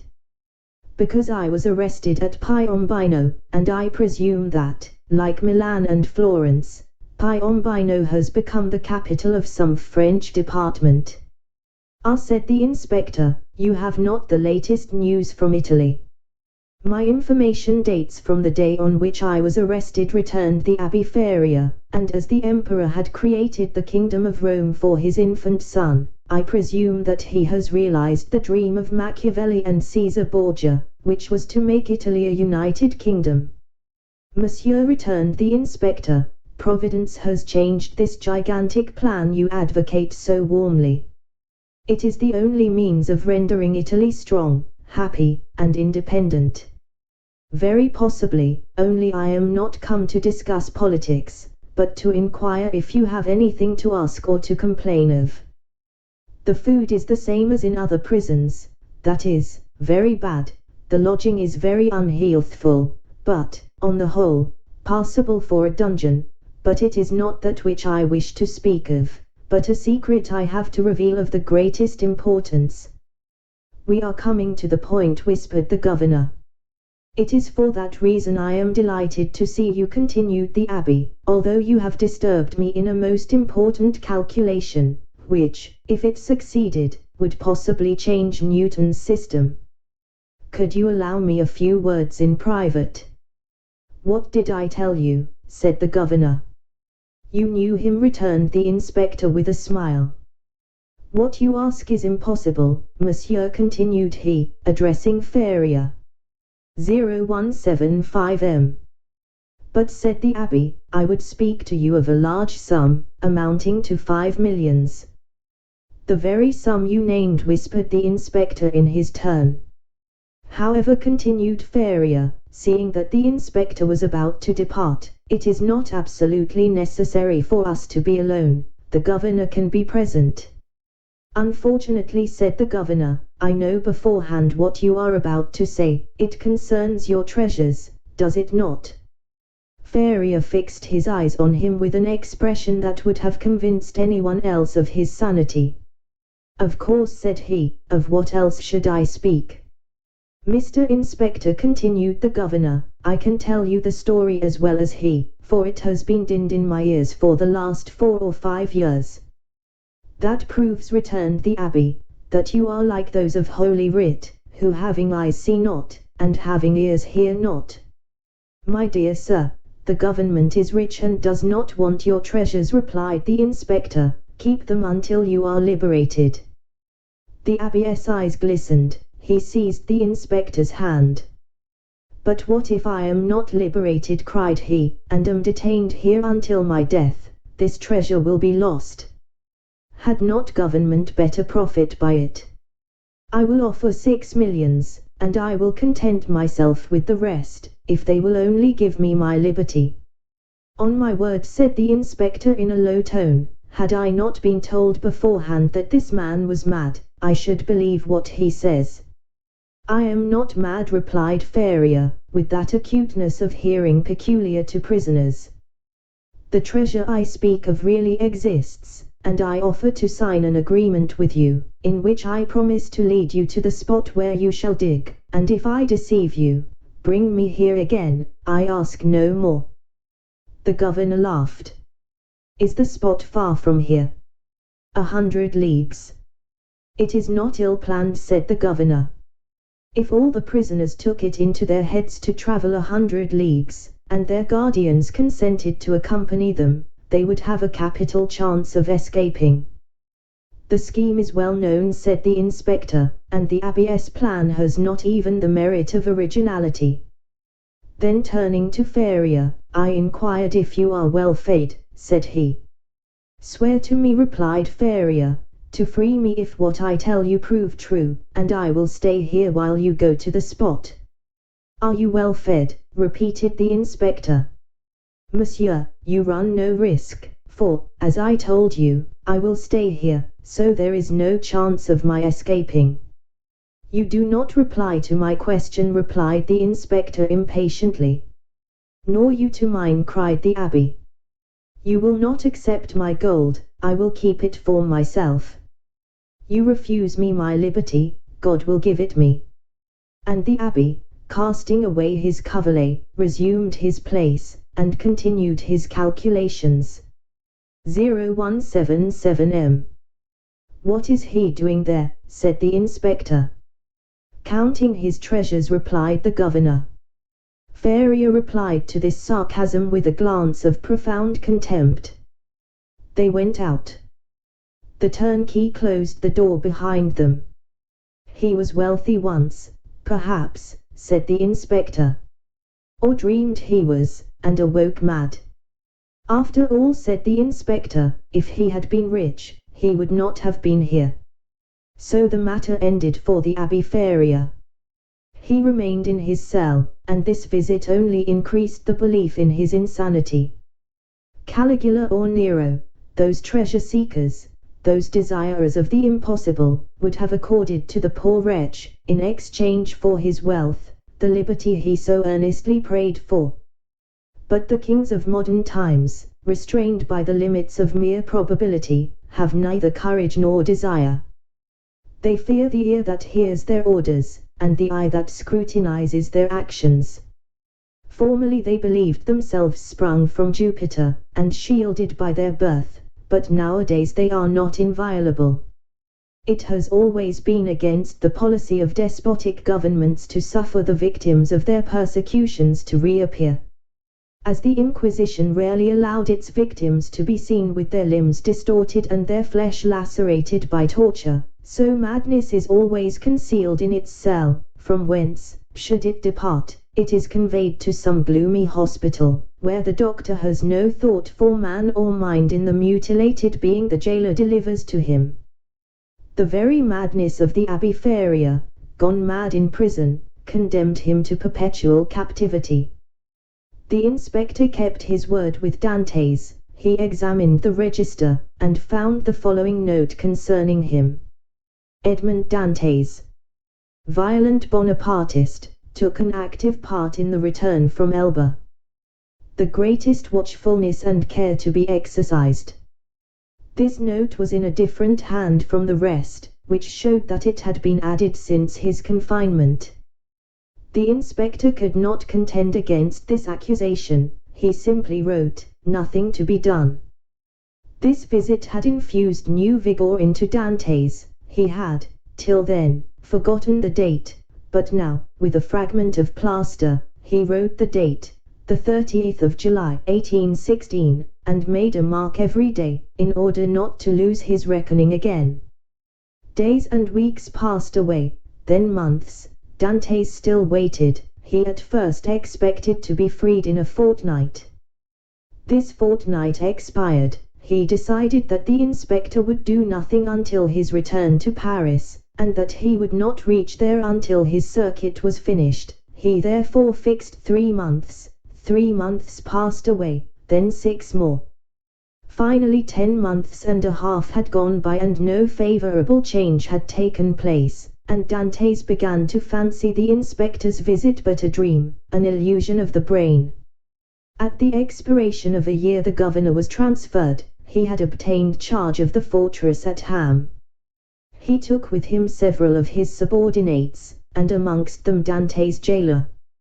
A new governor arrived. It would have been too tedious to acquire the names of the prisoners. He learned their numbers instead. This horrible place contained 50 cells.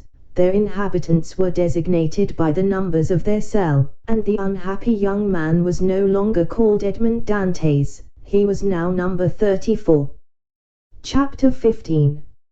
Number 34 and number 27. Dantes passed through all the stages of torture natural to prisoners in suspense. He was sustained at first by that pride of conscious innocence which is the sequence to hope. Then he began to doubt his own innocence, which justified in some measure the governor's belief in his mental alienation, and then, relaxing his sentiment of pride, he addressed his supplications, not to God, but to man. God is always the last resource. Unfortunates, who ought to begin with God, do not have any hope in him till they have exhausted all other means of deliverance. Dantes asked to be removed from his present dungeon into another, even if it were darker and deeper, for a change, however disadvantageous, was still a change, and would afford him some amusement. He entreated to be allowed to walk about, to have fresh air, books, and writing materials. His requests were not granted, but he went on asking all the same. He accustomed himself to speaking to the new jailer, although the latter was, if possible, more taciturn than the old one, but still, to speak to a man, even though mute, was something.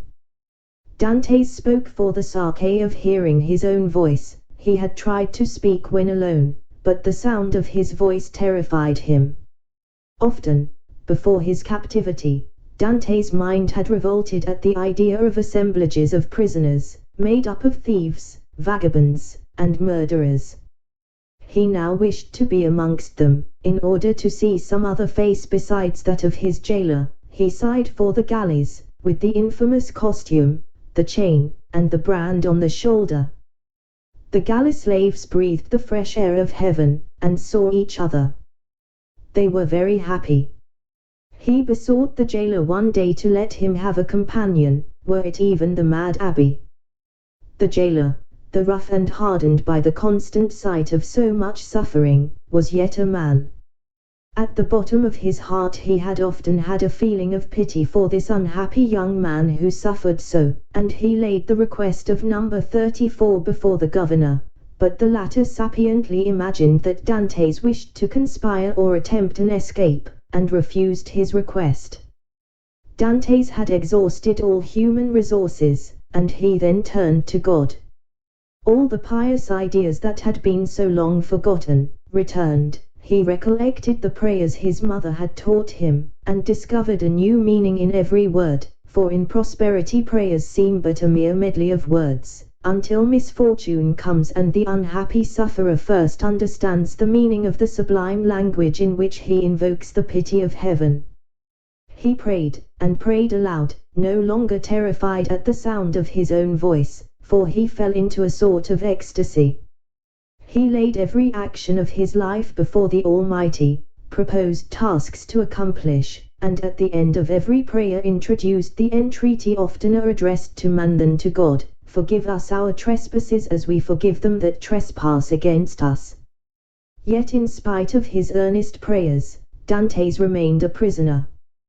Then gloom settled heavily upon him. Dantes was a man of great simplicity of thought, and without education. He could not, therefore, in the solitude of his dungeon, traverse in mental vision the history of the ages, bring to life the nations that had perished, and rebuild the ancient cities so vast and stupendous in the light of the imagination, and that pass before the eye glowing with celestial colors in Martin's Babylonian pictures.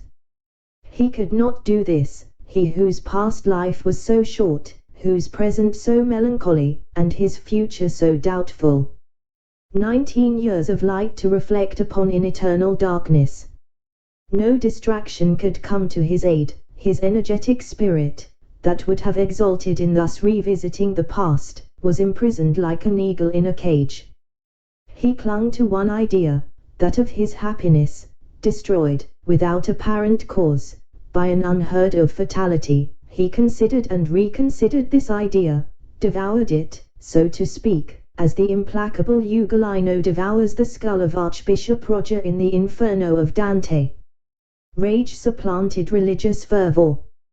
Dantes uttered blasphemies that made his jailer recoil with horror, dashed himself furiously against the walls of his prison, wreaked his anger upon everything, and chiefly upon himself, so that the least thing, a grain of sand, a straw, or a breath of air that annoyed him, led to paroxysms of fury.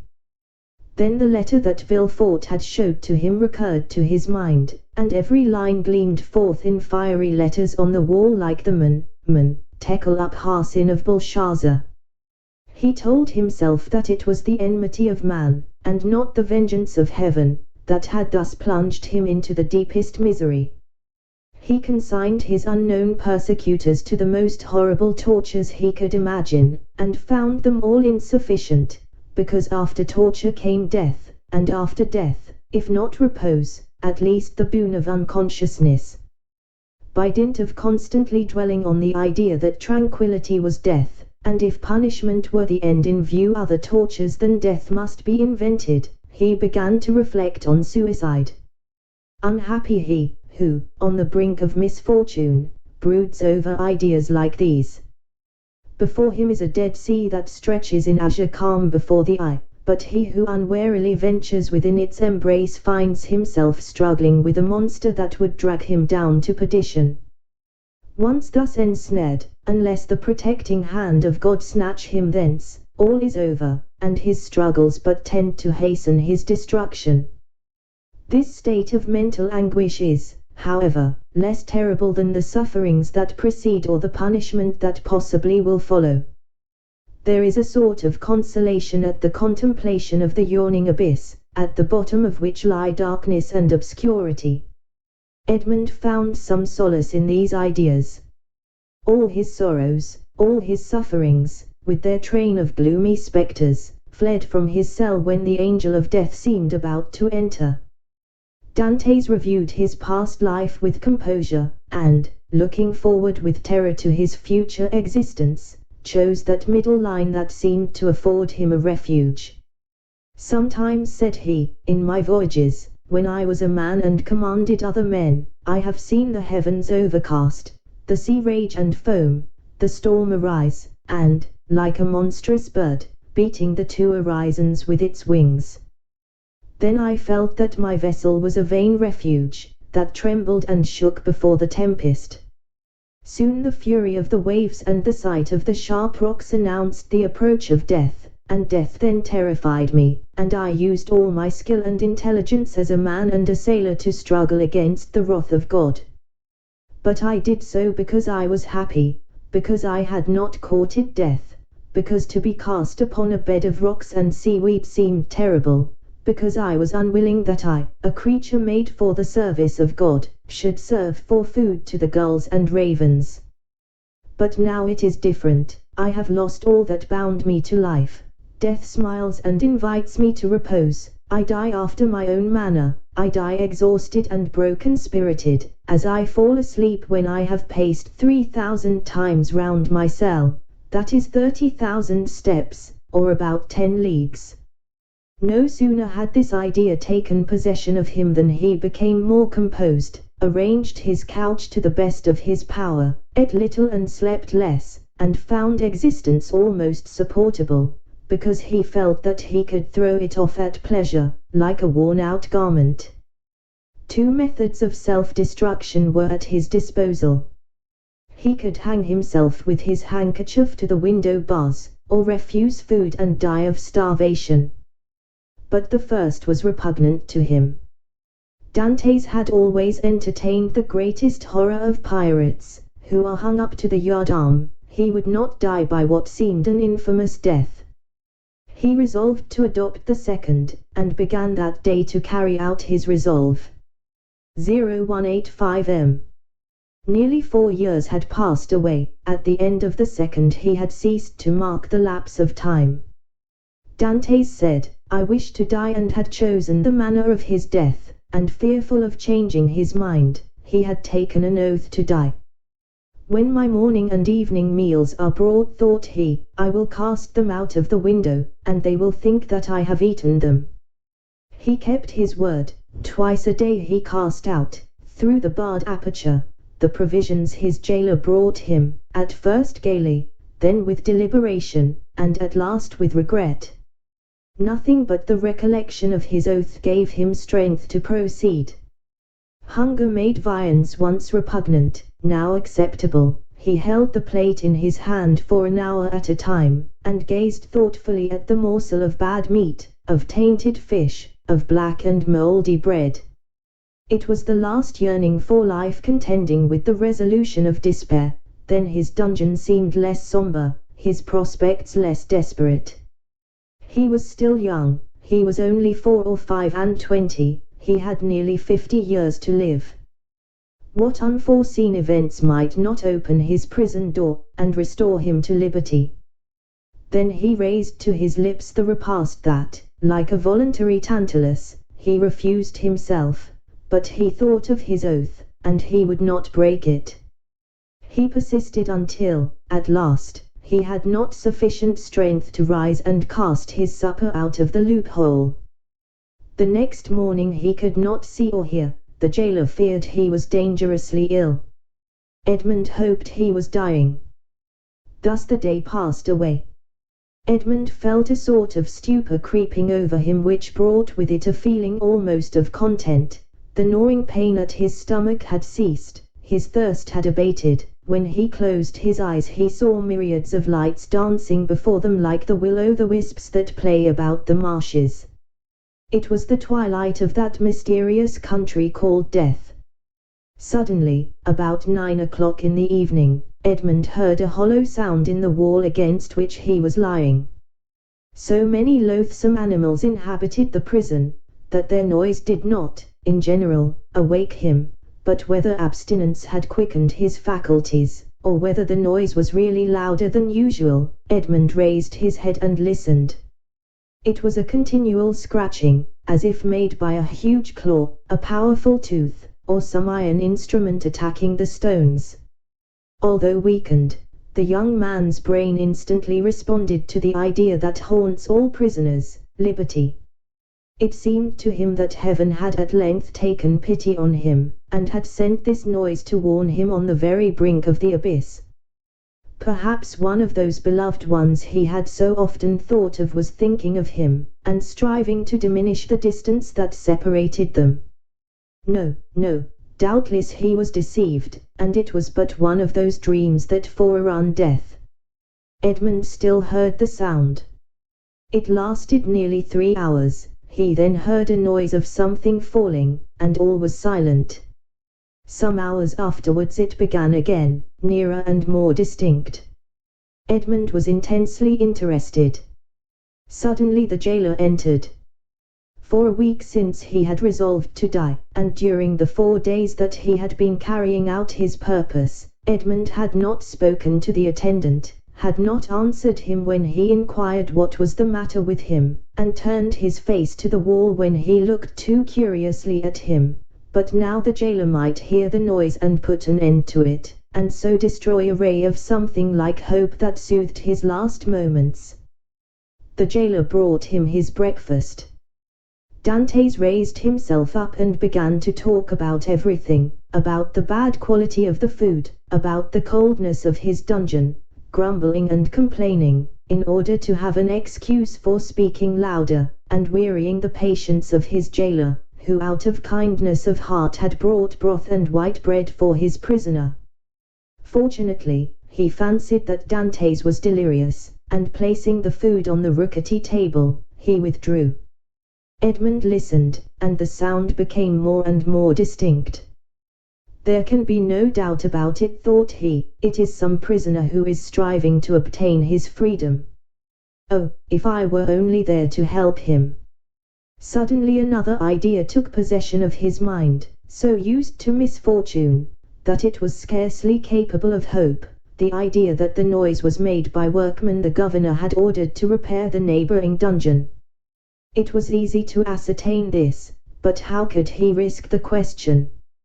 It was easy to call his jailer's attention to the noise, and watch his countenance as he listened, but might he not by this means destroy hopes far more important than the short-lived satisfaction of his own curiosity? Unfortunately, Edmund's brain was still so feeble that he could not bend his thoughts to anything in particular. He saw but one means of restoring lucidity and clearness to his judgment. He turned his eyes towards the soup which the jailer had brought, rose, staggered towards it, raised the vessel to his lips, and drank off the contents with a feeling of indescribable pleasure. He had the resolution to stop with this. He had often heard that shipwrecked persons had died through having eagerly devoured too much food. Edmund replaced on the table the bread he was about to devour, and returned to his couch. He did not wish to die. He soon felt that his ideas became again collected, he could think, and strengthen his thoughts by reasoning. Then he said to himself, I must put this to the test, but without compromising anybody. If it is a workman, I need but knock against the wall, and he will cease to work, in order to find out who is knocking, and why he does so. But as his occupation is sanctioned by the governor, he will soon resume it. If, on the contrary, it is a prisoner, the noise I make will alarm him, he will cease, and not begin again until he thinks everyone is asleep. Edmund rose again, but this time his legs did not tremble, and his sight was clear. He went to a corner of his dungeon, detached a stone, and with it knocked against the wall where the sound came. He struck thrice. At the first blow the sound ceased, as if by magic. Edmund listened intently. An hour passed, 2 hours passed, and no sound was heard from the wall. All was silent there. Full of hope, Edmund swallowed a few mouthfuls of bread and water, and, thanks to the vigor of his constitution, found himself well nigh recovered. The day passed away in utter silence. Night came without recurrence of the noise. "It is a prisoner," said Edmund joyfully. His brain was on fire, and life and energy returned. The night passed in perfect silence. Edmund did not close his eyes. In the morning the jailer brought him fresh provisions. He had already devoured those of the previous day. He ate these, listening anxiously for the sound, walking round and round his cell, shaking the iron bars of the loophole, restoring vigor and agility to his limbs by exercise, and so preparing himself for his future destiny. At intervals he listened to learn if the noise had not begun again, and grew impatient at the prudence of the prisoner, who did not guess he had been disturbed by a captive as anxious for liberty as himself. 3 days passed, 72 long tedious hours which he counted off by minutes. At length one evening, as the jailer was visiting him for the last time that night, Dantes, with his ear for the 100th time at the wall, fancied he heard an almost imperceptible movement among the stones. He moved away, walked up and down his cell to collect his thoughts, and then went back and listened. The matter was no longer doubtful. Something was at work on the other side of the wall. The prisoner had discovered the danger, and had substituted a lever for a chisel. Encouraged by this discovery, Edmund determined to assist the indefatigable laborer. He began by moving his bed, and looked around for anything with which he could pierce the wall, penetrate the moist cement, and displace a stone. He saw nothing. He had no knife or sharp instrument. The window grating was of iron, but he had too often assured himself of its solidity. All his furniture consisted of a bed, a chair, a table, a pail, and a jug. The bed had iron clamps, but they were screwed to the wood, and it would have required a screwdriver to take them off. The table and chair had nothing. The pail had once possessed a handle, but that had been removed. 0189 m.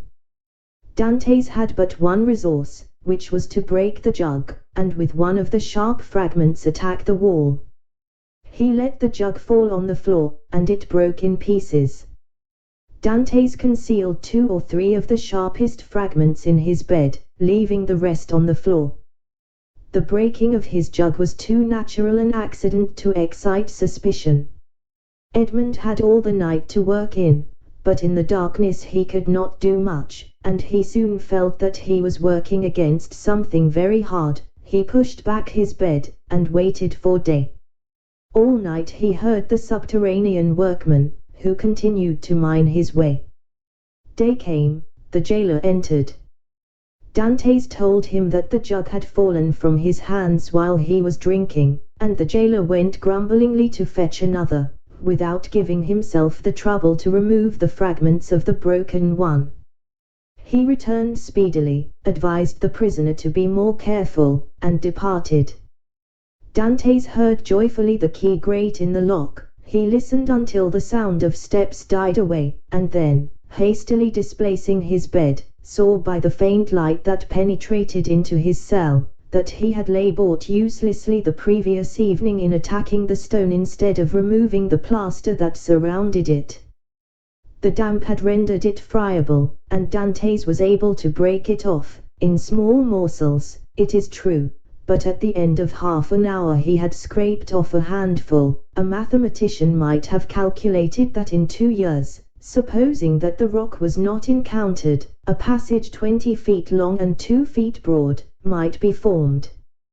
The prisoner reproached himself with not having thus employed the hours he had passed in vain hopes, prayer, and despondency. During the 6 years that he had been imprisoned, what might he not have accomplished? This idea imparted new energy, and in 3 days he had succeeded, with the utmost precaution, in removing the cement, and exposing the stonework. The wall was built of rough stones, among which, to give strength to the structure, blocks of hewn stone were at intervals imbedded. It was one of these he had uncovered, and which he must remove from its socket. Dante strove to do this with his nails, but they were too weak. The fragments of the jug broke, and after an hour of useless toil, Dante paused with anguish on his brow. Was he to be thus stopped at the beginning, and was he to wait inactive until his fellow workman had completed his task? Suddenly an idea occurred to him. He smiled, and the perspiration dried on his forehead. The jailer always brought Dante's soup in an iron saucepan. This saucepan contained soup for both prisoners, for Dante's had noticed that it was either quite full, or half empty, according as the turnkey gave it to him or to his companion first. The handle of this saucepan was of iron. Dante's would have given 10 years of his life in exchange for it. 0191M. The jailer was accustomed to pour the contents of the saucepan into Dante's plate, and Dante's, after eating his soup with a wooden spoon, washed the plate, which thus served for every day. Now when evening came, Dante's put his plate on the ground near the door. The jailer, as he entered, stepped on it and broke it. This time he could not blame Dante's. He was wrong to leave it there, but the jailer was wrong not to have looked before him. The jailer, therefore, only grumbled. Then he looked about for something to pour the soup into. Dante's entire dinner service consisted of one plate. There was no alternative. "Leave the saucepan," said Dante's. "You can take it away when you bring me my breakfast." This advice was to the jailer's taste, as it spared him the necessity of making another trip. He left the saucepan. Dante's was beside himself with joy. He rapidly devoured his food, and after waiting an hour, lest the jailer should change his mind and return, he removed his bed, took the handle of the saucepan, inserted the point between the hewn stone and rough stones of the wall, and employed it as a lever. A slight oscillation showed Dante's that all went well. At the end of an hour the stone was extricated from the wall, leaving a cavity 1.5 feet in diameter. Dante's carefully collected the plaster, carried it into the corner of his cell, and covered it with earth. Then, wishing to make the best use of his time while he had the means of labor, he continued to work without ceasing. At the dawn of day he replaced the stone, pushed his bed against the wall, and lay down. The breakfast consisted of a piece of bread. The jailer entered and placed the bread on the table. "Well, don't you intend to bring me another plate?" said Dante's. "No," replied the turnkey, "you destroy everything.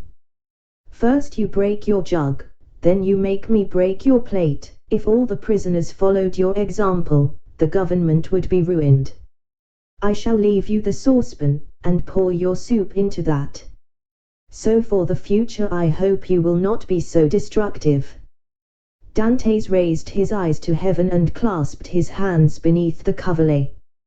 He felt more gratitude for the possession of this piece of iron than he had ever felt for anything.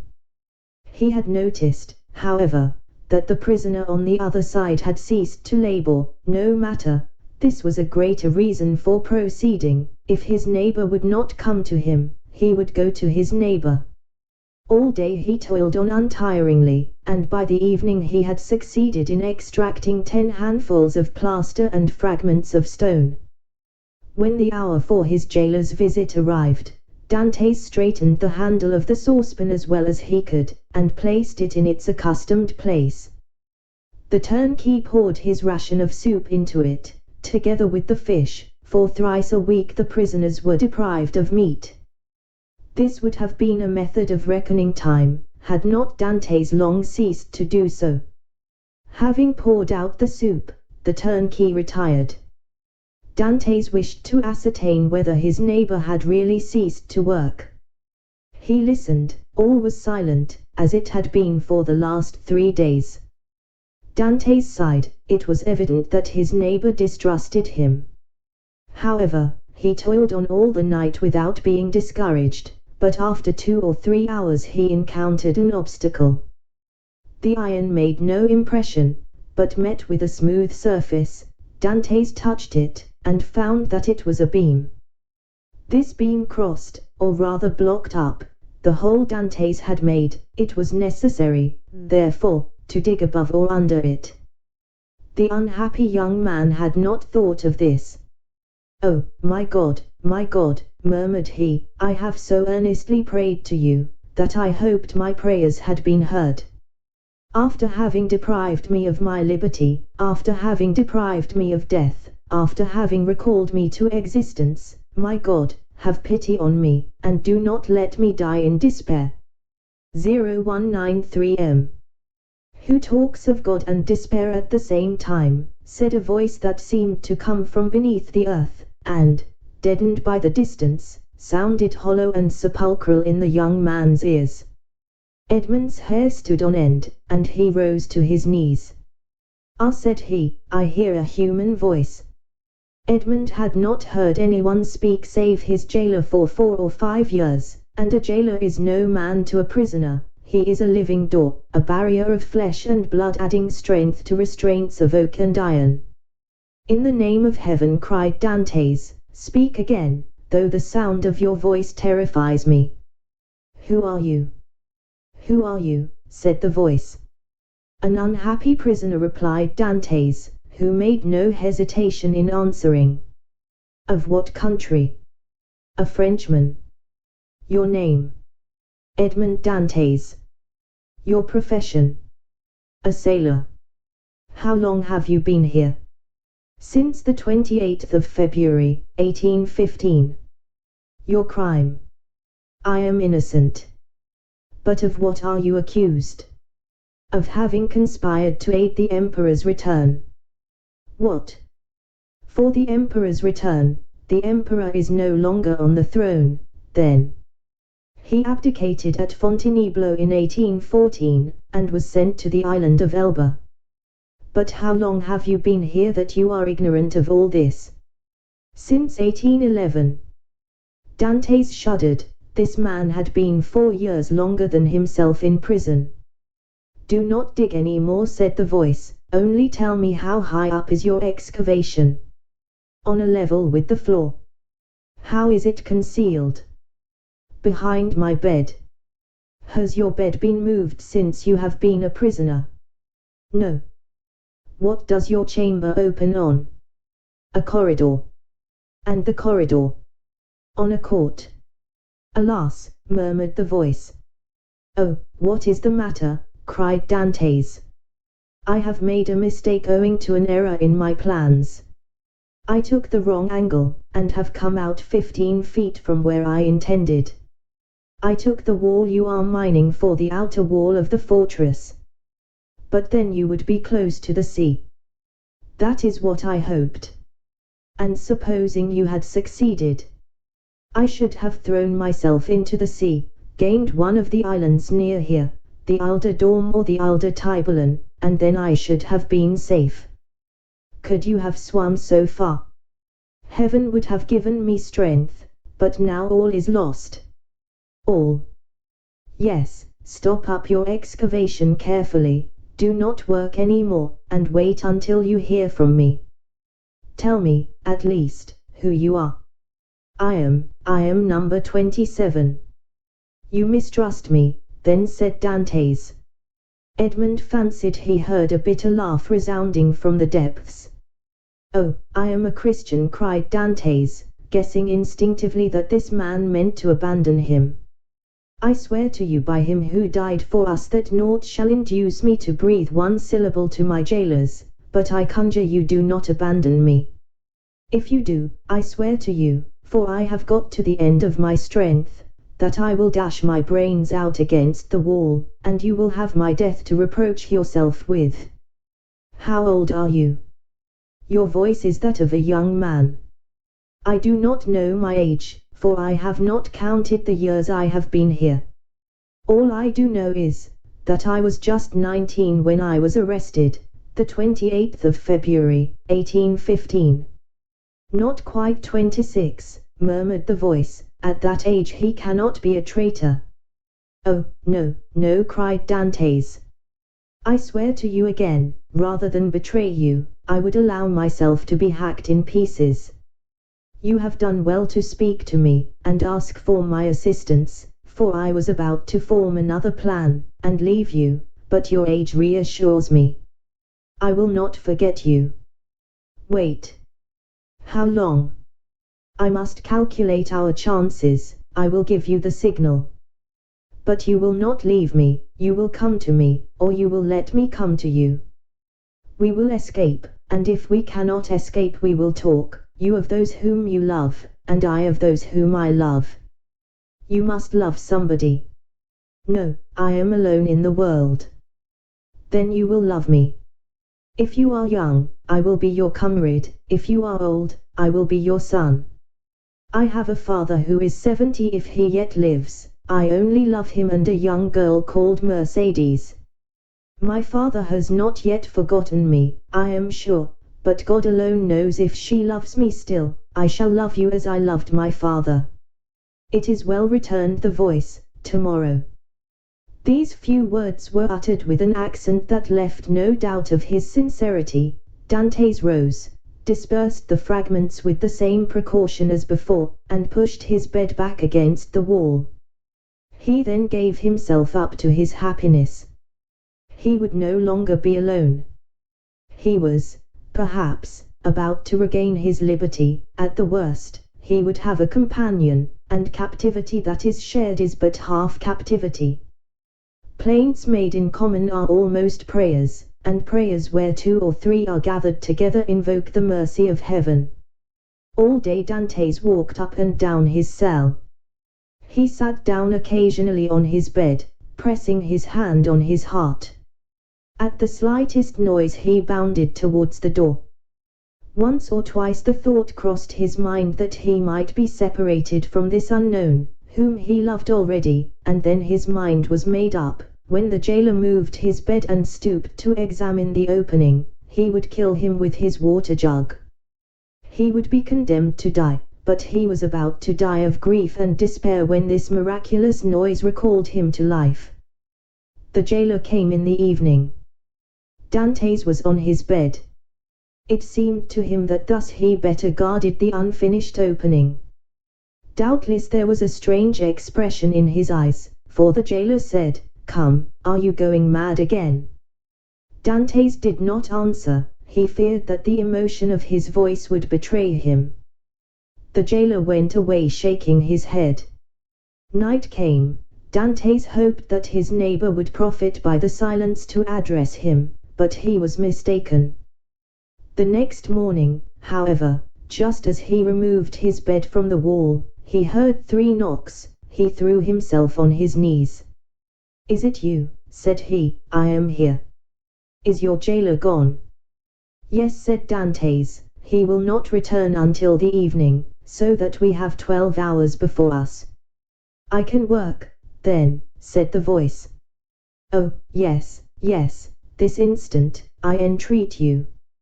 In a moment that part of the floor on which Dantes was resting his 2 hands, as he knelt with his head in the opening, suddenly gave way. He drew back smartly, while a mass of stones and earth disappeared in a hole that opened beneath the aperture he himself had formed.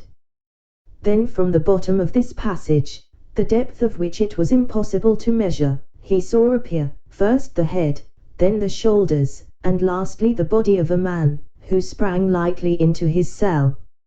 0197 Chapter 16. A learned Italian.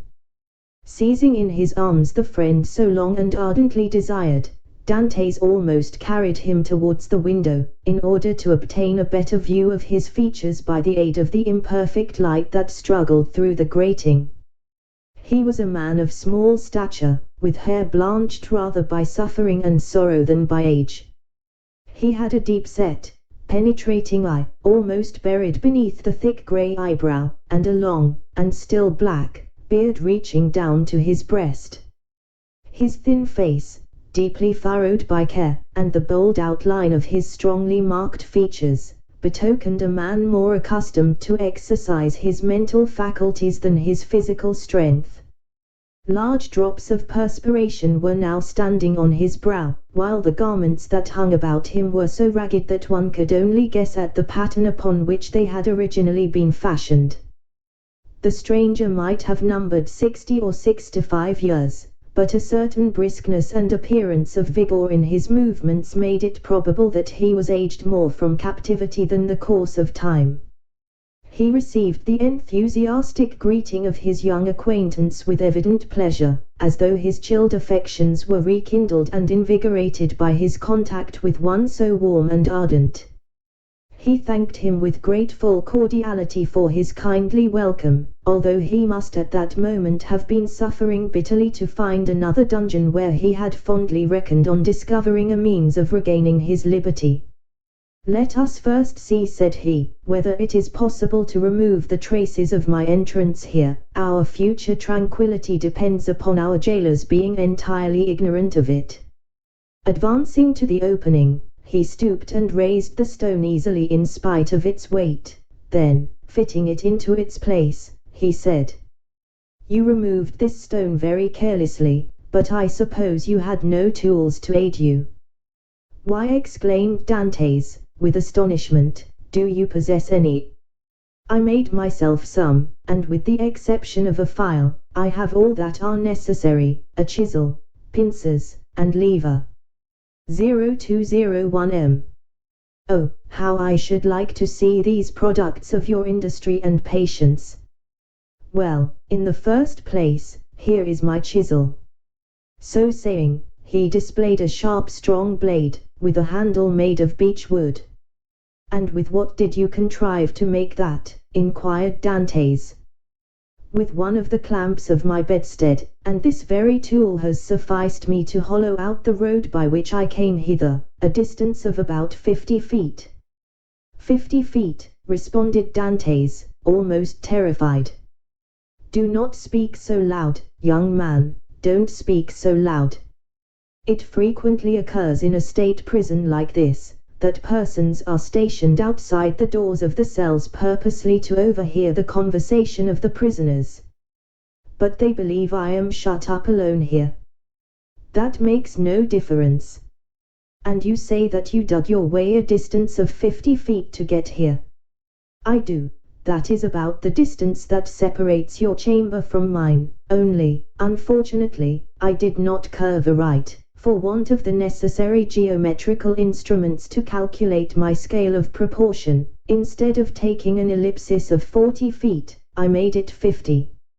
I expected, as I told you, to reach the outer wall, pierce through it, and throw myself into the sea. I have, however, kept along the corridor on which your chamber opens, instead of going beneath it. My labor is all in vain, for I find that the corridor looks into a courtyard filled with soldiers." "That's true," said Dantes, "but the corridor you speak of only bounds one side of my cell. There are 3 others. Do you know anything of their situation?" "This one is built against the solid rock, and it would take 10 experienced miners, duly furnished with the requisite tools, as many years to perforate it. This adjoins the lower part of the governor's apartments, and were we to work our way through, we should only get into some lock-up cellars, where we must necessarily be recaptured. The 4th and last side of your cell faces on.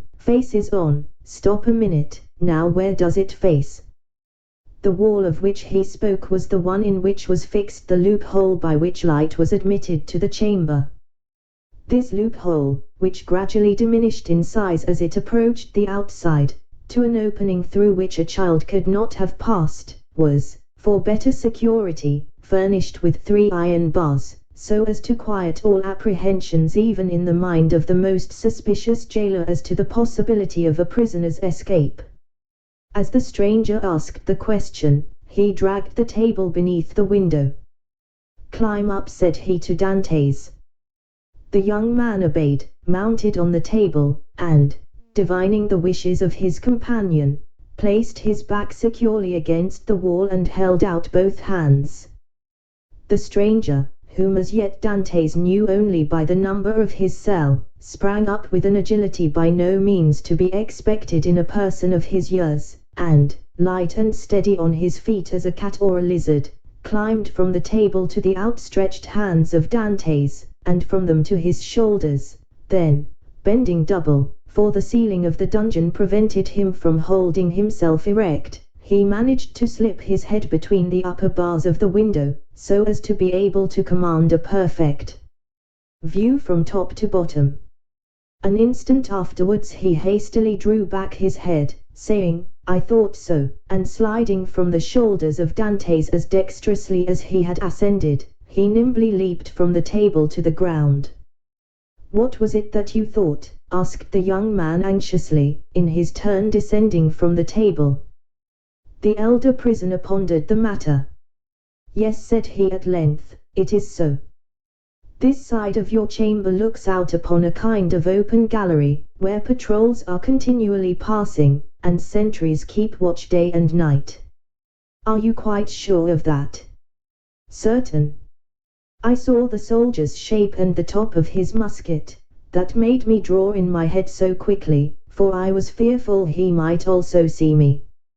"Well," inquired Dante's, "you perceive then the utter impossibility of escaping through your dungeon?" "Then," pursued the young man eagerly, "then," answered the elder prisoner, "the will of God be done." And as the old man slowly pronounced those words, an air of profound resignation spread itself over his careworn countenance. Dante's gazed on the man who could thus philosophically resign hopes so long and ardently nourished with an astonishment mingled with admiration.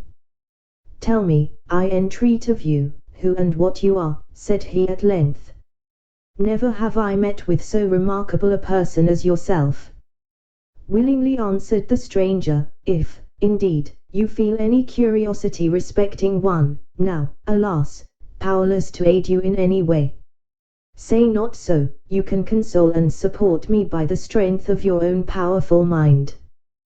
Pray let me know who you really are." The stranger smiled a melancholy smile.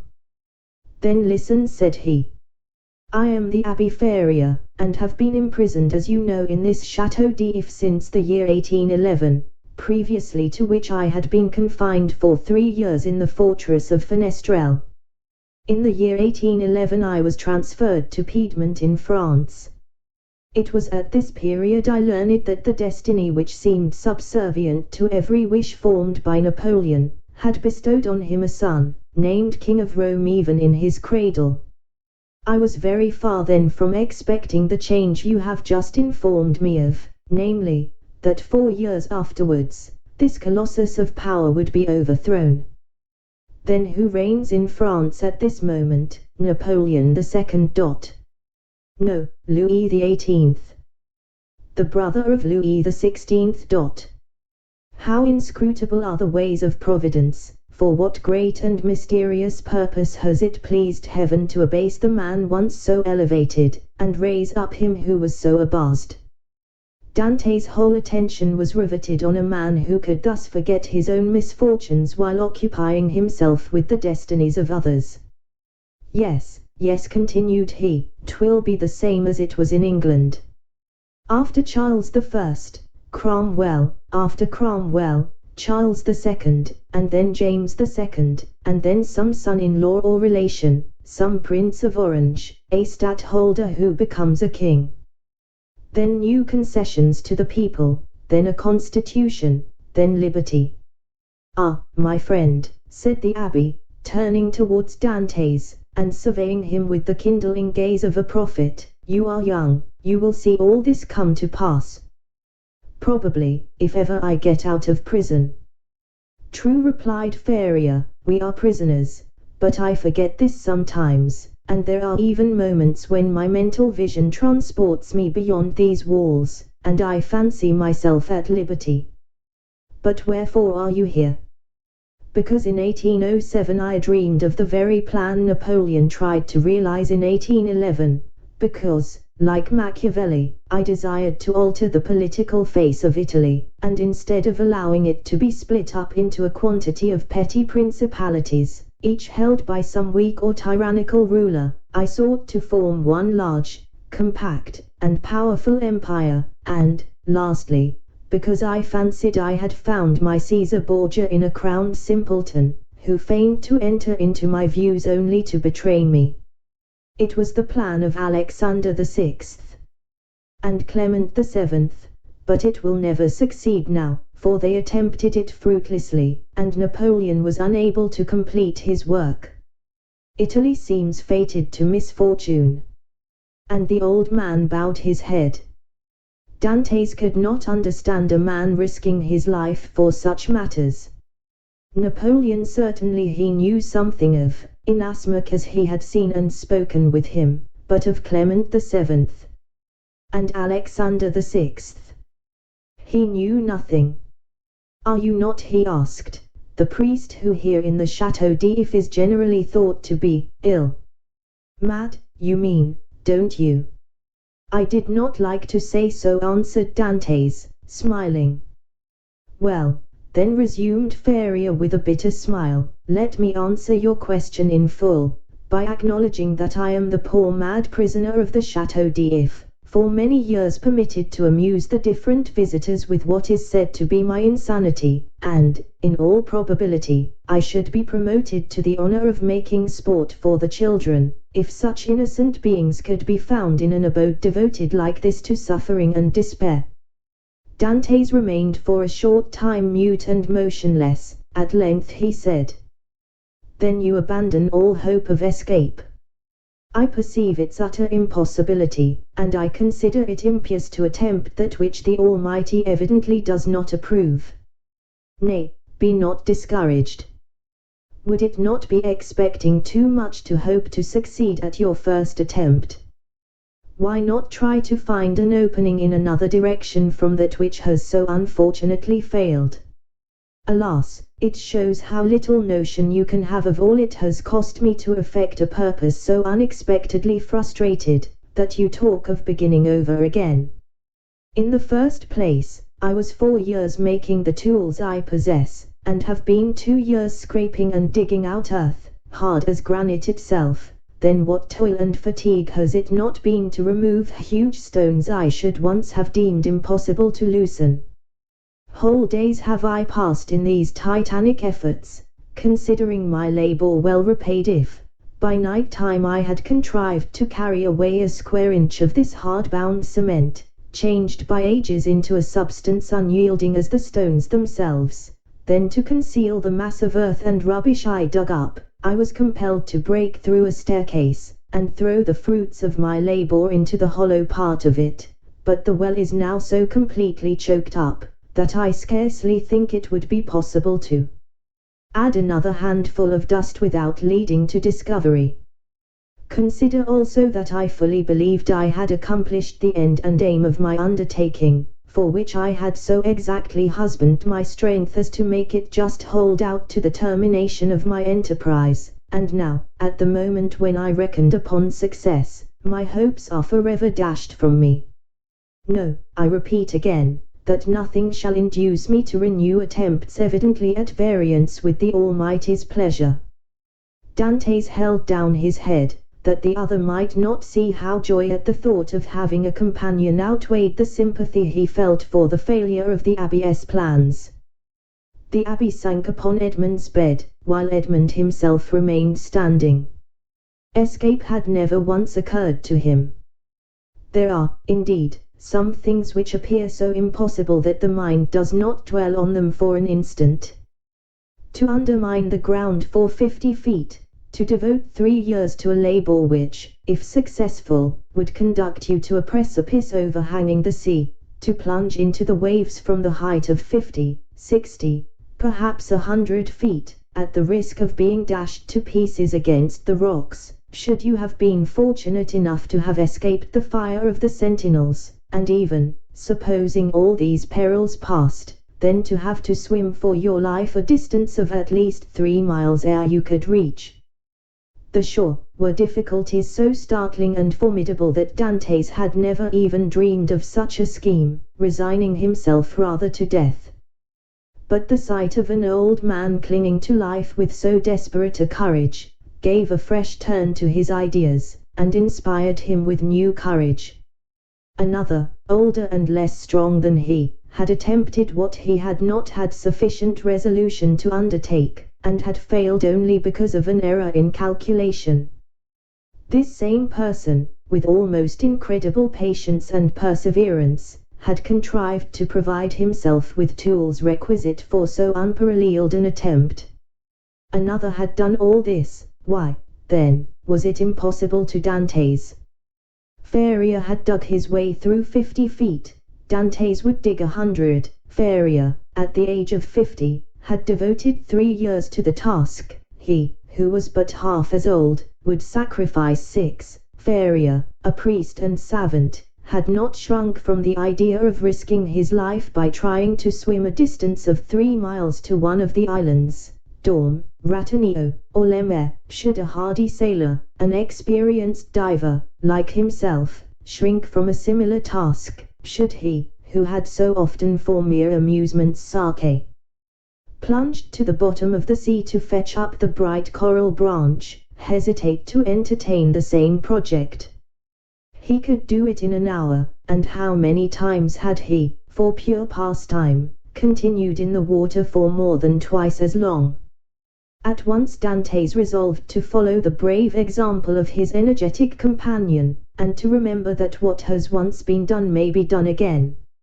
After continuing some time in profound meditation, the young man suddenly exclaimed, "I have found what you were in search of." Ferrier started. "Have you, indeed?" cried he, raising his head with quick anxiety. "Pray, let me know what it is you have discovered." "The corridor through which you have bored your way from the cell you occupy here, extends in the same direction as the outer gallery, does it not?" 0207 m. "It does." "And is not above 15 feet from it?" "About that." "Well, then, I will tell you what we must do. We must pierce through the corridor by forming a side opening about the middle, as it were the top part of a cross. This time you will lay your plans more accurately. We shall get out into the gallery you have described, kill the sentinel who guards it, and make our escape. All we require to ensure success is courage, and that you possess, and strength, which I am not deficient in. As for patience, you have abundantly proved yours, you shall now see me prove mine." "One instant, my dear friend," replied the abbé. "It is clear you do not understand the nature of the courage with which I am endowed, and what use I intend making of my strength. As for patience, I consider that I have abundantly exercised that in beginning every morning the task of the night before, and every night renewing the task of the day. But then, young man, and I pray of you to give me your full attention, then I thought I could not be doing anything displeasing to the Almighty in trying to set an innocent being at liberty, one who had committed no offense, and merited not condemnation." "And have your notions changed?" asked Dantes with much surprise. "Do you think yourself more guilty in making the attempt since you have encountered me?" "No, neither do I wish to incur guilt. Hitherto I have fancied myself merely waging war against circumstances, not men. I have thought it no sin to bore through a wall, or destroy a staircase, but I cannot so easily persuade myself to pierce a heart or take away a life." A slight movement of surprise escaped Dantes. "Is it possible," said he, "that where your liberty is at stake you can allow any such scruple to deter you from obtaining it?" "Tell me," replied Ferrier, "what has hindered you from knocking down your jailer with a piece of wood torn from your bedstead, dressing yourself in his clothes, and endeavoring to escape?" "Simply the fact that the idea never occurred to me," answered Dantes. "Because," said the old man, "the natural repugnance to the commission of such a crime prevented you from thinking of it, and so it ever is, because in simple and allowable things our natural instincts keep us from deviating from the strict line of duty. The tiger, whose nature teaches him to delight in shedding blood, needs but the sense of smell to show him when his prey is within his reach, and by following this instinct he is enabled to measure the leap necessary to permit him to spring on his victim. But man, on the contrary, loathes the idea of blood. It is not alone that the laws of social life inspire him with a shrinking dread of taking life, his natural construction and physiological formation. Dantes was confused and silent at this explanation of the thoughts which had unconsciously been working in his mind, or rather soul, for there are two distinct sorts of ideas, those that proceed from the head and those that emanate from the heart. 0209 Since my imprisonment, said Faria, I have thought over all the most celebrated cases of escape on record. They have rarely been successful. Those that have been crowned with full success have been long meditated upon, and carefully arranged, such, for instance, as the escape of the Duc de Beaufort from the Château de Vincennes, that of the Abbé du Buquoy from Fort-l'Évêque, of Latude from the Bastille. Then there are those for which chance sometimes affords opportunity, and those are the best of all. Let us, therefore, wait patiently for some favorable moment, and when it presents itself, profit by it. Ah, said Dantes, you might well endure the tedious delay. You were constantly employed in the task you set yourself, and when weary with toil, you had your hopes to refresh and encourage you. I assure you, replied the old man, I did not turn to that source for recreation or support.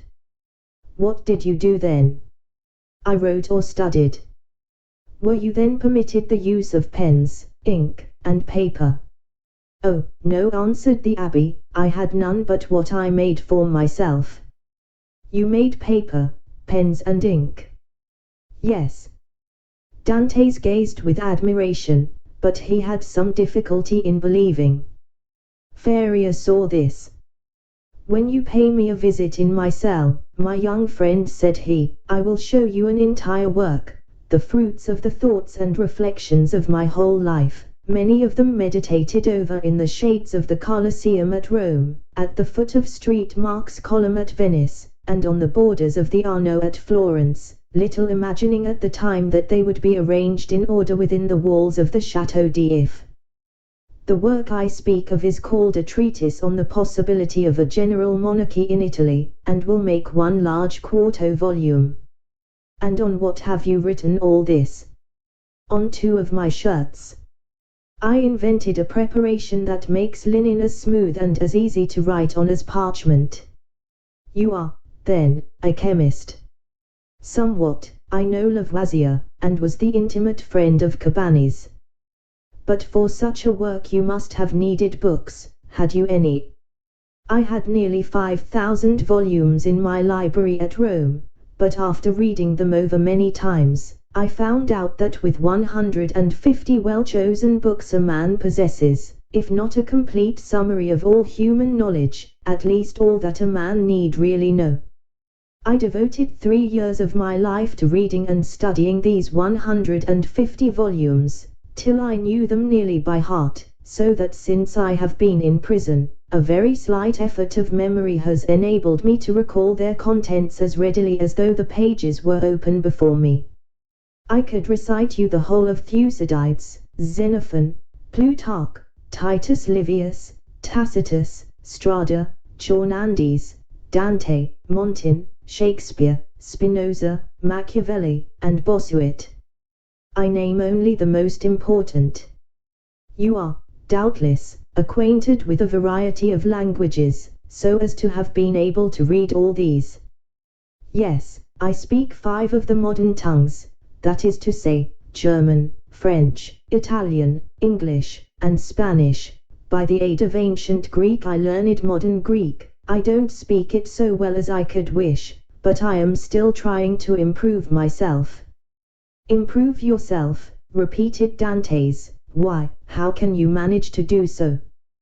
Why, I made a vocabulary of the words I knew, turned, returned, and arranged them, so as to enable me to express my thoughts through their medium.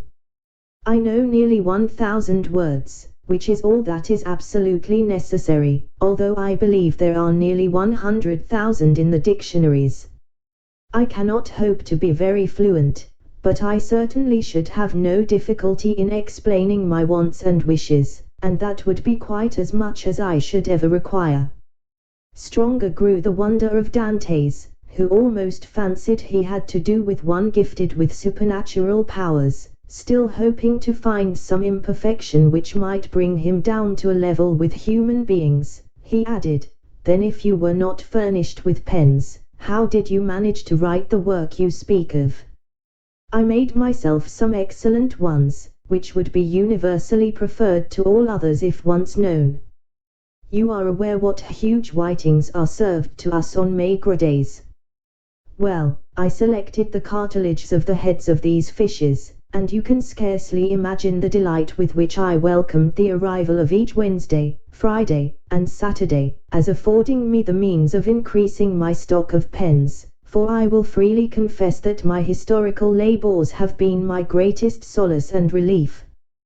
While retracing the past, I forget the present, and traversing at will the path of history I cease to remember that I am myself a prisoner." "But the ink," said Dantes, "of what did you make your ink?" "There was formerly a fireplace in my dungeon," replied Faria, "but it was closed up long ere I became an occupant of this prison. Still, it must have been many years in use, for it was thickly covered with a coating of soot. This soot I dissolved in a portion of the wine brought to me every Sunday, and I assure you a better ink cannot be desired.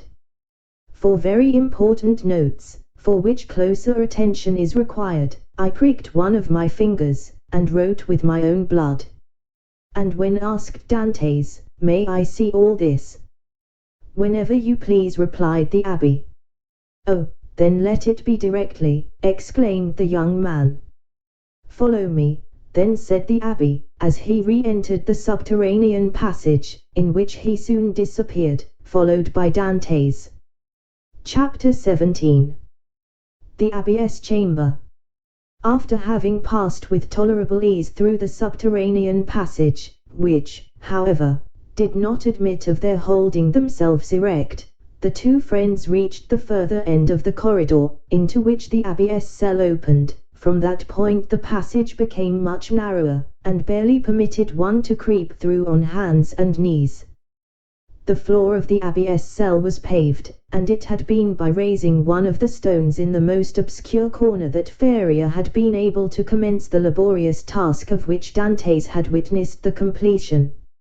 As he entered the chamber of his friend, Dantes cast around one eager and searching glance in quest of the expected marvels, but nothing more than common met his view.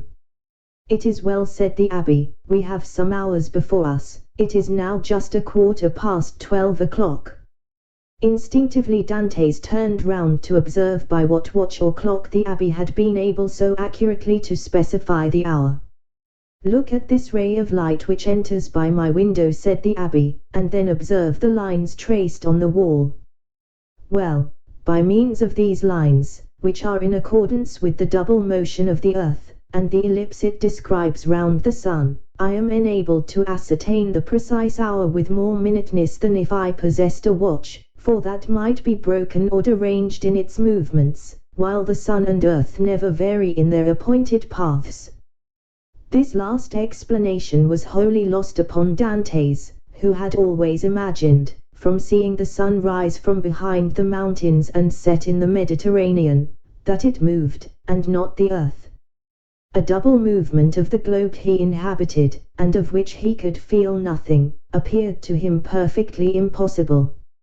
Each word that fell from his companion's lips seemed fraught with the mysteries of science, as worthy of digging out as the gold and diamonds in the mines of Guzarat and Golconda, which he could just recollect having visited during a voyage made in his earliest youth.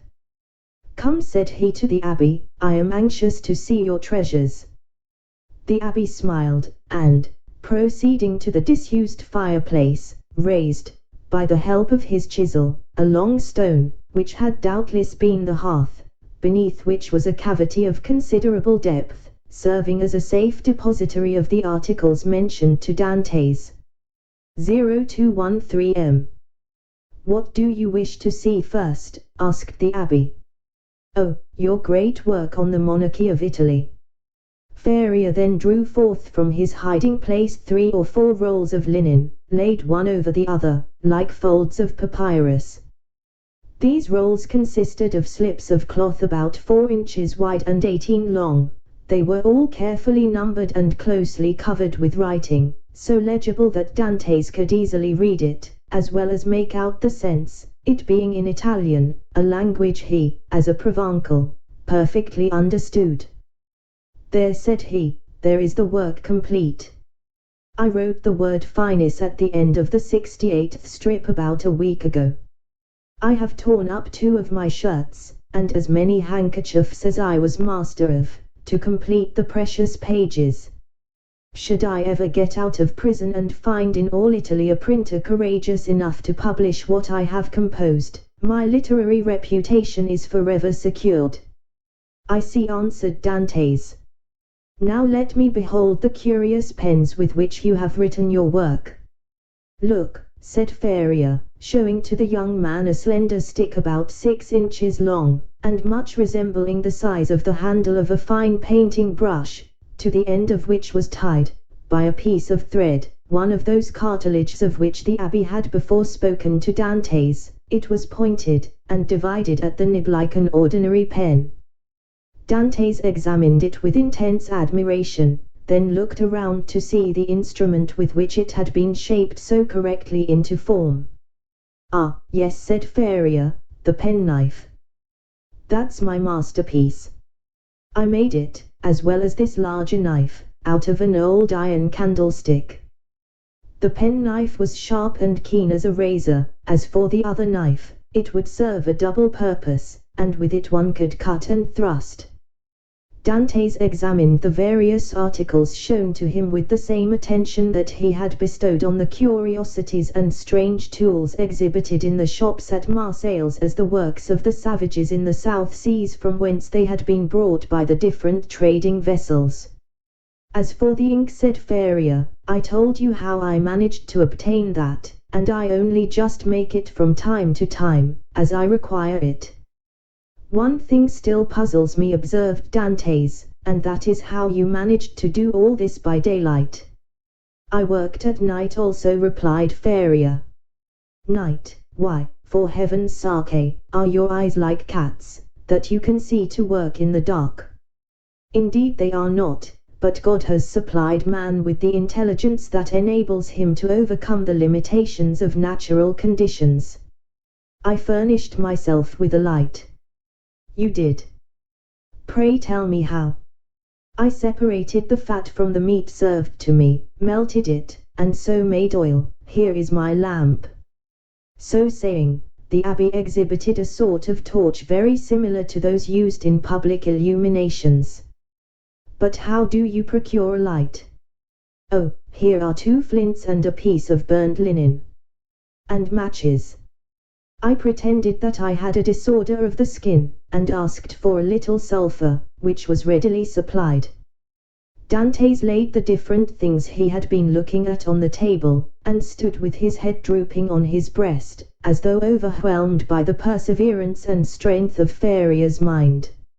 0215 "You have not seen all yet," continued Faria, "for I did not think it wise to trust all my treasures in the same hiding place. Let us shut this one up." They put the stone back in its place.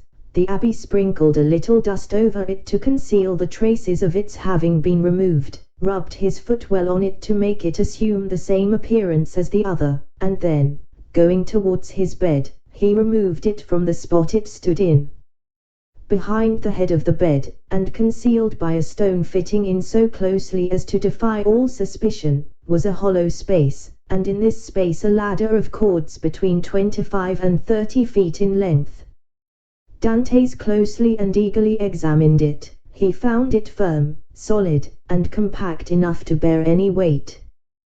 "Who supplied you with the materials for making this wonderful work?" "I tore up several of my shirts, and ripped out the seams in the sheets of my bed, during my 3 years' imprisonment at Fenestrelle, and when I was removed to the Château d'If, I managed to bring the ravelings with me, so that I have been able to finish my work here." "And was it not discovered that your sheets were unhemmed?" "Oh, no, for when I had taken out the thread I required, I hemmed the edges over again. With what? With this needle, said the abbé, as, opening his ragged vestments, he showed Dantes a long, sharp fishbone, with a small perforated eye for the thread, a small portion of which still remained in it. I once thought, continued Faria, of removing these iron bars, and letting myself down from the window, which, as you see, is somewhat wider than yours, although I should have enlarged it still more preparatory to my flight. However, I discovered that I should merely have dropped into a sort of inner court, and I therefore renounced the project altogether as too full of risk and danger.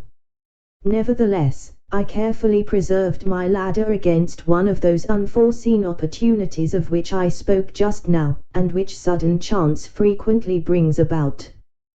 While affecting to be deeply engaged in examining the ladder, the mind of Dantes was, in fact, busily occupied by the idea that a person so intelligent, ingenious, and clear-sighted as the abbé might probably be able to solve the dark mystery of his own misfortunes, where he himself could see nothing. "What are you thinking of?" asked the abbé smilingly, imputing the deep abstraction in which his visitor was plunged to the excess of his awe and wonder. "I was reflecting, in the first place," replied Dantes, "upon the enormous degree of intelligence and ability you must have employed to reach the high perfection to which you have attained. What would you not have accomplished if you had been free?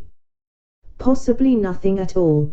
The overflow of my brain would probably, in a state of freedom, have evaporated in 1,000 follies. Misfortune is needed to bring to light the treasures of the human intellect. Compression is needed to explode gunpowder.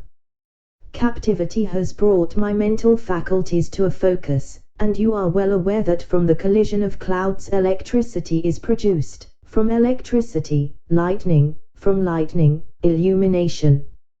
"No," replied Dantes. "I know nothing. Some of your words are to me quite empty of meaning. You must be blessed indeed to possess the knowledge you have." The abbé smiled. "Well," said he, "but you had another subject for your thoughts, did you not say so just now?" "I did." "You have told me as yet but one of them, let me hear the other." "It was this, that while you had related to me all the particulars of your past life, you were perfectly unacquainted with mine. Your life, my young friend, has not been of sufficient length to admit of your having passed through any very important events.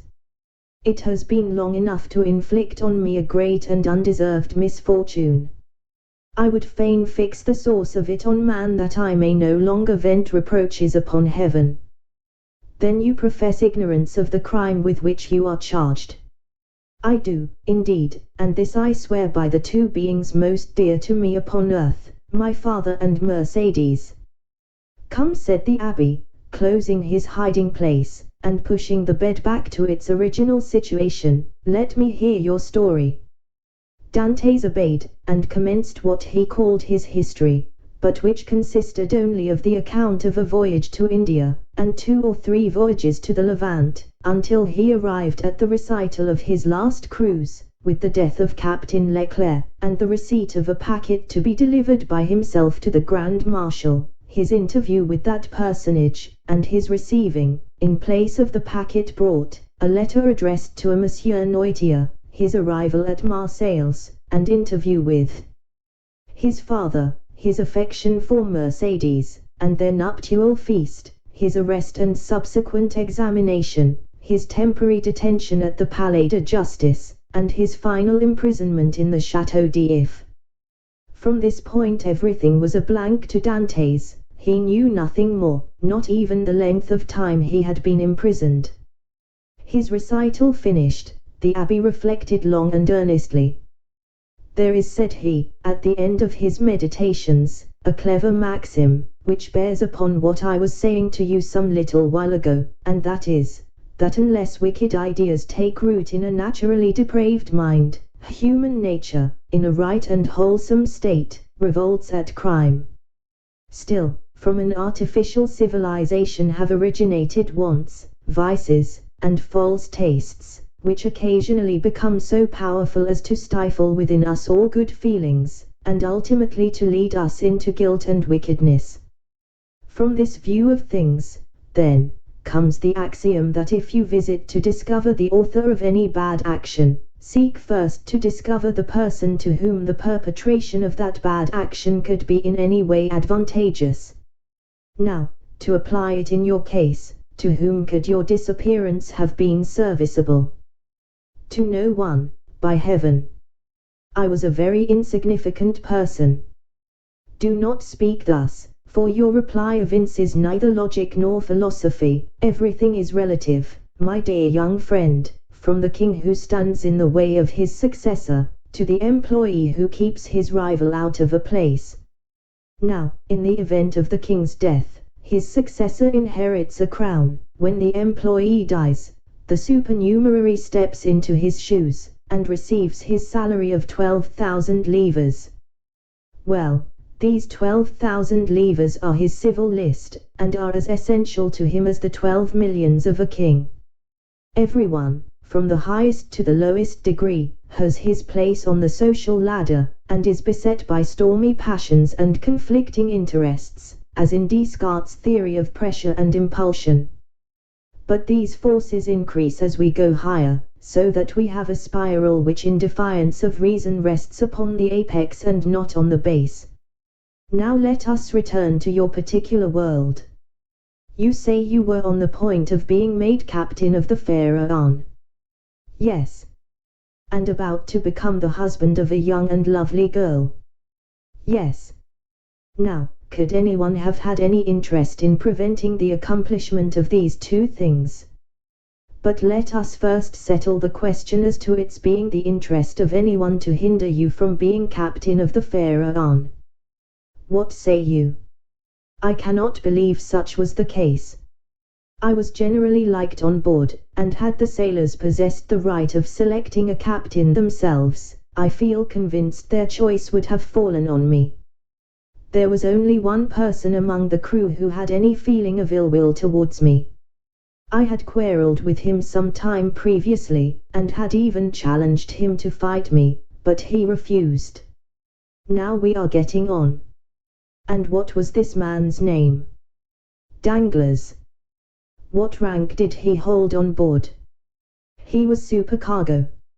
And had you been captain, should you have retained him in his employment? Not if the choice had remained with me, for I had frequently observed inaccuracies in his accounts. Good again. Now then, tell me, was any person present during your last conversation with Captain Leclerc? No, we were quite alone. Could your conversation have been overheard by anyone? It might, for the cabin door was open, and, stay, now I recollect, Danglars himself passed by just as Captain Leclerc was giving me the packet for the Grand Marshal. That's better, cried the Abbé, now we are on the right scent. Did you take anybody with you when you put into the port of Elba? Nobody. Somebody there received your packet, and gave you a letter in place of it, I think. Yes, the Grand Marshal did. And what did you do with that letter? Put it into my portfolio. You had your portfolio with you, then? Now, how could a sailor find room in his pocket for a portfolio large enough to contain an official letter? You are right, it was left on board. Then it was not till your return to the ship that you put the letter in the portfolio? No. And what did you do with this same letter while returning from Porto Ferrajo to the vessel? I carried it in my hand. So that when you went on board the Pharaon, everybody could see that you held a letter in your hand. Yes. Danglars, as well as the rest. Danglars, as well as others. Now, listen to me, and try to recall every circumstance attending your arrest. Do you recollect the words in which the information against you was formulated? Oh yes, I read it over 3 times, and the words sank deeply into my memory. Repeat it to me. Dantes paused a moment, then said, This is it, word for word. The king's attorney is informed by a friend to the throne and religion, that one Edmund Dantes, mate on board the Pharaon, this day arrived from Smyrna, after having touched at Naples and Porto Ferrajo, has been entrusted by Murat with a packet for the usurper, again, by the usurper, with a letter for the Bonapartist club in Paris. This proof of his guilt may be procured by his immediate arrest, as the letter will be found either about his person, at his father's residence, or in his cabin on board the Pharaon. The abbé shrugged his shoulders. The thing is clear as day, said he, and you must have had a very confiding nature, as well as a good heart, not to have suspected the origin of the whole affair. Do you really think so? Ah, that would indeed be infamous. How did Danglars usually write? In a handsome, running hand. And how was the anonymous letter written? Backhanded. Again the abbé smiled. Disguised. It was very boldly written, if disguised. Stop a bit, said the abbé, taking up what he called his pen, and, after dipping it into the ink, he wrote on a piece of prepared linen, with his left hand, the first 2 or 3 words of the accusation. Dantes drew back, and gazed on the abbé with a sensation almost amounting to terror. How very astonishing, cried he at length. Why, your writing exactly resembles that of the accusation. Simply because that accusation had been written with the left hand, and I have noticed that. What? That while the writing of different persons done with the right hand varies, that performed with the left hand is invariably uniform. You have evidently seen and observed everything. Let us proceed. Oh, yes, yes. Now as regards the second question. I am listening. Was there any person whose interest it was to prevent your marriage with Mercedes? Yes, a young man who loved her. And his name was Fernand. That is a Spanish name, I think. He was a Catalan. You imagine him capable of writing the letter? Oh, no, he would more likely have got rid of me by sticking a knife into me. That is in strict accordance with the Spanish character, an assassination they will unhesitatingly commit, but an act of cowardice, never. Besides, said Dantes, the various circumstances mentioned in the letter were wholly unknown to him. You had never spoken of them yourself to anyone? To no one. Not even to your mistress? No, not even to my betrothed. Then it is Danglars. I feel quite sure of it now. Wait a little. Pray, was Danglars acquainted with Fernand? No, yes, he was. Now I recollect. What? To have seen them both sitting at table together under an arbor at Peria Pamphiles the evening before the day fixed for my wedding. They were in earnest conversation. Danglars was joking in a friendly way, but Fernand looked pale and agitated. Were they alone? There was a third person with them whom I knew perfectly well, and who had, in all probability, made their acquaintance. He was a tailor named Caderus, but he was very drunk. Stay, how strange that it should not have occurred to me before. Now I remember quite well, that on the table round which they were sitting were pens, ink, and paper. Oh, the heartless, treacherous scoundrels, exclaimed Dantes, pressing his hand to his throbbing brows. Is there anything else I can assist you in discovering, besides the villainy of your friends? Inquired the abbé with a laugh. Yes, replied Dantes eagerly, I would beg of you, who see so completely to the depths of things, and to whom the greatest mystery seems but an easy riddle, to explain to me how it was that I underwent no second examination, was never brought to trial, and, above all, was condemned without ever having had sentence passed on me. That is altogether a different and more serious matter, responded the abbé. The ways of justice are frequently too dark and mysterious to be easily penetrated. All we have hitherto done in the matter has been child's play. If you wish me to enter upon the more difficult part of the business, you must assist me by the most minute information on every point.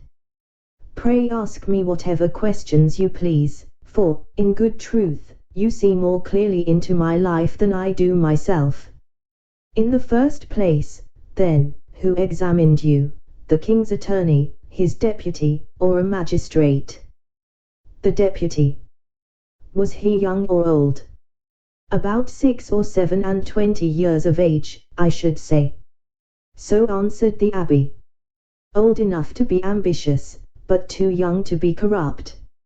And how did he treat you? With more of mildness than severity. Did you tell him your whole story? I did. And did his conduct change at all in the course of your examination? He did appear much disturbed when he read the letter that had brought me into this scrape. He seemed quite overcome by my misfortune. By your misfortune? Yes. Then you feel quite sure that it was your misfortune he deplored. He gave me one great proof of his sympathy, at any rate. And that? He burnt the sole evidence that could at all have criminated me. What, the accusation? No, the letter. Are you sure? I saw it done. That alters the case. This man might, after all, be a greater scoundrel than you have thought possible. Upon my word, said Dantes, you make me shudder. Is the world filled with tigers and crocodiles? Yes, and remember that two-legged tigers and crocodiles are more dangerous than the others. Never mind, let us go on. With all my heart. You tell me he burned the letter. He did, saying at the same time, you see, I thus destroy the only proof existing against you. This action is somewhat too sublime to be natural. You think so? I am sure of it. To whom was this letter addressed? To M. Noitier, Rue Coq-Heron, number 13, Paris. Now can you conceive of any interest that your heroic deputy could possibly have had in the destruction of that letter? Why, it is not altogether impossible he might have had, for he made me promise several times never to speak of that letter to anyone, assuring me he so advised me for my own interest, and, more than this, he insisted on my taking a solemn oath never to utter the name mentioned in the address. Noitier, repeated the abbé, Noitier. I knew a person of that name at the court of the Queen of Etruria, a Noitier, who had been a Girondin during the Revolution. What was your deputy called? De Villefort. The abbé burst into a fit of laughter, while Dantes gazed on him in utter astonishment. What ails you? Said he at length. Do you see that ray of sunlight? I do. Well, the whole thing is more clear to me than that sunbeam is to you. Poor fellow. Poor young man. And you tell me this magistrate expressed great sympathy and commiseration for you. He did. And the worthy man destroyed your compromising letter. Yes. And then made you swear never to utter the name of Noitier. Yes. Why, you poor short-sighted simpleton, can you not guess who this Noitier was, whose very name he was so careful to keep concealed? This Noitier was his father. Had a thunderbolt fallen at the feet of Dantes, or hell opened its yawning gulf before him, he could not have been more completely transfixed with horror than he was at the sound of these unexpected words. Starting up, he clasped his hands around his head as though to prevent his very brain from bursting, and exclaimed, "His father, his father!" Yes, his father, replied the abbé, his right name was Noitier de Villefort. At this instant a bright light shot through the mind of Dantes, and cleared up all that had been dark and obscure before. The change that had come over Villefort during the examination, the destruction of the letter, the exacted promise, the almost supplicating tones of the magistrate, who seemed rather to implore mercy than to pronounce punishment, all returned with a stunning force to his memory. He cried out, and staggered against the wall like a drunken man. Then he hurried to the opening that led from the abbess' cell to his own, and said, "I must be alone, to think over all this." When he regained his dungeon, he threw himself on his bed, where the turnkey found him in the evening visit, sitting with fixed gaze and contracted features, dumb and motionless as a statue. During these hours of profound meditation, which to him had seemed only minutes, he had formed a fearful resolution, and bound himself to its fulfillment by a solemn oath. Dantes was at length roused from his reverie by the voice of Faria, who, having also been visited by his jailer, had come to invite his fellow sufferer to share his supper.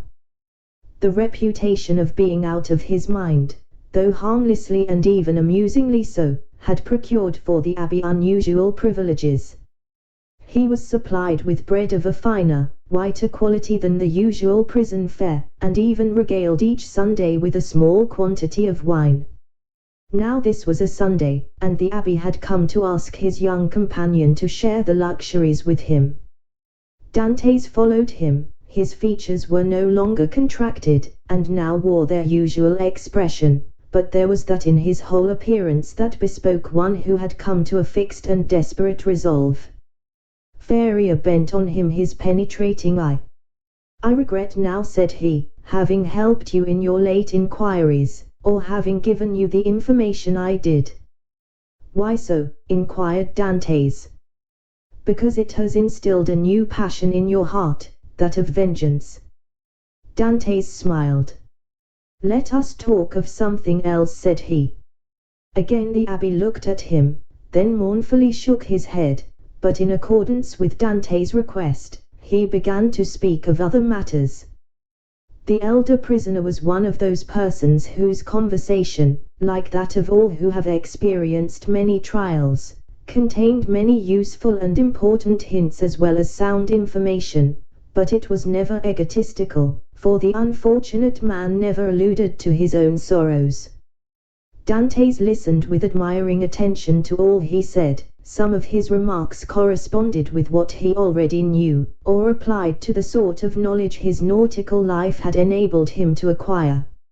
A part of the good abbess' words, however, were wholly incomprehensible to him, but, like the aurora which guides the navigator in northern latitudes, opened new vistas to the inquiring mind of the listener, and gave fantastic glimpses of new horizons, enabling him justly to estimate the delight an intellectual mind would have in following one so richly gifted as Faria along the heights of truth, where he was so much at home. "You must teach me a small part of what you know," said Dantes, "if only to prevent your growing weary of me. I can well believe that so learned a person as yourself would prefer absolute solitude to being tormented with the company of one as ignorant and uninformed as myself. If you will only agree to my request, I promise you never to mention another word about escaping." The abbé smiled. "Alas, my boy," said he, "human knowledge is confined within very narrow limits, and when I have taught you mathematics, physics, history, and the 3 or 4 modern languages with which I am acquainted, you will know as much as I do myself. Now, it will scarcely require 2 years for me to communicate to you the stock of learning I possess." "2 years!" exclaimed Dantes. "Do you really believe I can acquire all these things in so short a time?" "Not their application, certainly, but their principles you may. To learn is not to know, there are the learners and the learned. Memory makes the one, philosophy the other. But cannot one learn philosophy? Philosophy cannot be taught, it is the application of the sciences to truth, it is like the golden cloud in which the Messiah went up into heaven." "Well, then," said Dantes, "what shall you teach me first? I am in a hurry to begin. I want to learn." "Everything," said the abbé. And that very evening the prisoners sketched a plan of education, to be entered upon the following day.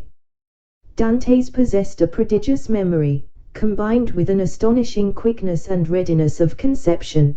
The mathematical turn of his mind rendered him apt at all kinds of calculation, while his naturally poetical feelings threw a light and pleasing veil over the dry reality of arithmetical computation, or the rigid severity of geometry.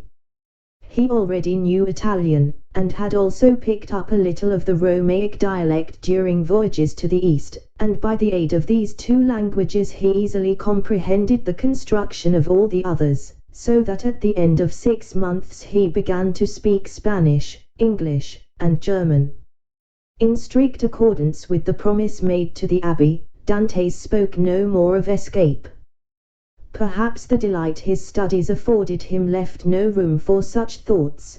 Perhaps the recollection that he had pledged his word, on which his sense of honor was keen, kept him from referring in any way to the possibilities of flight. Days, even months, passed by unheeded in one rapid and instructive course.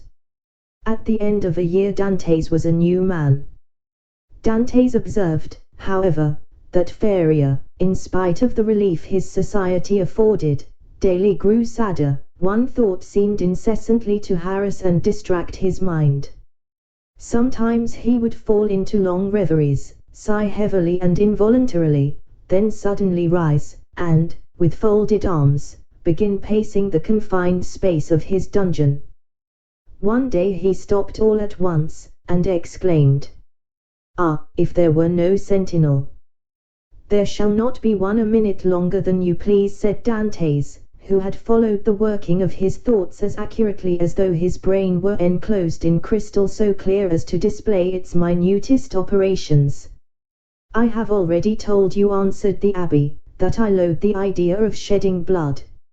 And yet the murder, if you choose to call it so, would be simply a measure of self-preservation. No matter. I could never agree to it." "Still, you have thought of it." "Incessantly, alas," cried the abbé. "And you have discovered a means of regaining our freedom, have you not?" asked Dante's eagerly. "I have, if it were only possible to place a deaf and blind sentinel in the gallery beyond us." "He shall be both blind and deaf," replied the young man, with an air of determination that made his companion shudder. "No, no," cried the abbé, "impossible." Dante's endeavored to renew the subject. The abbé shook his head in token of disapproval, and refused to make any further response. 3 months passed away. "Are you strong?" the abbé asked one day of Dante's. The young man, in reply, took up the chisel, bent it into the form of a horseshoe, and then as readily straightened it. "And will you engage not to do any harm to the sentry, except as a last resort?" "I promise on my honor." "Then," said the abbé, "we may hope to put our design into execution." "And how long shall we be in accomplishing the necessary work?" "At least a year." "And shall we begin at once?" "At once." "We have lost a year to no purpose," cried Dante's. "Do you consider the last 12 months to have been wasted?" asked the abbé. "Forgive me," cried Edmund, blushing deeply. "Tut, tut," answered the abbé, "man is but man after all, and you are about the best specimen of the genus I have ever known. Come, let me show you my plan." The abbé then showed Dante's the sketch he had made for their escape. It consisted of a plan of his own cell and that of Dante's, with the passage which united them. In this passage he proposed to drive a level as they do in mines. This level would bring the 2 prisoners immediately beneath the gallery where the sentry kept watch. Once there, a large excavation would be made, and one of the flagstones with which the gallery was paved be so completely loosened that at the desired moment it would give way beneath the feet of the soldier, who, stunned by his fall, would be immediately bound and gagged by Dante's before he had power to offer any resistance. The prisoners were then to make their way through one of the gallery windows, and to let themselves down from the outer walls by means of the abbé's ladder of cords. Dante's eyes sparkled with joy, and he rubbed his hands with delight at the idea of a plan so simple, yet apparently so certain to succeed. That very day the miners began their labors, with a vigor and alacrity proportionate to their long rest from fatigue and their hopes of ultimate success. Nothing interrupted the progress of the work except the necessity that each was under of returning to his cell in anticipation of the turnkey's visits. They had learned to distinguish the almost imperceptible sound of his footsteps as he descended towards their dungeons, and happily, never failed of being prepared for his coming. The fresh earth excavated during their present work, and which would have entirely blocked up the old passage, was thrown, by degrees and with the utmost precaution, out of the window in either Feria's or Dante's cell, the rubbish being first pulverized so finely that the night wind carried it far away without permitting the smallest trace to remain. More than a year had been consumed in this undertaking, the only tools for which had been a chisel, a knife, and a wooden lever, Feria still continuing to instruct Dante's by conversing with him, sometimes in one language, sometimes in another, at others, relating to him the history of nations and great men who from time to time have risen to fame and trodden the path of glory. The abbé was a man of the world, and had, moreover, mixed in the first society of the day. He wore an air of melancholy dignity which Dante's, thanks to the imitative powers bestowed on him by nature, easily acquired, as well as that outward polish and politeness he had before been wanting in, and which is seldom possessed except by those who have been placed in constant intercourse with persons of high birth and breeding. At the end of 15 months the level was finished, and the excavation completed beneath the gallery, and the two workmen could distinctly hear the measured tread of the sentinel as he paced to and fro over their heads.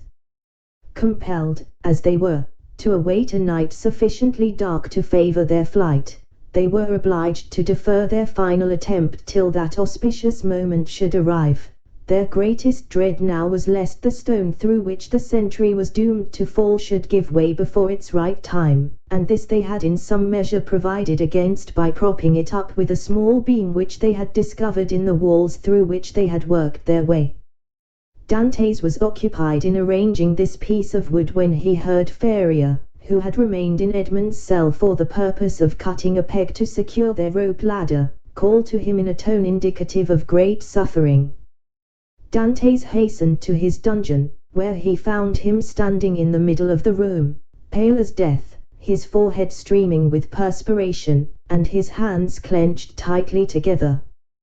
"Gracious heavens!" exclaimed Dante's, "what is the matter? What has happened?" "Quick, quick," returned the abbé, "listen to what I have to say." Dante's looked in fear and wonder at the livid countenance of Feria, whose eyes, already dull and sunken, were surrounded by purple circles, while his lips were white as those of a corpse, and his very hair seemed to stand on end. "Tell me, I beseech you, what ails you?" cried Dante's, letting his chisel fall to the floor. "Alas," faltered out the abbé, "all is over with me. I am seized with a terrible, perhaps mortal illness. I can feel that the paroxysm is fast approaching. I had a similar attack the year previous to my imprisonment. This malady admits but of one remedy. I will tell you what that is. Go into my cell as quickly as you can, draw out one of the feet that support the bed. You will find it has been hollowed out for the purpose of containing a small phial you will see there half filled with a red-looking fluid. Bring it to me, or rather, no, I may be found here, therefore help me back to my room while I have the strength to drag myself along. Who knows what may happen, or how long the attack may last." In spite of the magnitude of the misfortune which thus suddenly frustrated his hopes, Dante's did not lose his presence of mind, but descended into the passage, dragging his unfortunate companion with him. Then, half carrying, half supporting him, he managed to reach the abbé's chamber, when he immediately laid the sufferer on his bed. "Thanks," said the poor abbé, shivering as though his veins were filled with ice. I am about to be seized with a fit of catalepsy. When it comes to its height I shall probably lie still and motionless as though dead, uttering neither sigh nor groan. On the other hand, the symptoms may be much more violent, and cause me to fall into fearful convulsions, foam at the mouth, and cry out loudly. Take care my cries are not heard, for if they are it is more than probable I should be removed to another part of the prison, and we be separated forever.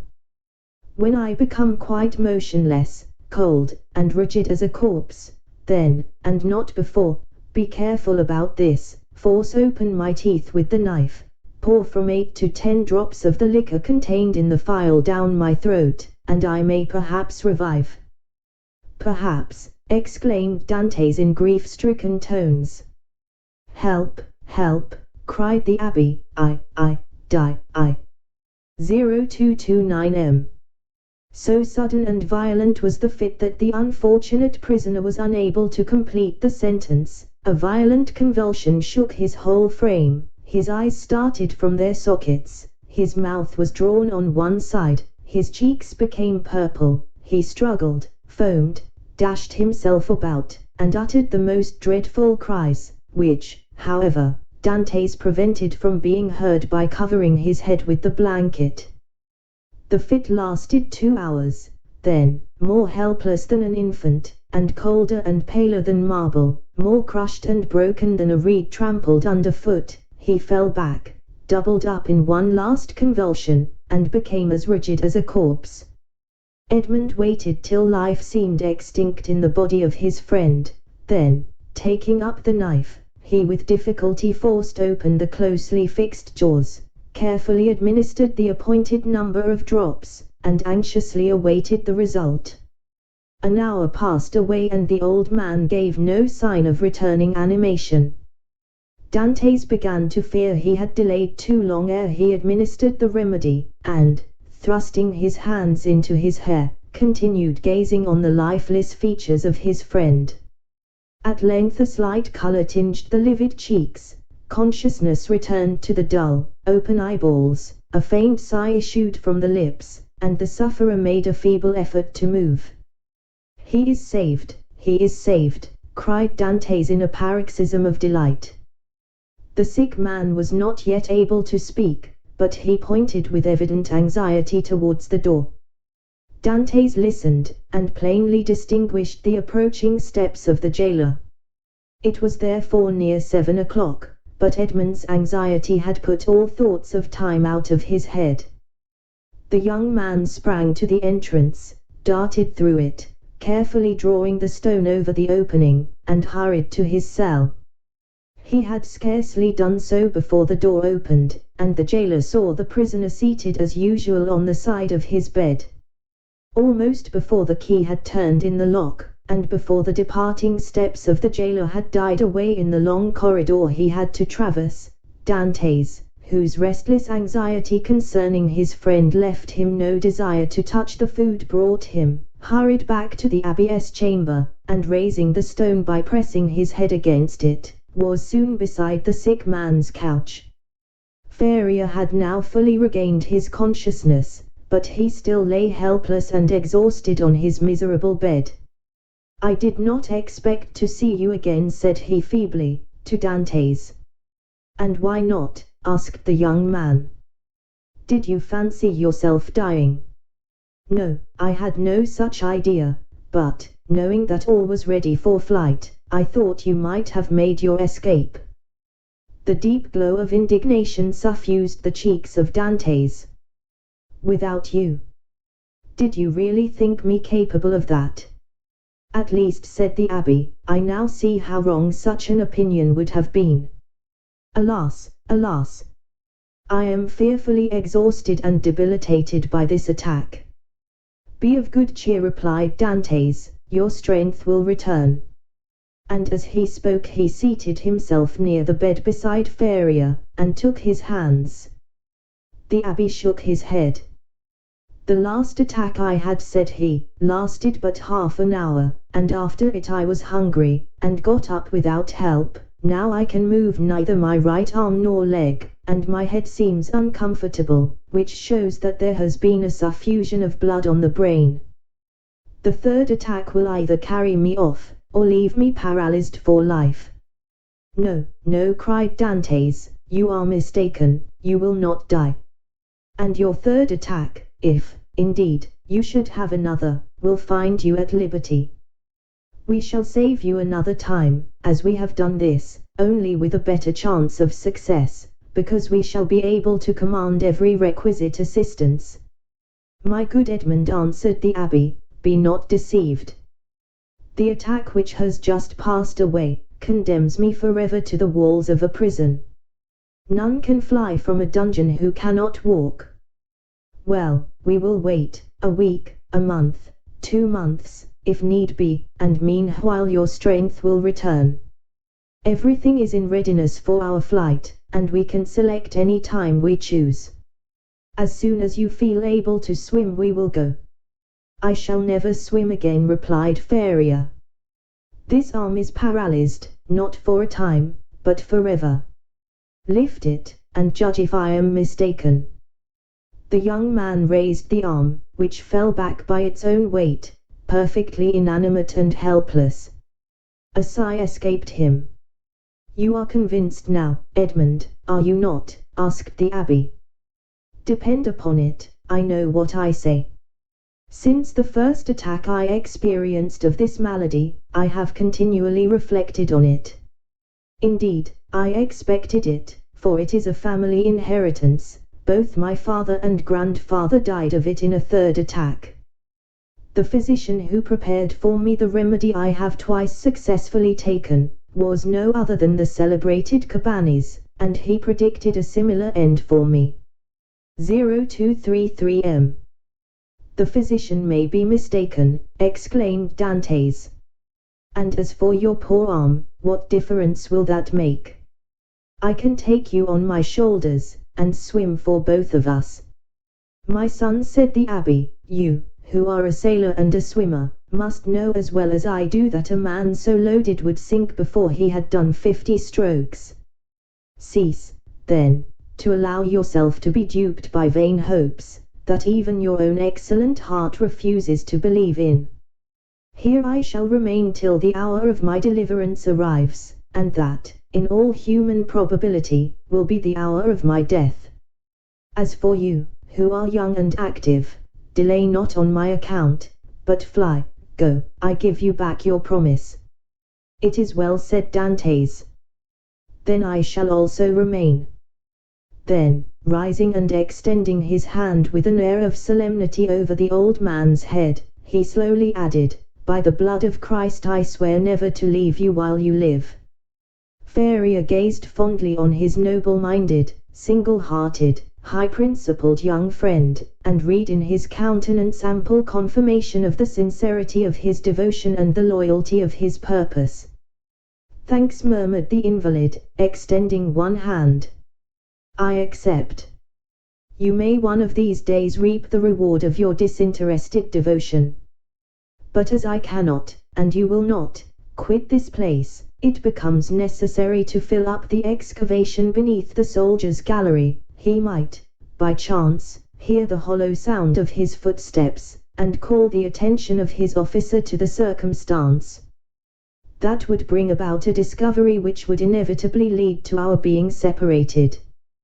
Go, then, and set about this work, in which, unhappily, I can offer you no assistance. Keep at it all night, if necessary, and do not return here tomorrow till after the jailer has visited me. I shall have something of the greatest importance to communicate to you. Dantes took the hand of the abbé in his, and affectionately pressed it. Faria smiled encouragingly on him, and the young man retired to his task, in the spirit of obedience and respect which he had sworn to show towards his aged friend. Chapter 18. The Treasure. When Dantes returned next morning to the chamber of his companion in captivity, he found Faria seated and looking composed.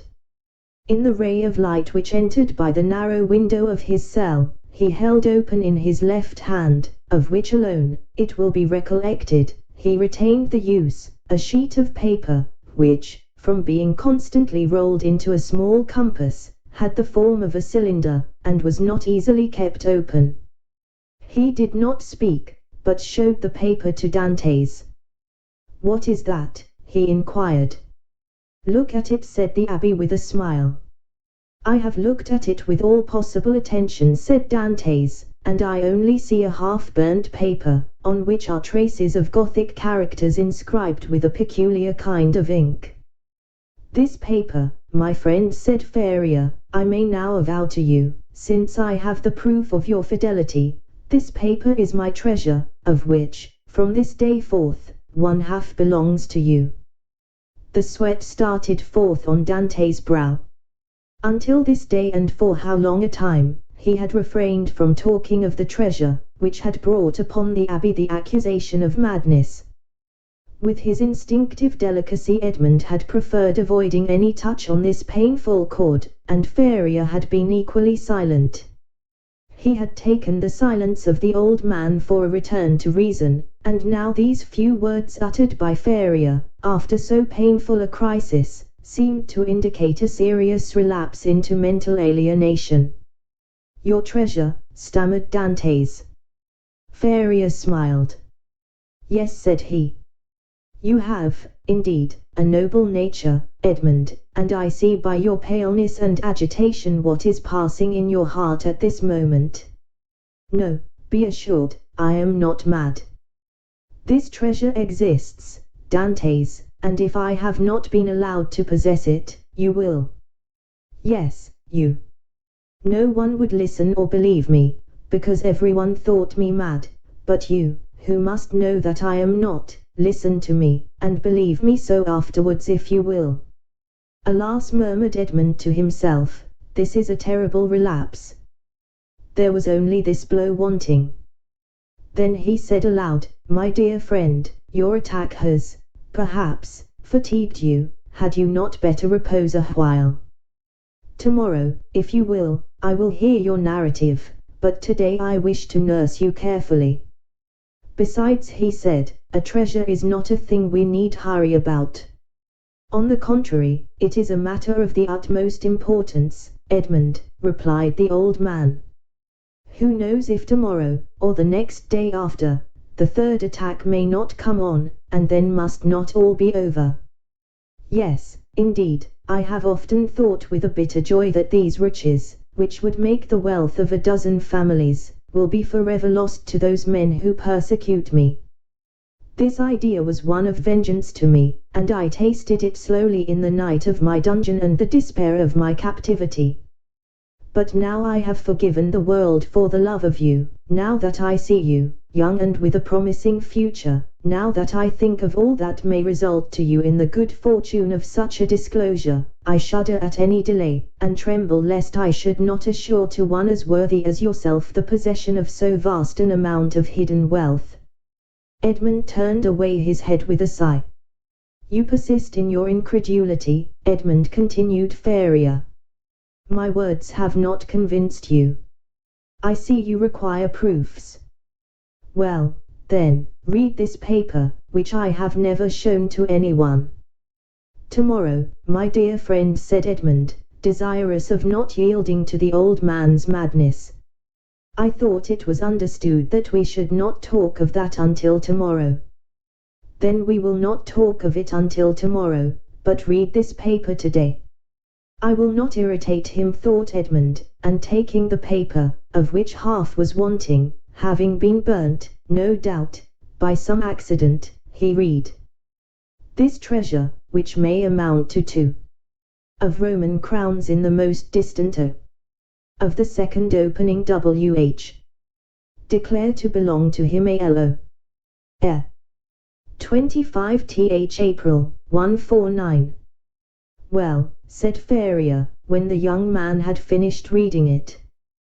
"Why," replied Dantes, "I see nothing but broken lines and unconnected words, which are rendered illegible by fire." "Yes, to you, my friend, who read them for the first time, but not for me, who have grown pale over them by many nights' study, and have reconstructed every phrase, completed every thought. And do you believe you have discovered the hidden meaning? I am sure I have, and you shall judge for yourself, but first listen to the history of this paper. Silence, exclaimed Dantes. Steps approach, I go, adieu. And Dantes, happy to escape the history and explanation which would be sure to confirm his belief in his friend's mental instability, glided like a snake along the narrow passage, while Faria, restored by his alarm to a certain amount of activity, pushed the stone into place with his foot, and covered it with a mat in order the more effectually to avoid discovery. It was the governor, who, hearing of Faria's illness from the jailer, had come in person to see him. Faria sat up to receive him, avoiding all gestures in order that he might conceal from the governor the paralysis that had already half stricken him with death. His fear was lest the governor, touched with pity, might order him to be removed to better quarters, and thus separate him from his young companion. But fortunately this was not the case, and the governor left him, convinced that the poor madman, for whom in his heart he felt a kind of affection, was only troubled with a slight indisposition. During this time, Edmund, seated on his bed with his head in his hands, tried to collect his scattered thoughts. Faria, since their first acquaintance, had been on all points so rational and logical, so wonderfully sagacious, in fact, that he could not understand how so much wisdom on all points could be allied with madness.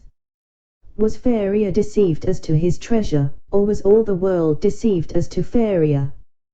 Dantes remained in his cell all day, not daring to return to his friend, thinking thus to defer the moment when he should be convinced, once for all, that the abbé was mad. Such a conviction would be so terrible.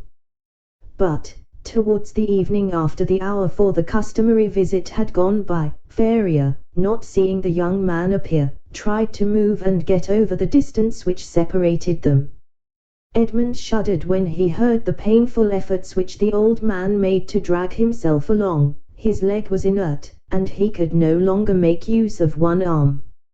Edmund was obliged to assist him, for otherwise he would not have been able to enter by the small aperture which led to Dante's chamber. "Here I am, pursuing you remorselessly," he said with a benignant smile. "You thought to escape my munificence, but it is in vain. Listen to me." Edmund saw there was no escape, and placing the old man on his bed, he seated himself on the stool beside him. "You know," said the abbé, "that I was the secretary and intimate friend of Cardinal Spada, the last of the princes of that name. I owe to this worthy lord all the happiness I ever knew. He was not rich, although the wealth of his family had passed into a proverb, and I heard the phrase very often, as rich as a Spada. But he, like public rumor, lived on this reputation for wealth. His palace was my paradise. I was tutor to his nephews, who are dead, and when he was alone in the world, I tried by absolute devotion to his will, to make up to him all he had done for me during 10 years of unremitting kindness. The cardinal's house had no secrets for me. I had often seen my noble patron annotating ancient volumes, and eagerly searching amongst dusty family manuscripts. One day when I was reproaching him for his unavailing searches, and deploring the prostration of mind that followed them, he looked at me, and, smiling bitterly, opened a volume relating to the history of the city of Rome. There, in the 20th chapter of the life of Pope Alexander VI, were the following lines, which I can never forget.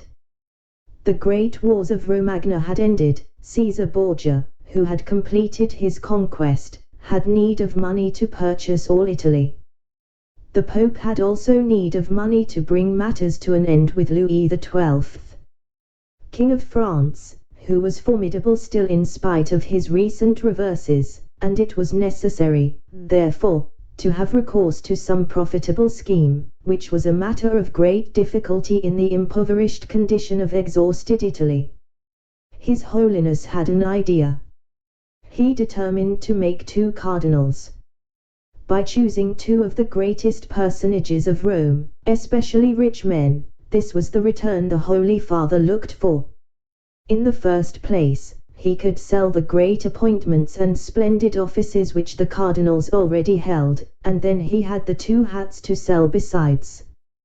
There was a third point in view, which will appear hereafter. The Pope and Caesar Borgia first found the two future cardinals. They were Giovanni Rospigliosi, who held 4 of the highest dignities of the Holy See, and Caesar Spada, one of the noblest and richest of the Roman nobility. Both felt the high honor of such a favor from the Pope. They were ambitious, and Caesar Borgia soon found purchasers for their appointments. The result was that Rospigliosi and Spada paid for being cardinals, and 8 other persons paid for the offices the cardinals held before their elevation, and thus 800,000 crowns entered into the coffers of the speculators. 0239M. It is time now to proceed to the last part of the speculation. The Pope heaped attentions upon Rospigliosi and Spada, conferred upon them the insignia of the cardinalate, and induced them to arrange their affairs and take up their residence at Rome. Then the Pope and Caesar Borgia invited the two cardinals to dinner. This was a matter of dispute between the Holy Father and his son. Caesar thought they could make use of one of the means which he always had ready for his friends, that is to say, in the first place, the famous key which was given to certain persons with the request that they go and open a designated cupboard. This key was furnished with a small iron point, a negligence on the part of the locksmith. When this was pressed to effect the opening of the cupboard, of which the lock was difficult, the person was pricked by this small point, and died next day. Then there was the ring with the lion's head, which Caesar wore when he wanted to greet his friends with a clasp of the hand. The lion bit the hand thus favored, and at the end of 24 hours, the bite was mortal. Caesar proposed to his father that they should either ask the cardinals to open the cupboard, or shake hands with them, but Alexander VI replied, "Now as to the worthy cardinals, Spada and Rospigliosi, let us ask both of them to dinner. Something tells me that we shall get that money back.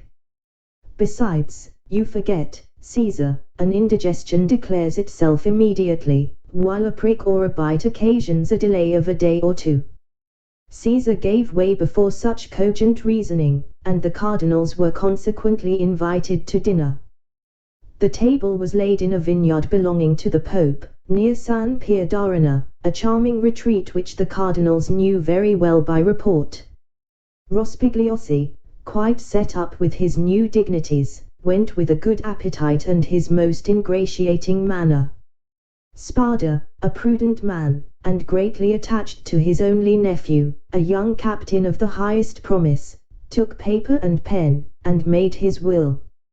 He then sent word to his nephew to wait for him near the vineyard, but it appeared the servant did not find him. Spada knew what these invitations meant, since Christianity, so eminently civilizing, had made progress in Rome. It was no longer a centurion who came from the tyrant with a message, "Caesar wills that you die," but it was a legate a lateria, who came with a smile on his lips to say from the Pope, "His Holiness requests you to dine with him." Spada set out about 2 o'clock to San Pier d'Arena. The Pope awaited him. The first sight that attracted the eyes of Spada was that of his nephew, in full costume, and Caesar Borgia paying him most marked attentions. Spada turned pale, as Caesar looked at him with an ironical air, which proved that he had anticipated all, and that the snare was well spread. They began dinner and Spada was only able to inquire of his nephew if he had received his message. The nephew replied no, perfectly comprehending the meaning of the question.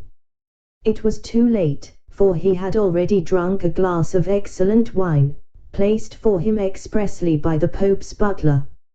Spada at the same moment saw another bottle approach him, which he was pressed to taste. An hour afterwards a physician declared they were both poisoned through eating mushrooms. Spada died on the threshold of the vineyard. The nephew expired at his own door, making signs which his wife could not comprehend. Then Caesar and the Pope hastened to lay hands on the heritage, under pretense of seeking for the papers of the dead man. But the inheritance consisted in this only, a scrap of paper on which Spada had written, "I bequeath to my beloved nephew my coffers, my books, and, amongst others, my breviary with the gold corners, which I beg he will preserve in remembrance of his affectionate uncle." The heirs sought everywhere, admired the breviary, laid hands on the furniture, and were greatly astonished that Spada, the rich man, was really the most miserable of uncles. No treasures, unless they were those of science, contained in the library and laboratories. That was all. Caesar and his father searched, examined, scrutinized, but found nothing, or at least very little, not exceeding a few thousand crowns in plate, and about the same in ready money. But the nephew had time to say to his wife before he expired, "Look well among my uncle's papers, there is a will." They sought even more thoroughly than the august heirs had done, but it was fruitless. There were 2 palaces and a vineyard behind the Palatine Hill, but in these days landed property had not much value, and the 2 palaces and the vineyard remained to the family since they were beneath the rapacity of the Pope and his son. Months and years rolled on. Alexander VI died, poisoned, you know by what mistake. Caesar, poisoned at the same time, escaped by shedding his skin like a snake, but the new skin was spotted by the poison till it looked like a tiger's. Then, compelled to quit Rome, he went and got himself obscurely killed in a night skirmish, scarcely noticed in history. After the Pope's death and his son's exile, it was supposed that the Spada family would resume the splendid position they had held before the cardinal's time, but this was not the case. The Spadas remained in doubtful ease, a mystery hung over this dark affair, and the public rumor was, that Caesar, a better politician than his father, had carried off from the Pope the fortune of the 2 cardinals. I say the 2, because Cardinal Rospigliosi, who had not taken any precaution, was completely despoiled. Up to this point, said Faria, interrupting the thread of his narrative, this seems to you very meaningless, no doubt, eh? Oh, my friend, cried Dantes, on the contrary, it seems as if I were reading a most interesting narrative. Go on, I beg of you. I will. The family began to get accustomed to their obscurity. Years rolled on, and amongst the descendants some were soldiers, others diplomatists, some churchmen, some bankers, some grew rich, and some were ruined. I come now to the last of the family, whose secretary I was, the Count of Spada. I had often heard him complain of the disproportion of his rank with his fortune, and I advised him to invest all he had in an annuity. He did so, and thus doubled his income. The celebrated breviary remained in the family, and was in the Count's possession. It had been handed down from father to son, for the singular clause of the only will that had been found, had caused it to be regarded as a genuine relic, preserved in the family with superstitious veneration. It was an illuminated book, with beautiful Gothic characters, and so weighty with gold, that a servant always carried it before the cardinal on days of great solemnity. At the sight of papers of all sorts, titles, contracts, parchments, which were kept in the archives of the family, all descending from the poisoned cardinal, I in my turn examined the immense bundles of documents, like 20 servitors, stewards, secretaries before me, but in spite of the most exhaustive researches, I found nothing. Yet I had even written a precise history of the Borgia family, for the sole purpose of assuring myself whether any increase of fortune had occurred to them on the death of the Cardinal Caesar Spada, but could only trace the acquisition of the property of the Cardinal Rospigliosi, his companion in misfortune. I was then almost assured that the inheritance had neither profited the Borgias nor the family, but had remained unpossessed like the treasures of the Arabian Nights, which slept in the bosom of the earth under the eyes of the genie. I searched, ransacked, counted, calculated 1,000 times the income and expenditure of the family for 300 years. It was useless. I remained in my ignorance, and the Count of Spada in his poverty. My patron died. He had reserved from his annuity his family papers, his library, composed of 5,000 volumes, and his famous breviary. All these he bequeathed to me, with 1,000 Roman crowns, which he had in ready money, on condition that I would have anniversary masses said for the repose of his soul, and that I would draw up a genealogical tree and history of his house. All this I did scrupulously.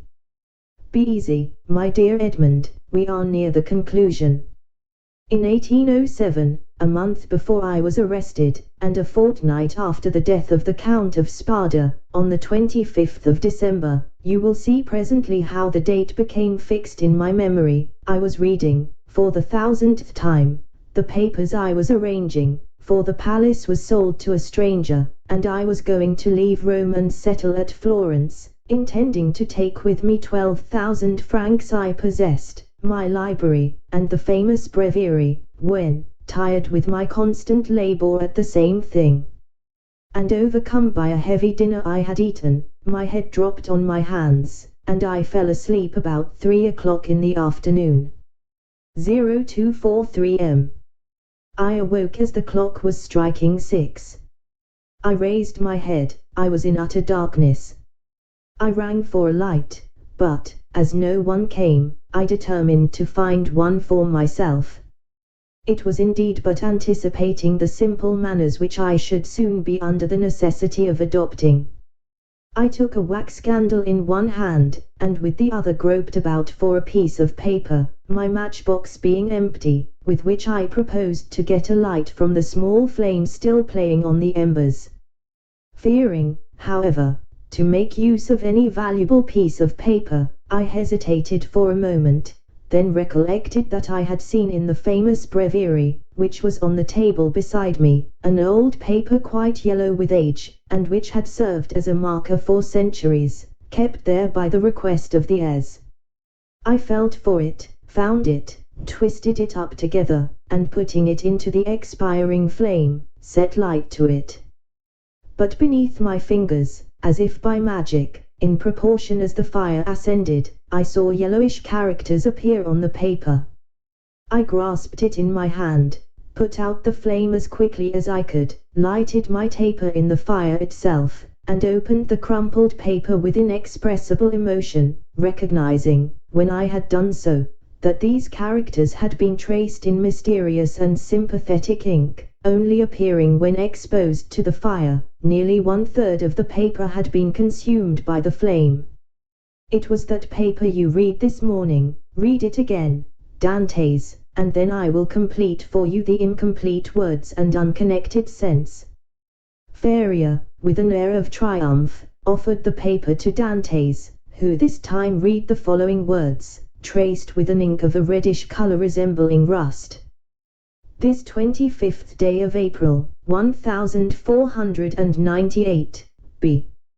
Alexander the 6th, and fearing that not he may desire to become my heir, and and Bentivoglio, who were poisoned, my sole heir, that I have you, and has visited with me, that is, in island of Monte Cristo, all I jewels, diamonds, gems, that I alone may amount to nearly 2 mil, will find on raising the 20th row, creek to the east in a right line, 2 open. In these caves, the treasure is in the furthest o, which treasure I bequeath and leave en as my sole heir.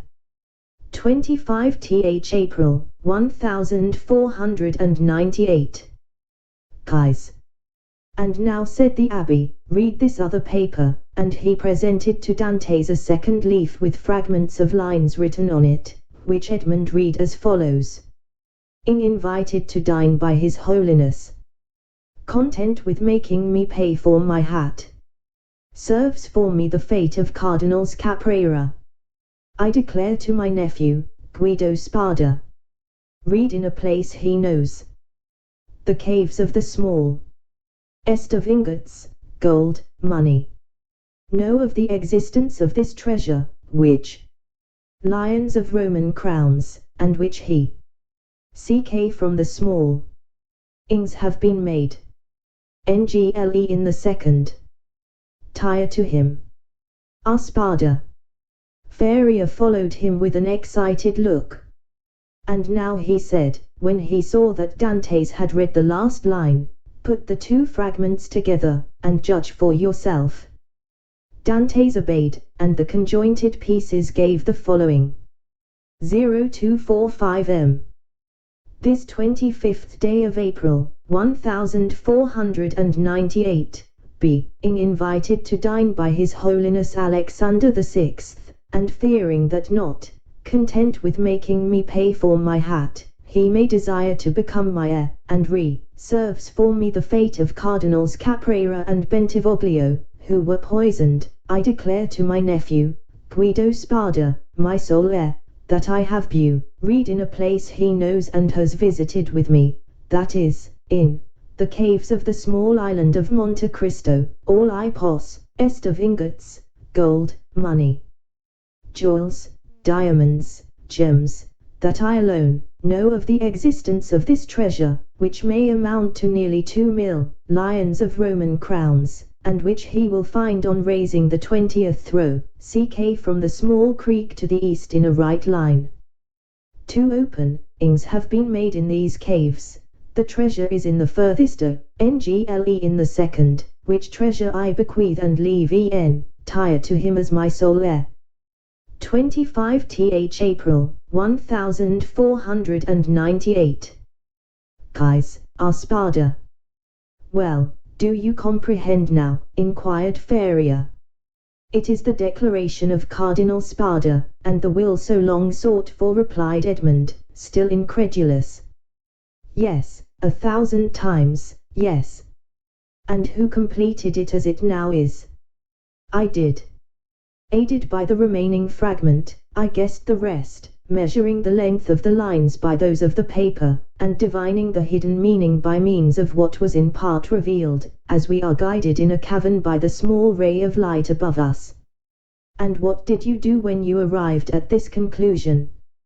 I resolved to set out, and did set out at that very instant, carrying with me the beginning of my great work, the unity of the Italian kingdom, but for some time the imperial police, who at this period, quite contrary to what Napoleon desired so soon as he had a son born to him, wished for a partition of provinces, had their eyes on me, and my hasty departure, the cause of which they were unable to guess. Having aroused their suspicions, I was arrested at the very moment I was leaving Piombino. Now continued Faria, addressing Dantes with an almost paternal expression, now, my dear fellow, you know as much as I do myself. If we ever escape together, half this treasure is yours. If I die here, and you escape alone, the whole belongs to you. But inquired Dantes hesitating, has this treasure no more legitimate possessor in the world than ourselves? No, no, be easy on that score, the family is extinct. The last Count of Spada, moreover, made me his heir, bequeathing to me this symbolic breviary. He bequeathed to me all it contained. No, no, make your mind satisfied on that point. If we lay hands on this fortune, we may enjoy it without remorse. And you say this treasure amounts to 2 millions of Roman crowns, nearly 13 millions of our money too. Impossible, said Dantes, staggered at the enormous amount. Impossible, and why? Asked the old man. The Spada family was one of the oldest and most powerful families of the 15th century, and in those times, when other opportunities for investment were wanting, such accumulations of gold and jewels were by no means rare. there are at this day Roman families perishing of hunger, though possessed of nearly 1,000,000 in diamonds and jewels, handed down by entail, and which they cannot touch. Edmund thought he was in a dream. He wavered between incredulity and joy. I have only kept this secret so long from you, continued Faria, that I might test your character, and then surprise you.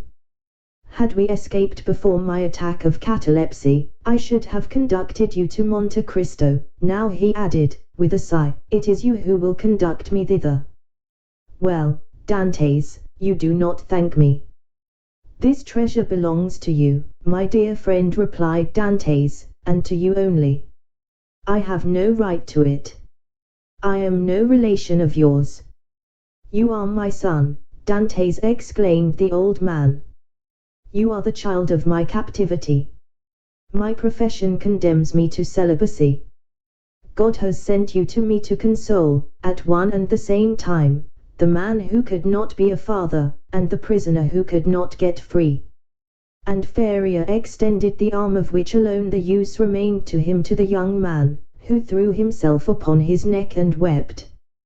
Chapter 19. The third attack. Now that this treasure, which had so long been the object of the abbess' meditations, could ensure the future happiness of him whom Faria really loved as a son, it had doubled its value in his eyes, and every day he expatiated on the amount, explaining to Dantes all the good which, with 13 or 14 millions of francs, a man could do in these days to his friends. And then Dantes' countenance became gloomy, for the oath of vengeance he had taken recurred to his memory, and he reflected how much ill, in these times, a man with 13 or 14 millions could do to his enemies.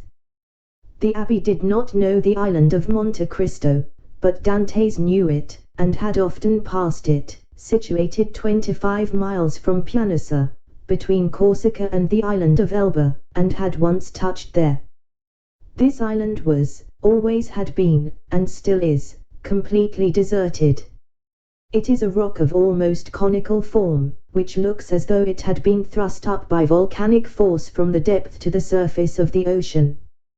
Dantes drew a plan of the island for Faria, and Faria gave Dantes advice as to the means he should employ to recover the treasure. But Dantes was far from being as enthusiastic and confident as the old man. It was past a question now that Faria was not a lunatic, and the way in which he had achieved the discovery, which had given rise to the suspicion of his madness, increased Edmund's admiration of him. But at the same time Dantes could not believe that the deposit, supposing it had ever existed, still existed, and though he considered the treasure as by no means chimerical, he yet believed it was no longer there. However, as if fate resolved on depriving the prisoners of their last chance, and making them understand that they were condemned to perpetual imprisonment, a new misfortune befell them. The gallery on the seaside, which had long been in ruins, was rebuilt. They had repaired it completely, and stopped up with vast masses of stone the hole Dantes had partly filled in. But for this precaution, which, it will be remembered, the abbé had made to Edmund, the misfortune would have been still greater, for their attempt to escape would have been detected, and they would undoubtedly have been separated. Thus a new, a stronger, and more inexorable barrier was interposed to cut off the realization of their hopes. You see, said the young man, with an air of sorrowful resignation, to Faria, that God deems it right to take from me any claim to merit for what you call my devotion to you. I have promised to remain forever with you, and now I could not break my promise if I would. The treasure will be no more mine than yours, and neither of us will quit this prison. But my real treasure is not that, my dear friend, which awaits me beneath the sombre rocks of Monte Cristo. It is your presence, our living together 5 or 6 hours a day, in spite of our jailers. It is the rays of intelligence you have elicited from my brain, the languages you have implanted in my memory, and which have taken root there with all their philological ramifications. These different sciences that you have made so easy to me by the depth of the knowledge you possess of them, and the clearness of the principles to which you have reduced them. This is my treasure, my beloved friend, and with this you have made me rich and happy. Believe me, and take comfort. This is better for me than tons of gold and cases of diamonds, even were they not as problematical as the clouds we see in the morning floating over the sea, which we take for terra firma, and which evaporate and vanish as we draw near to them. To have you as long as possible near me, to hear your eloquent speech, which embellishes my mind, strengthens my soul, and makes my whole frame capable of great and terrible things, if I should ever be free, so fills my whole existence, that the despair to which I was just on the point of yielding when I knew you, has no longer any hold over me, and this is my fortune, not chimerical, but actual. I owe you my real good, my present happiness, and all the sovereigns of the earth, even Caesar Borgia himself, could not deprive me of this. Thus, if not actually happy, yet the days these two unfortunates passed together went quickly. Feria, who for so long a time had kept silence as to the treasure, now perpetually talked of it. As he had prophesied would be the case, he remained paralyzed in the right arm and the left leg, and had given up all hope of ever enjoying it himself. But he was continually thinking over some means of escape for his young companion, and anticipating the pleasure he would enjoy. For fear the letter might be some day lost or stolen, he compelled Dantes to learn it by heart, and Dantes knew it from the first to the last word. Then he destroyed the second portion, assured that if the first were seized, no one would be able to discover its real meaning. Whole hours sometimes passed while Feria was giving instructions to Dantes, instructions which were to serve him when he was at liberty. Then, once free, from the day and hour and moment when he was so, he could have but one only thought, which was, to gain Monte Cristo by some means, and remain there alone under some pretext which would arouse no suspicions, and once there, to endeavor to find the wonderful caverns, and search in the appointed spot, be it remembered, being the farthest angle in the second opening. In the meanwhile the hours passed, if not rapidly, at least tolerably. Feria, as we have said, without having recovered the use of his hand and foot, had regained all the clearness of his understanding, and had gradually, besides the moral instructions we have detailed, taught his youthful companion the patient and sublime duty of a prisoner, who learns to make something from nothing. They were thus perpetually employed, Feria, that he might not see himself grow old, Dantes, for fear of recalling the almost extinct past which now only floated in his memory like a distant light wandering in the night. So life went on for them as it does for those who are not victims of misfortune and whose activities glide along mechanically and tranquilly beneath the eye of Providence. But beneath this superficial calm there were in the heart of the young man, and perhaps in that of the old man, many repressed desires, many stifled sighs, which found vent when Feria was left alone, and when Edmund returned to his cell. One night Edmund awoke suddenly, believing that he heard someone calling him.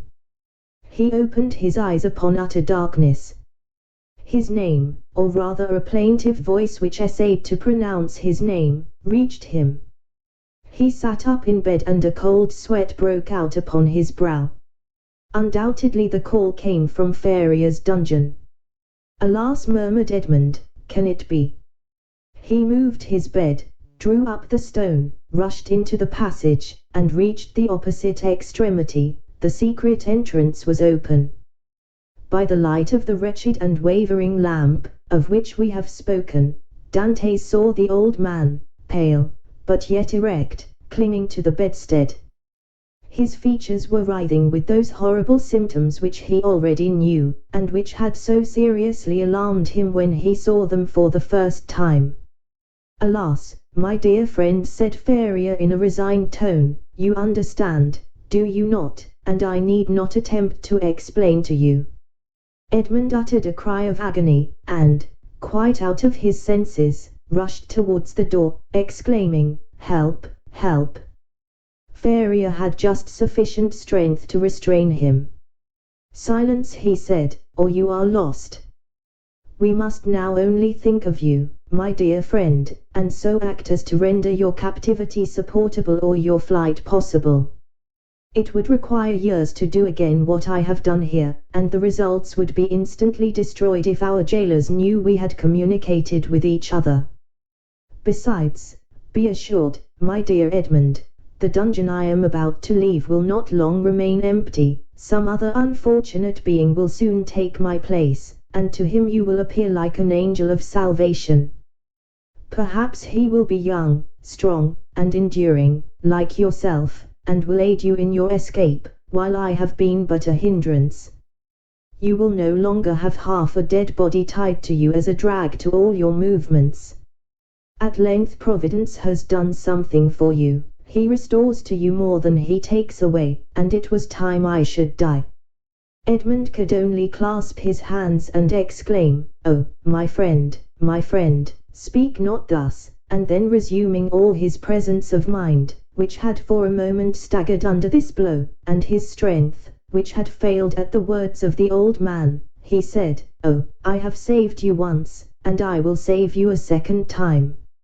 And raising the foot of the bed, he drew out the phial, still a third filled with the red liquor. "See," he exclaimed, "there remains still some of the magic draught.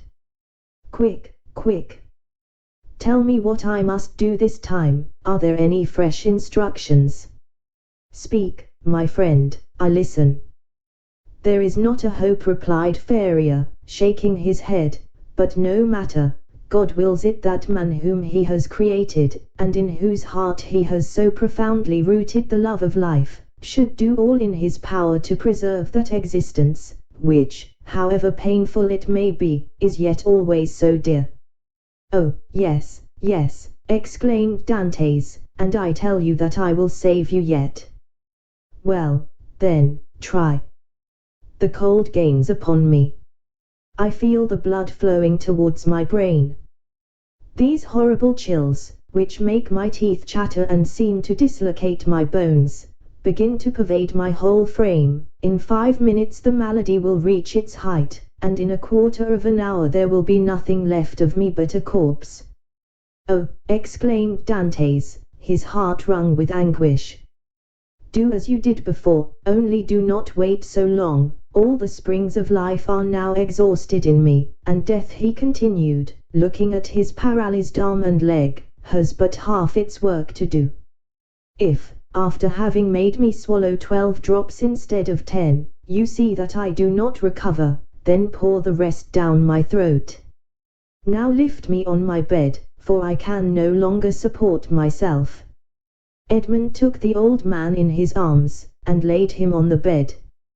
"And now, my dear friend," said Feria, "sole consolation of my wretched existence, you whom heaven gave me somewhat late, but still gave me, a priceless gift, and for which I am most grateful, at the moment of separating from you forever, I wish you all the happiness and all the prosperity you so well deserve. My son, I bless thee." The young man cast himself on his knees, leaning his head against the old man's bed. "Listen, now, to what I say in this my dying moment. The treasure of the Spadas exists. God grants me the boon of vision unrestricted by time or space. I see it in the depths of the inner cavern. My eyes pierce the inmost recesses of the earth, and are dazzled at the sight of so much riches. If you do escape, remember that the poor abbé, whom all the world called mad, was not so. Hasten to Monte Cristo, avail yourself of the fortune, for you have indeed suffered long enough." A violent convulsion attacked the old man. Dantes raised his head and saw Feria's eyes injected with blood. It seemed as if a flow of blood had ascended from the chest to the head. "Adieu, adieu," murmured the old man, clasping Edmund's hand convulsively, "adieu." "Oh, no, no, not yet," he cried, "do not forsake me. Oh, succor him. Help, help, help. Hush, hush, murmured the dying man, that they may not separate us if you save me. You are right. Oh, yes, yes, be assured I shall save you. Besides, although you suffer much, you do not seem to be in such agony as you were before. Do not mistake. I suffer less because there is in me less strength to endure. At your age we have faith in life, it is the privilege of youth to believe and hope, but old men see death more clearly. Oh, 'tis here, 'tis here, 'tis over, my sight is gone, my senses fail. Your hand, Dante's. Adieu. Adieu. And raising himself by a final effort, in which he summoned all his faculties, he said, Monte Cristo, forget not Monte Cristo. And he fell back on the bed.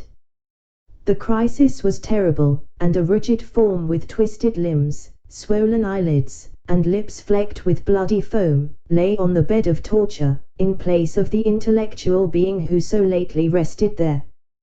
Dantes took the lamp, placed it on a projecting stone above the bed, whence its tremulous light fell with strange and fantastic ray on the distorted countenance and motionless, stiffened body. With steady gaze he awaited confidently the moment for administering the restorative. When he believed that the right moment had arrived, he took the knife, pried open the teeth, which offered less resistance than before, counted one after the other 12 drops, and watched. The phial contained, perhaps, twice as much more. He waited 10 minutes, a quarter of an hour, half an hour, no change took place. Trembling, his hair erect, his brow bathed with perspiration, he counted the seconds by the beating of his heart. Then he thought it was time to make the last trial, and he put the phial to the purple lips of Faria, and without having occasion to force open his jaws, which had remained extended, he poured the whole of the liquid down his throat. 0255 m. The draught produced a galvanic effect, a violent trembling pervaded the old man's limbs, his eyes opened until it was fearful to gaze upon them, he heaved a sigh which resembled a shriek, and then his convulsed body returned gradually to its former immobility, the eyes remaining open. Half an hour and a half elapsed, and during this period of anguish, Edmund leaned over his friend, his hand applied to his heart, and felt the body gradually grow cold, and the heart's pulsation become more and more deep and dull, until at length it stopped, the last movement of the heart ceased, the face became livid, the eyes remained open, but the eyeballs were glazed. It was 6 o'clock in the morning, the dawn was just breaking, and its feeble ray came into the dungeon, and paled the ineffectual light of the lamp. Strange shadows passed over the countenance of the dead man, and at times gave it the appearance of life. While the struggle between day and night lasted, Dantes still doubted, but as soon as the daylight gained the preeminence, he saw that he was alone with a corpse. Then an invincible and extreme terror seized upon him, and he dared not again press the hand that hung out of bed. He dared no longer to gaze on those fixed and vacant eyes, which he tried many times to close, but in vain, they opened again as soon as shut. He extinguished the lamp, carefully concealed it, and then went away, closing as well as he could the entrance to the secret passage by the large stone as he descended. It was time, for the jailer was coming. On this occasion he began his rounds at Dante's cell, and on leaving him he went on to Faria's dungeon, taking thither breakfast and some linen. Nothing betokened that the man knew anything of what had occurred. He went on his way. Dantes was then seized with an indescribable desire to know what was going on in the dungeon of his unfortunate friend. He therefore returned by the subterraneous gallery, and arrived in time to hear the exclamations of the turnkey, who called out for help. Other turnkeys came, and then was heard the regular tramp of soldiers. Last of all came the governor. Edmund heard the creaking of the bed as they moved the corpse, heard the voice of the governor, who asked them to throw water on the dead man's face, and seeing that, in spite of this application, the prisoner did not recover, they sent for the doctor. The governor then went out, and words of pity fell on Dante's listening ears, mingled with brutal laughter.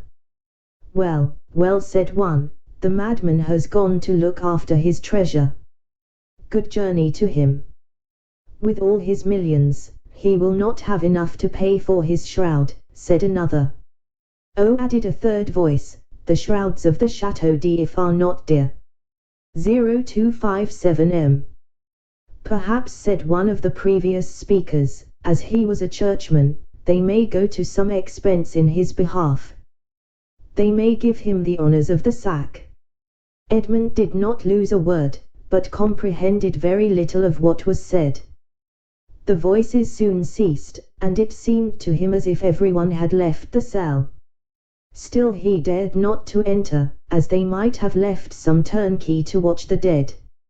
He remained, therefore, mute and motionless, hardly venturing to breathe. At the end of an hour, he heard a faint noise, which increased. It was the governor who returned, followed by the doctor and other attendants. There was a moment's silence. It was evident that the doctor was examining the dead body. The inquiries soon commenced. The doctor analyzed the symptoms of the malady to which the prisoner had succumbed, and declared that he was dead. Questions and answers followed in a nonchalant manner that made Dantes indignant, for he felt that all the world should have for the poor abbé a love and respect equal to his own. "I am very sorry for what you tell me," said the governor, replying to the assurance of the doctor, "that the old man is really dead, for he was a quiet, inoffensive prisoner, happy in his folly, and required no watching." "Ah," added the turnkey, "there was no occasion for watching him, he would have stayed here 50 years, I'll answer for it, without any attempt to escape." "Still," said the governor, "I believe it will be requisite, notwithstanding your certainty, and not that I doubt your science, but in discharge of my official duty, that we should be perfectly assured that the prisoner is dead." There was a moment of complete silence, during which Dantes, still listening, knew that the doctor was examining the corpse a second time. "You may make your mind easy," said the doctor, "he is dead. I will answer for that." "You know, sir," said the governor, persisting, "that we are not content in such cases as this with such a simple examination. In spite of all appearances, be so kind, therefore, as to finish your duty by fulfilling the formalities described by law." "Let the irons be heated," said the doctor, "but really it is a useless precaution." This order to heat the irons made Dantes shudder. He heard hasty steps, the creaking of a door, people going and coming, and some minutes afterwards a turnkey entered, saying, "Here is the brazier, lighted." There was a moment's silence, and then was heard the crackling of burning flesh, of which the peculiar and nauseous smell penetrated even behind the wall where Dantes was listening in horror. The perspiration poured forth upon the young man's brow, and he felt as if he should faint. "You see, sir, he is really dead," said the doctor, "this burn in the heel is decisive. The poor fool is cured of his folly, and delivered from his captivity." "Wasn't his name Faria?" inquired one of the officers who accompanied the governor. 0259 "Yes, sir, and, as he said, it was an ancient name. He was, too, very learned, and rational enough on all points which did not relate to his treasure, but on that, indeed, he was intractable." "It is the sort of malady which we call monomania," said the doctor. "You had never anything to complain of," said the governor to the jailer who had charge of the abbey. "Never, sir," replied the jailer, "never. On the contrary, he sometimes amused me very much by telling me stories. One day, too, when my wife was ill, he gave me a prescription which cured her." Ah, said the doctor, I did not know that I had a rival, but I hope, Governor, that you will show him all proper respect in consequence. Yes, yes, make your mind easy, he shall be decently interred in the newest sack we can find. Will that satisfy you? Must this last formality take place in your presence, sir? Inquired a turnkey. Certainly.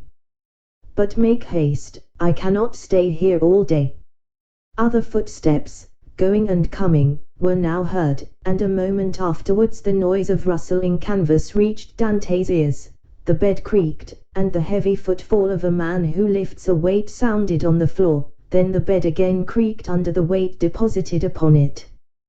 This evening, said the governor. Will there be any mass? Asked one of the attendants. That is impossible, replied the governor. The chaplain of the chateau came to me yesterday to beg for leave of absence, in order to take a trip to Hythe for a week. I told him I would attend to the prisoners in his absence. If the poor abbé had not been in such a hurry, he might have had his requiem. Pooh, pooh, said the doctor, with the impiety usual in persons of his profession, he is a churchman. God will respect his profession, and not give the devil the wicked delight of sending him a priest. A shout of laughter followed this brutal jest. Meanwhile the operation of putting the body in the sack was going on. This evening, said the governor, when the task was ended. At what hour? Inquired a turnkey. Why, about 10 or 11 o'clock. Shall we watch by the corpse? Of what use would it be? Shut the dungeon as if he were alive, that is all. Then the steps retreated, and the voices died away in the distance, the noise of the door, with its creaking hinges and bolts ceased, and a silence more sombre than that of solitude ensued, the silence of death, which was all-pervasive, and struck its icy chill to the very soul of Dante's. Then he raised the flagstone cautiously with his head, and looked carefully around the chamber. It was empty, and Dante's emerged from the tunnel. Chapter 20. The Cemetery of the Château d'If. On the bed, at full length, and faintly illuminated by the pale light that came from the window, lay a sack of canvas, and under its rude folds was stretched a long and stiffened form. It was Ferria's last winding sheet, a winding sheet which, as the turnkey said, cost so little. Everything was in readiness. A barrier had been placed between Dante's and his old friend. No longer could Edmund look into those wide-open eyes which had seemed to be penetrating the mysteries of death. No longer could he clasp the hand which had done so much to make his existence blessed. Feria, the beneficent and cheerful companion, with whom he was accustomed to live so intimately, no longer breathed. He seated himself on the edge of that terrible bed, and fell into melancholy and gloomy reverie. Alone. He was alone again. Again condemned to silence, again face to face with nothingness. Alone, never again to see the face, never again to hear the voice of the only human being who united him to earth. Was not Feria's fate the better, after all, to solve the problem of life at its source, even at the risk of horrible suffering? The idea of suicide, which his friend had driven away and kept away by his cheerful presence, now hovered like a phantom over the abbé's dead body. If I could die, he said, I should go where he goes, and should assuredly find him again. But how to die? It is very easy, he went on with a smile. I will remain here, rush on the first person that opens the door, strangle him, and then they will guillotine me. But excessive grief is like a storm at sea, where the frail bark is tossed from the depths to the top of the wave. Dante's recoiled from the idea of so infamous a death, and passed suddenly from despair to an ardent desire for life and liberty. Die, oh, no, he exclaimed, not die now, after having lived and suffered so long and so much. Die. Yes, had I died years ago, but now to die would be, indeed, to give way to the sarcasm of destiny. No, I want to live, I shall struggle to the very last, I will yet win back the happiness of which I have been deprived. Before I die I must not forget that I have my executioners to punish, and perhaps, too, who knows, some friends to reward. Yet they will forget me here, and I shall die in my dungeon like Faria." As he said this, he became silent and gazed straight before him like one overwhelmed with a strange and amazing thought. Suddenly he arose, lifted his hand to his brow as if his brain were giddy, paced twice or thrice round the dungeon, and then paused abruptly by the bed. "Just God," he muttered, "whence comes this thought? Is it from thee?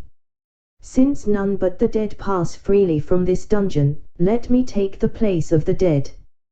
Without giving himself time to reconsider his decision, and, indeed, that he might not allow his thoughts to be distracted from his desperate resolution, he bent over the appalling shroud, opened it with the knife which Faria had made, drew the corpse from the sack, and bore it along the tunnel to his own chamber, laid it on his couch, tied around its head the rag he wore at night around his own, covered it with his counterpane, once again kissed the ice-cold brow, and tried vainly to close the resisting eyes, which glared horribly, turned the head towards the wall, so that the jailer might, when he brought the evening meal, believe that he was asleep, as was his frequent custom, entered the tunnel again, drew the bed against the wall, returned to the other cell, took from the hiding place the needle and thread, flung off his rags, that they might feel only naked flesh beneath the coarse canvas, and getting inside the sack,